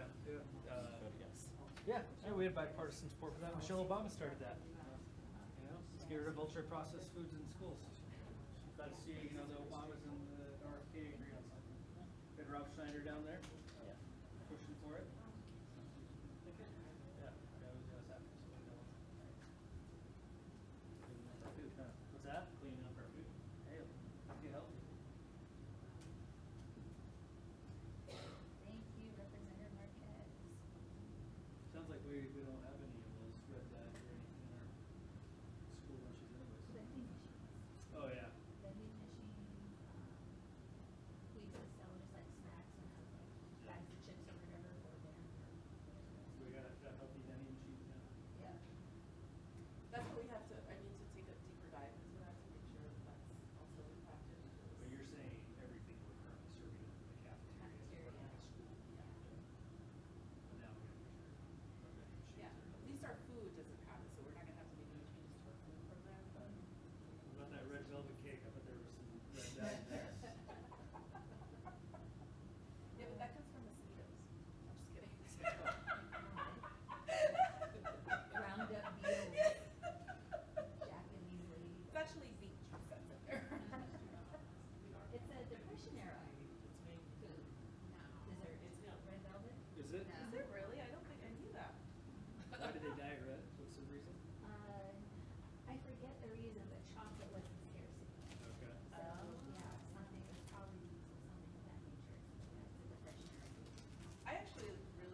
Frankie, did you see this?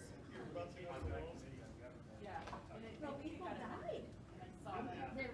least 2 people, maybe 3 people, that were just, like, that was the only thing that they were drinking throughout the day. I think they were young people. And so it's no longer there. Because they, you're like, hey, you're supposed to drink, I think like 1 per day, they were drinking like 5.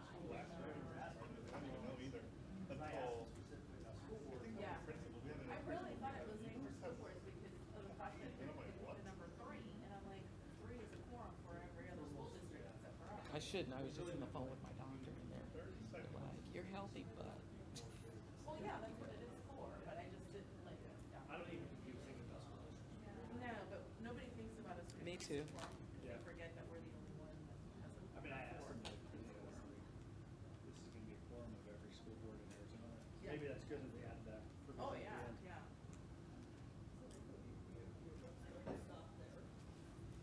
Hi, Julie? Oh, yes. It is uncomfortable. Extremely. You got 3 seconds, 2 seconds, 1 second. My feet are frozen right now. Did she go to her office? Somebody find Thea. Oh, poor her. Thank you for her. She doesn't need to be in the training, right? Well, it says Ms. Andrade. No, wait, we can go. Yeah, we can go with that, right? Yeah, so we're back, and let's continue our training on mandatory reporting. Okay. So like I was saying, there's a lot of text here, but the statute is actually pretty straightforward when you break it down. So 13-3620 provides that any person who reasonably believes that a minor is or has been the victim of physical injury, abuse, child abuse, a reportable offense, or neglect that appears to have been inflicted on the minor by other than accidental means shall immediately report or cause reports to be made of this information to a peace officer, to the Department of Child Safety, or to a tribal law enforcement officer or social services agency. So broken down, right, the first question is, who falls within the ambit of this statute? Well, the reason we're talking to you is because you all now are explicitly identified as mandatory reporters, along with all school personnel, and I think Eileen mentioned this, substitute teachers are also now considered mandatory reporters. So that's just an FYI. When is the duty to report triggered? Well, there can be a couple things. First is if you just have a reasonable belief that there has been abuse or neglect. Otherwise, if you've observed actual signs of abuse, injury, or neglect, if you've gotten a verbal or written disclosure from the child who is subject to the abuse, injury, or neglect, or you have reliable information from a third party. If you have any type of information along these lines, you must file a report. So most of those are pretty straightforward, but they raise the question of what is considered a reasonable belief, right? Because you only have a duty to report if you have a reasonable belief that you have this information. And this is sort of a legal construct. The reasonable belief standard is what would a reasonable and prudent person in your same position do? Would the reasonable and prudent person who has the same facts or has seen the same things that you've seen, would they believe that the duty to report has been triggered? That's inherently a somewhat squishy concept. Hopefully you can recognize that built into that is that there is some flexibility in terms of when and how you report.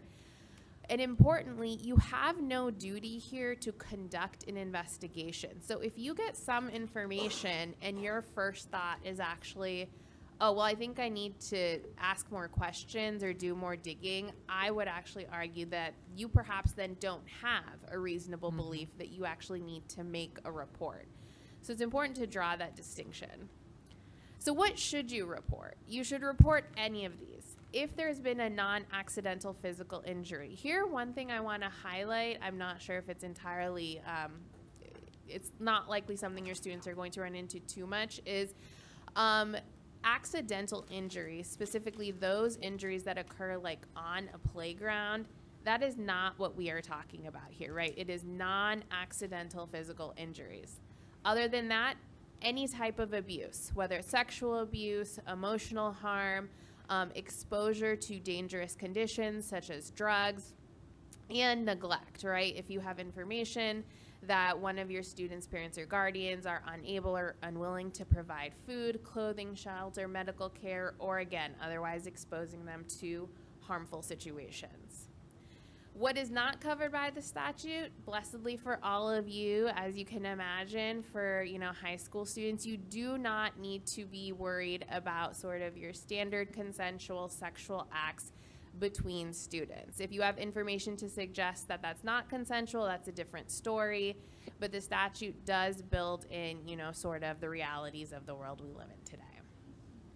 Where should a report be filed? So the statute actually does draw distinctions about who you should make reports to, but I think for your purposes, if your duty to report is triggered, you want to report either to Phoenix Police Department, the Department of Child Safety, the Child Hotline, or if we're talking about a student who lives on the reservation who may be part of an Indian nation, you'll want to also potentially make that report to tribal law enforcement.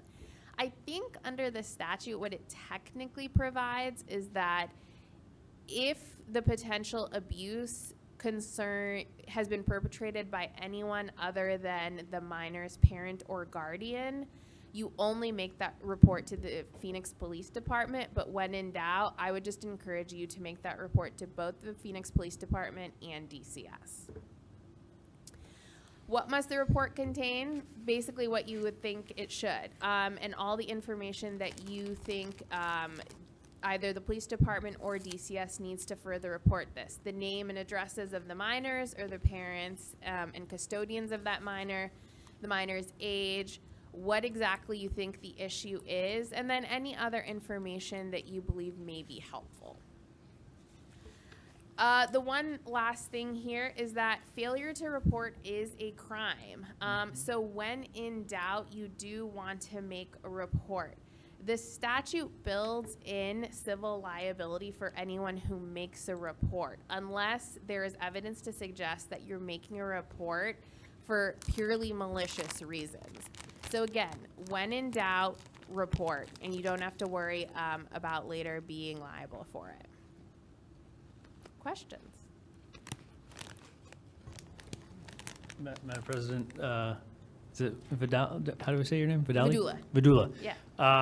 I saw the last slide before this one. It says reporting the superintendent is not an excuse. Does the district have a form, or do we just use like the form, or is it a telephone conversation that counts as a report with the police department, or if we call 911? Is there specifics on how do we actually do this? That's a good question, and it's not in the slide. You can make a report either by telephone, or there are actually email forms. Mm-hmm.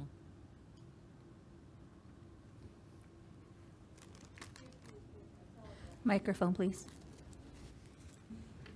If you report by telephone, how do you keep a record of that? You get the information from who you're talking to, the time, the date, all of that, to cover your Yes, self? you'll want to get, that's another great question. You will want to get either the DCS report number or the intake number when you make that call. Madam Chair. Jorge, I'm sure this was in our board packet. Can you send out just this slide deck, though, to us so we have this for reference?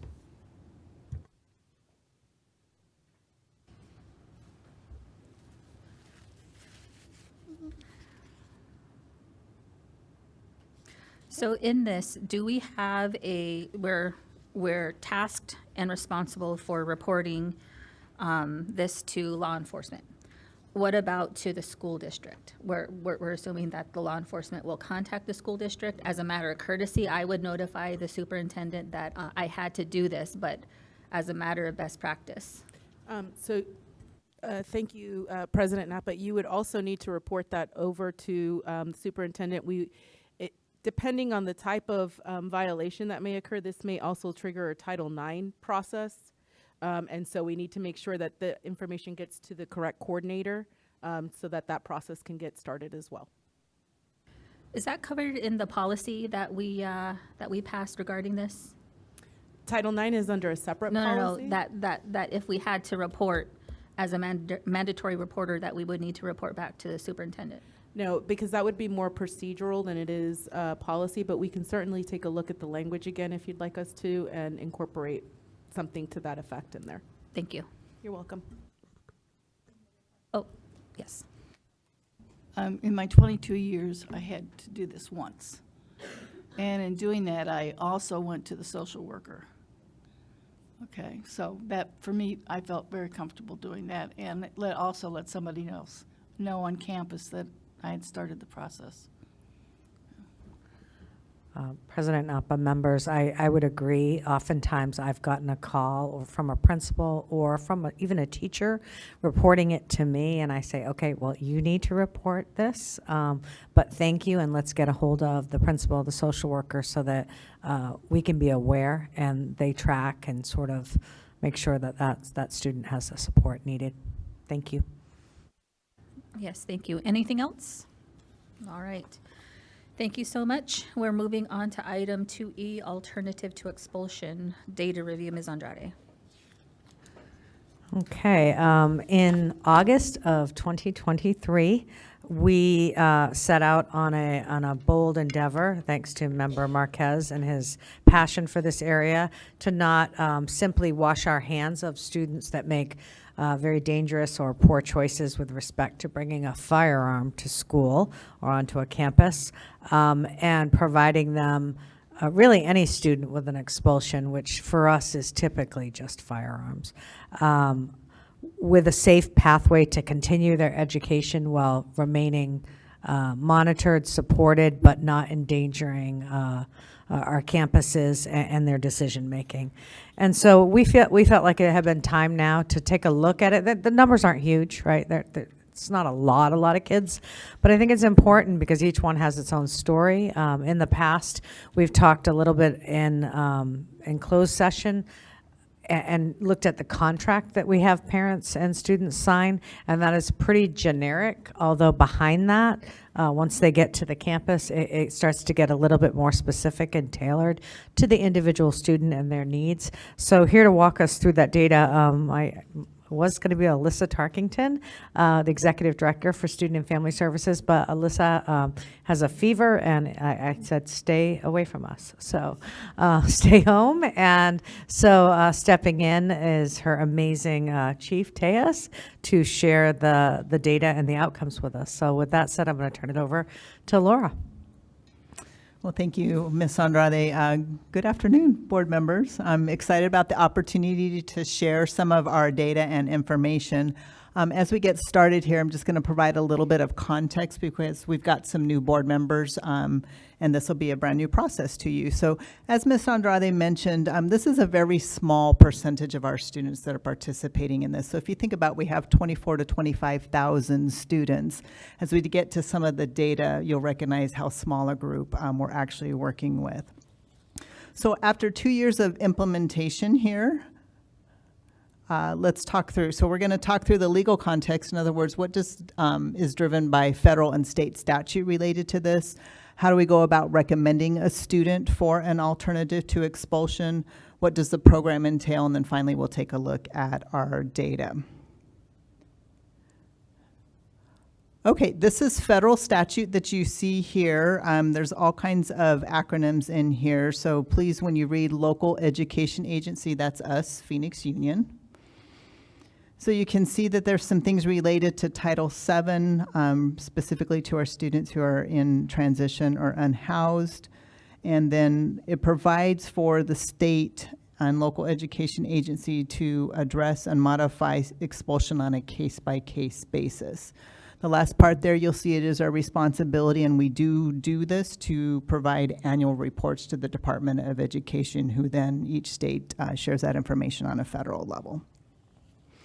So what is the state statute here in Arizona? We've got two provisions that allow for expulsion. So this is the first one. This is related to a firearm. And you can see that the school shall expel for a period of not less than 1 year, with that exception on a case-by-case basis. Okay.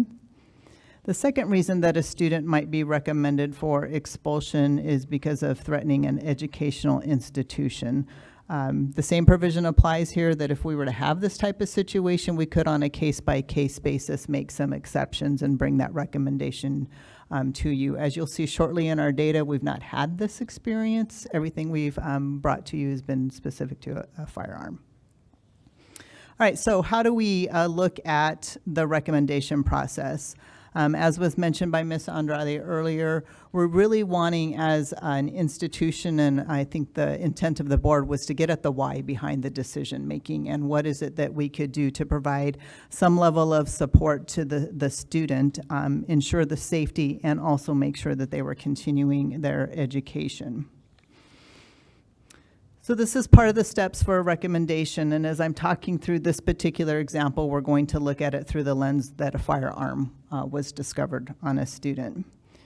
So immediately the student is going to be removed from the campus, assigned a consequence of expulsion, and while that is happening, simultaneously we are working with the student and the family to conduct what is called a Comprehensive School Threat Assessment, or CSTAG. Now, this is something that's developed on a national level. It's recognized, it's research-based, and it also has provisions to dive into mental health of the student to understand maybe if that's part of the drivers. It's very prescriptive. It's exceptionally specific. It does require interviews with the student, the parent, the guardian, any witnesses that might have been involved or have direct knowledge of the student. So it could include additional school personnel, counselor, assistant principal, or a teacher that maybe has firsthand knowledge. We do train annually on this threat management process. We have multiple staff members that are trained in it and participate as part of the team. I do want to remind the board, and we've talked about this in a couple of different situations, the participation and cooperation is the bare minimum to be able to be recommended for an alternative to expulsion program. We do have the ability to gather lots of information, other factors, as I mentioned, mental health needs, if there's educational challenges. And interestingly enough, we are blessed to have 2 district regional psychologists who work with us, and they are actually trainers for the state. So we're blessed to have that resource with us. All right, so let's take a look here. The alternative to expulsion programming, just for context, Phoenix Digital Academy is the school where the students are enrolled. They are case managed, so on an individual basis and taking into account each individual student's need, they're case managed and the appropriate staff are assigned to that depending on the needs. They are assigned a school counselor at Phoenix Digital Academy to help monitor the academic progress. There are also social and emotional mental health services. We do have dedicated social worker for Phoenix Digital Academy. And this coming school year, we're really excited to include kind of that 3rd level of support through the engagement center. As we're doing an intake, we can also assign additional services. So for example, a mentor, if that's something that the student would benefit from, or if maybe they're making poor decisions because there's a lot of financial stress, do they need assistance with a job or some support in that particular area. So from there, a safety plan is developed. It's well communicated, so the parents, students, the staff all understand what's incorporated with that. In the event that the student needs to be on a Phoenix Union site for testing or some other support or purpose, they are agreeing to be wanded. Please note that this is conducted in a very private way. We want to make sure that the student has dignity in this process. The signed agreements for the alternative to expulsion program can be tailored to meet individual student needs. So for example, if they needed to participate in some sort of mental health screening or process, we could provide the facilities for that to happen and the staff to be able to happen. If it's preferred for that to occur in person, then we'll make the arrangements to be able to do so. Sometimes we find that students disclose that they're battling a substance abuse problem. And so we would want to make sure that the student receives the appropriate level of services that we're able to provide. Frequently, that's through a third party for us, but we want to make sure and get that family plugged into that. Maybe the student is feeling really overwhelmed and they're struggling with time management to help with some of their academic progress. So we would talk through some tips and tricks to be able to assist with that level of support as well. So this is just a quick screenshot of our mental health assessment. That's a portion of the CSTAG that we talked about earlier. This level is what really allows the team to offer those specific services, talk through what safety measures might need to be in place or other supports that the student and the family are indicating is necessary. See many of you checking out the questions, so I'll give you just a second to look at the screen.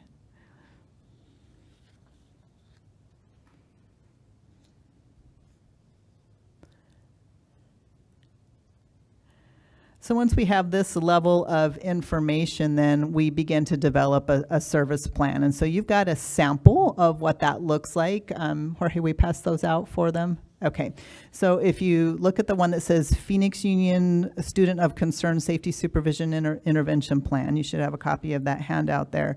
This is where we really begin to tailor what level of supports we're going to be able to offer the family. So I'll just run through a few examples. If you look at the third bullet down, on the first page, we visited about the new cell phone policy earlier, and so this might be a situation where the parent is agreeing to help us monitor the student's use of a cell phone and their social media in this space. It may be if they're going to be coming on site that we're asking that those be put into their backpacks or into a pocket and that they're focused on school, as an example.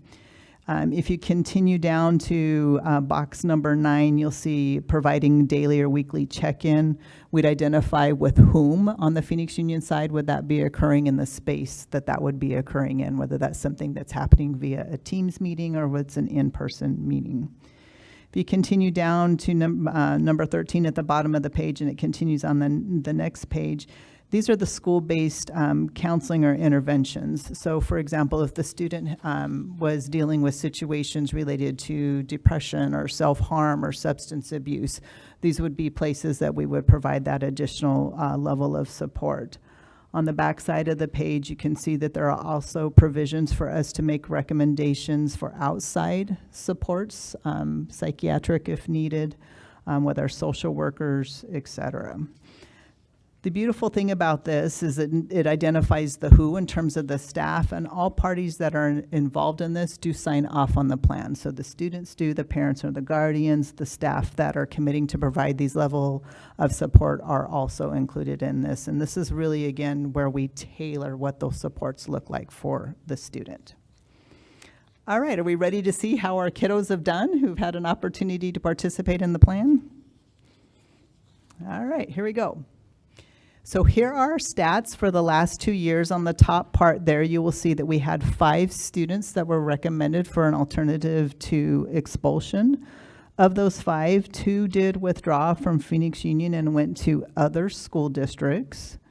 One of our students is still currently attending with us, and 2 graduated. And then for last year, the 24-25 school year, you'll see that we had 8 individuals that we recommended for the alternative to expulsion. 1 of those withdrew. 6 are still continuing with us, and we had 1 graduate. Now here's what's exciting. Of the students that withdrew and went to other school districts, we've already had 1 contact us. In fact, we're meeting with them next week because they want to come back to Phoenix Union. So you'll see I gave you a handout that shows all 13 kiddos. This also gives you an indication of the level of detail that our staff does and the frequency with which we're checking in with the students and the family just to make sure that they're doing well and we're providing the level of supports. And then talking through how do we need to, as situations continue to evolve or students are demonstrating progress, how can we continue to meet their needs? And with that, I'll open it up for any discussion or questions. Board, questions, discussion? Board Member Cross. It looks to me like, even though it's a small group of kids, somewhere along the line, 8 kids have graduated from if I heard that right. We've had 3 kids, I Three believe, kids graduate, graduate. and many others are on the way, track. which They're is, making to me, progress. phenomenal. You say one, you say, every one of them is important. Yeah, we're excited about That's it. Thank you cool. for that. I think, I know I've asked this question, but I don't, a vice principal, assistant principal came up to me a while back and had serious concerns about our in-person student and if they have to transfer to digital because of a behavior contract, that they lost their credits in that transfer. So if you're deep into the semester, that's a significant loss if that student was on track and doing what they needed to do. Can you speak a little to that? Because I thought that was a platform issue, a correlation, and not such like seat time. Yes, thank you for the question, President Napa. Each case is different and each student is different. Best case scenario, if the student is passing all of their classes, it makes it a lot easier for us to be able to automatically plug them into opportunity. Depending on timing of that, we may facilitate work from the campus from which they were expelled with those teachers to try and complete that in a virtual space, just to allow them to earn those credits. If the timing is such that we can, let's say it's early in the semester, that we can make a transition to the digital space and there's very little loss of opportunity, then we do make an effort to do that. If the student is just point blank failing their classes, it doesn't make sense to enroll them in a space that they're not going to be successful. So we may look at waiting until the next quarter starts with digital and trying again. So each case is a little bit different. We have made an effort to minimize the loss of credit. There are situations, however, where, to your point, it doesn't line up well, and we're continuing to work on those systems on a case-by-case basis with the teachers that are accepting the students. Thank you so much. Anyone else? Madam President, Chief Tays, I was looking at the first student in the comments. Looks like a 12th grader, started at Digital Academy in 2024. The comments say recommended for transfer to Linda Brill. It looks like it's been over a year, so that could be eligible. But with a student that's a 12th grader, are we still in contact with the student? And are we helping to facilitate a GED, or is it still likely that the student can get a degree and graduate from Linda Brill? President Napa, Board Member Marquez, thank you for the question. In this particular student's case, what we are working through is for admission to Linda Brill. For this student, they are going to be assigned a mentor. That's a program that we started actually this last spring. We've seen a lot of success with that. It's just another individual that's checking in with that student. As you might remember, Board, we do get credit for our 5-year grads, and at the end of the day, we really want to make sure that every student has an opportunity to earn that high school diploma, and so that's part of the reason that Linda Brill exists, and so we're going to hope that a change in environment for this particular student will yield a great deal of success in comparison to the digital space he was in. Thank you. Madam President, Chief Tays, I do want to highlight the 3 graduates that Board Member Cross highlighted as success stories of this change. But I did want to ask, and hopefully this is another celebration, is every student that's been part of the alternative expulsion program, based on the data, I'm hoping that we can say there's been no incidents with firearms since they've entered the alternative expulsion program. You are correct in that. Okay, so I would like to lift that up and celebrate that, we're giving these students the wraparound services they need to make better decisions. Thank you. Just a point of clarification. Once a student is approved for alternative to expulsion and they complete their time at Digital Academy, is it just for a year what the expulsion would be, and then they could go back to their home campus? Thank you for the question, President Napa. You are correct. And so the expulsion is for a 1-year period, and at that time, the student is reevaluated along with their parents just to determine what's best. If they wish to stay at digital, certainly we're going to support that. If they wish to go back to their previous campus or another campus in Phoenix Union, we'll also facilitate that opportunity. I think it's important also to remember these students aren't expelled, right? So it is still a year, but they don't have an expulsion on their record. All right, anyone else?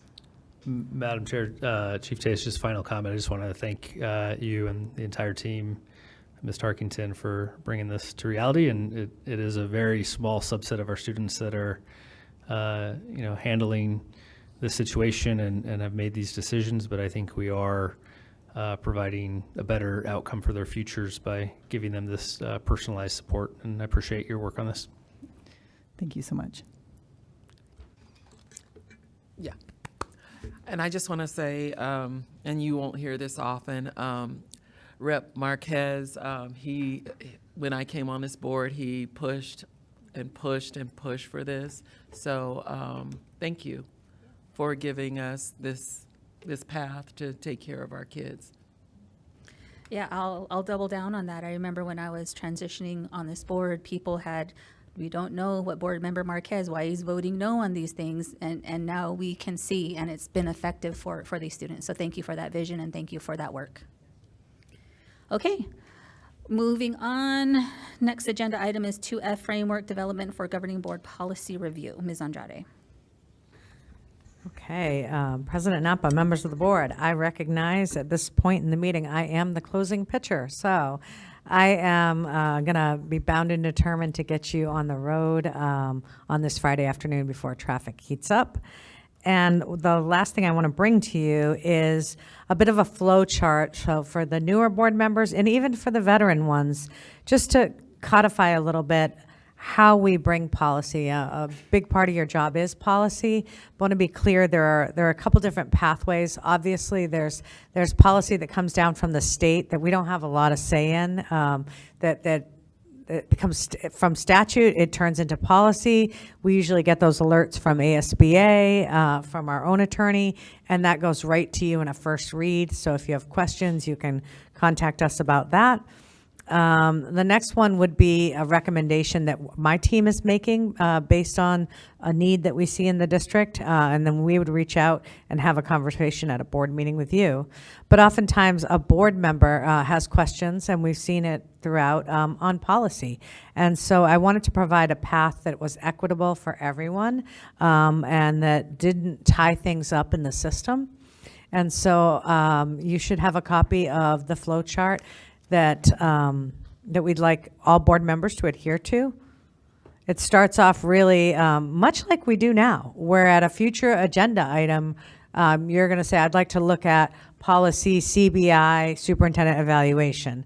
I think Member Marquez probably asked for that 3 to 12 times in future agenda throughout the years. I won't count though. From there, that kind of prompts a subcommittee to come together where that board member, so if it's Member Marquez, he's now going to kind of present or pitch his policy change, the why. He, may have his data that or his reasons to the administrative staff that kind of specialize in that area. So if it's a talent area, we're probably going to bring in talent expertise. If it's a teaching and learning, again, various different staff members may be present. And we'd like the board president, clerk, or one or the other to be also on that committee. The subcommittee will then take a look under the hood really at what the current policies are, the impact to the existing policies, do a little bit of a crosswalk there, research it against relevant law, make sure it's legit, we can do this. Budget implications, oftentimes we have really great ideas, but we have to think about the budget, especially moving forward. Stakeholders, have we engaged stakeholders with this? Is this something they want, they don't want? I think one thing that long before the legislative policy on cell phones, we had put out a climate survey for our bond, and we asked about cell phones and technology, and 68% or something of our community was like, take him out of the classroom. Like, and that was super powerful. So what do our stakeholders think? Are they asking for this? Are they wanting this policy? And need for regulations. Again, not all policies are created equal. The regulations associated with advanced weapon detection are lengthy, right? And then other policies just are very straightforward. So we need to be able to develop those. And then the overall alignment with our values, with our vision, mission, goals of the district. From that committee, they will come up with a recommendation, really, but they're not the final say. They're going to bring it to a full board meeting, and they're going to probably review a lot of what I just went through, of what they looked at under the hood, and bring it to the rest of the board at a public meeting for discussion, for public comment, and for their recommendation. Their recommendation could be thumbs down, and the board could still vote thumbs up. So again, it's just a recommendation that one level has looked through it. From there, if it's recommended, it goes forward for a first read. If it's not recommended, it stops there in that fourth box. But again, if not, it will go through first read, second read. We have policy writers, one sitting right next to me who's outstanding, did a lot of policy work in the state of Florida. We rely heavily on her. In fact, a lot of the policies that Eileen has written, other school districts have adopted. And so she has shared her work across the state of Arizona, and we're very proud of that. So again, if there's any questions or concerns, otherwise I wanted to provide you with sort of an operational checklist of how come Aaron got, this through, but I keep, asking about it, and we just want everyone to have equal access and clarity in this process. Thank Yes, you. Thank you so much. This was actually my request because I had someone ask me what's the difference between approval and adoption if we go back to April board agenda, because we had item 13G, approval of revised governing board policy, and all of that there on first reading. And then a couple down, says adoption of revised governing board policy and graduation requirements and such. So could I get some clarification what it means to the board and what it means in actual implementation of approval versus adoption? I believe typically most policies go on 2 reads, although I think it can continue on. I don't know that there's a limit on how many reads you can do before you formally adopt. The first read is just an approval of just that, the first read. The second read is typically recommended for adoption. But again, it could go back for more revision on a second read, to my knowledge, and go to a third read if need be. And I will defer to our attorney to make sure I haven't misquoted, but most policies will go 1, 2, because it gives time for feedback from the community, feedback from the board members, and us to kind of get it right. Oftentimes when it's legislative, a first read, sometimes just depending on the time, we say adopt right away. That's rare, but it has happened. And then other times, until we get it right, it will continue on beyond 2 reads. Eileen. Thank you, Superintendent Andrade. That is absolutely correct. The law requires us to have at least 2 readings unless you waive the second reading, which you have done before. And again, that's very rare. But you can have additional readings, if you will. If you, for example, get to the second reading and you don't want to adopt because you want to make some substantive changes to the policy, then at that point you would go to a third reading for adoption. Thank you so much. Anyone else have any questions? Madam President? Sure. Superintendent Andrade, I'm looking at the second box here. The subcommittee process involves board, president, clerk, administrative staff, and relevant to the policy topic. I just want to be clear of the intent. Is the intent to have a subcommittee of board members only, and that staff is there to provide expertise as subject matter experts, or would staff be part of the subcommittee? So I think the reading is board president, not board, president.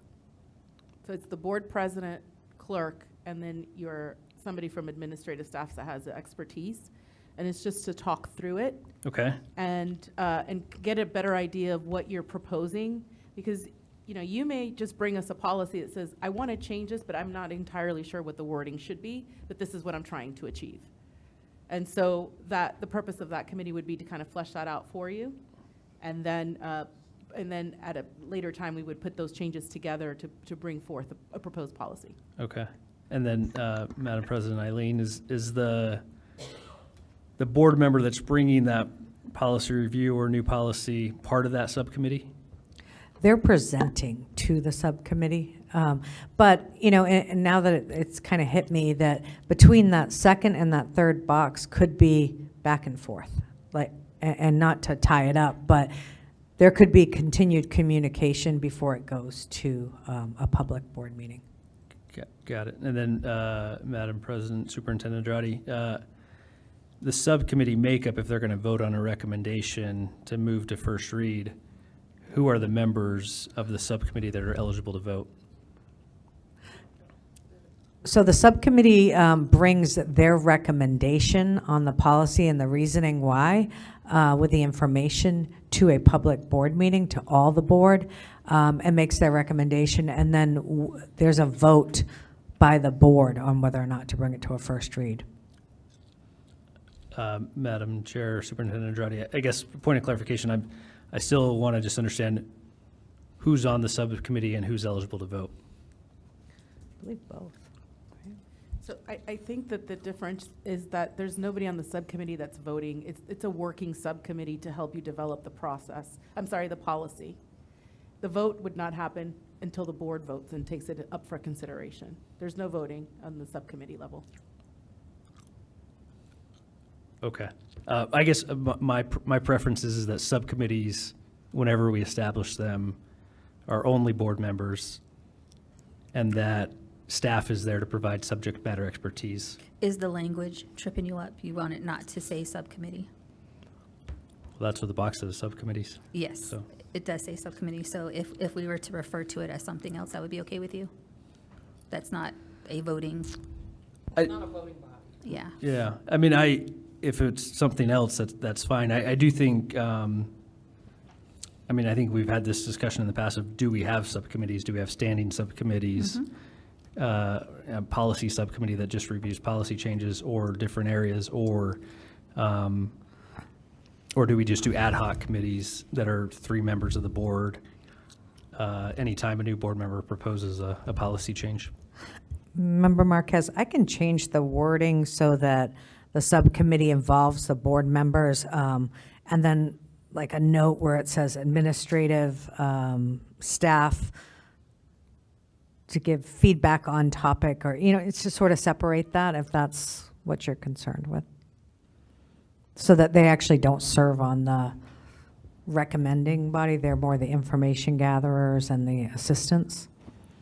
Yeah, I guess the way I read this proposal and the way I think it might work best is that it would be sort of these ad hoc committees where if a board member comes to the president and the superintendent says, hey, I want to work on this policy, the board president would then say, okay, well, I'll create an ad hoc committee of 3 members to work on that policy change, and then the superintendent can assign staff to support that subcommittee.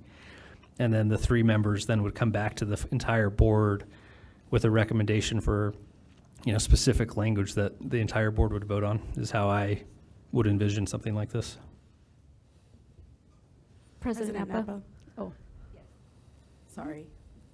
I was going to say, this is the same, essentially the same thing, because you would have the president, the clerk, and then the board member that's initiating the policy.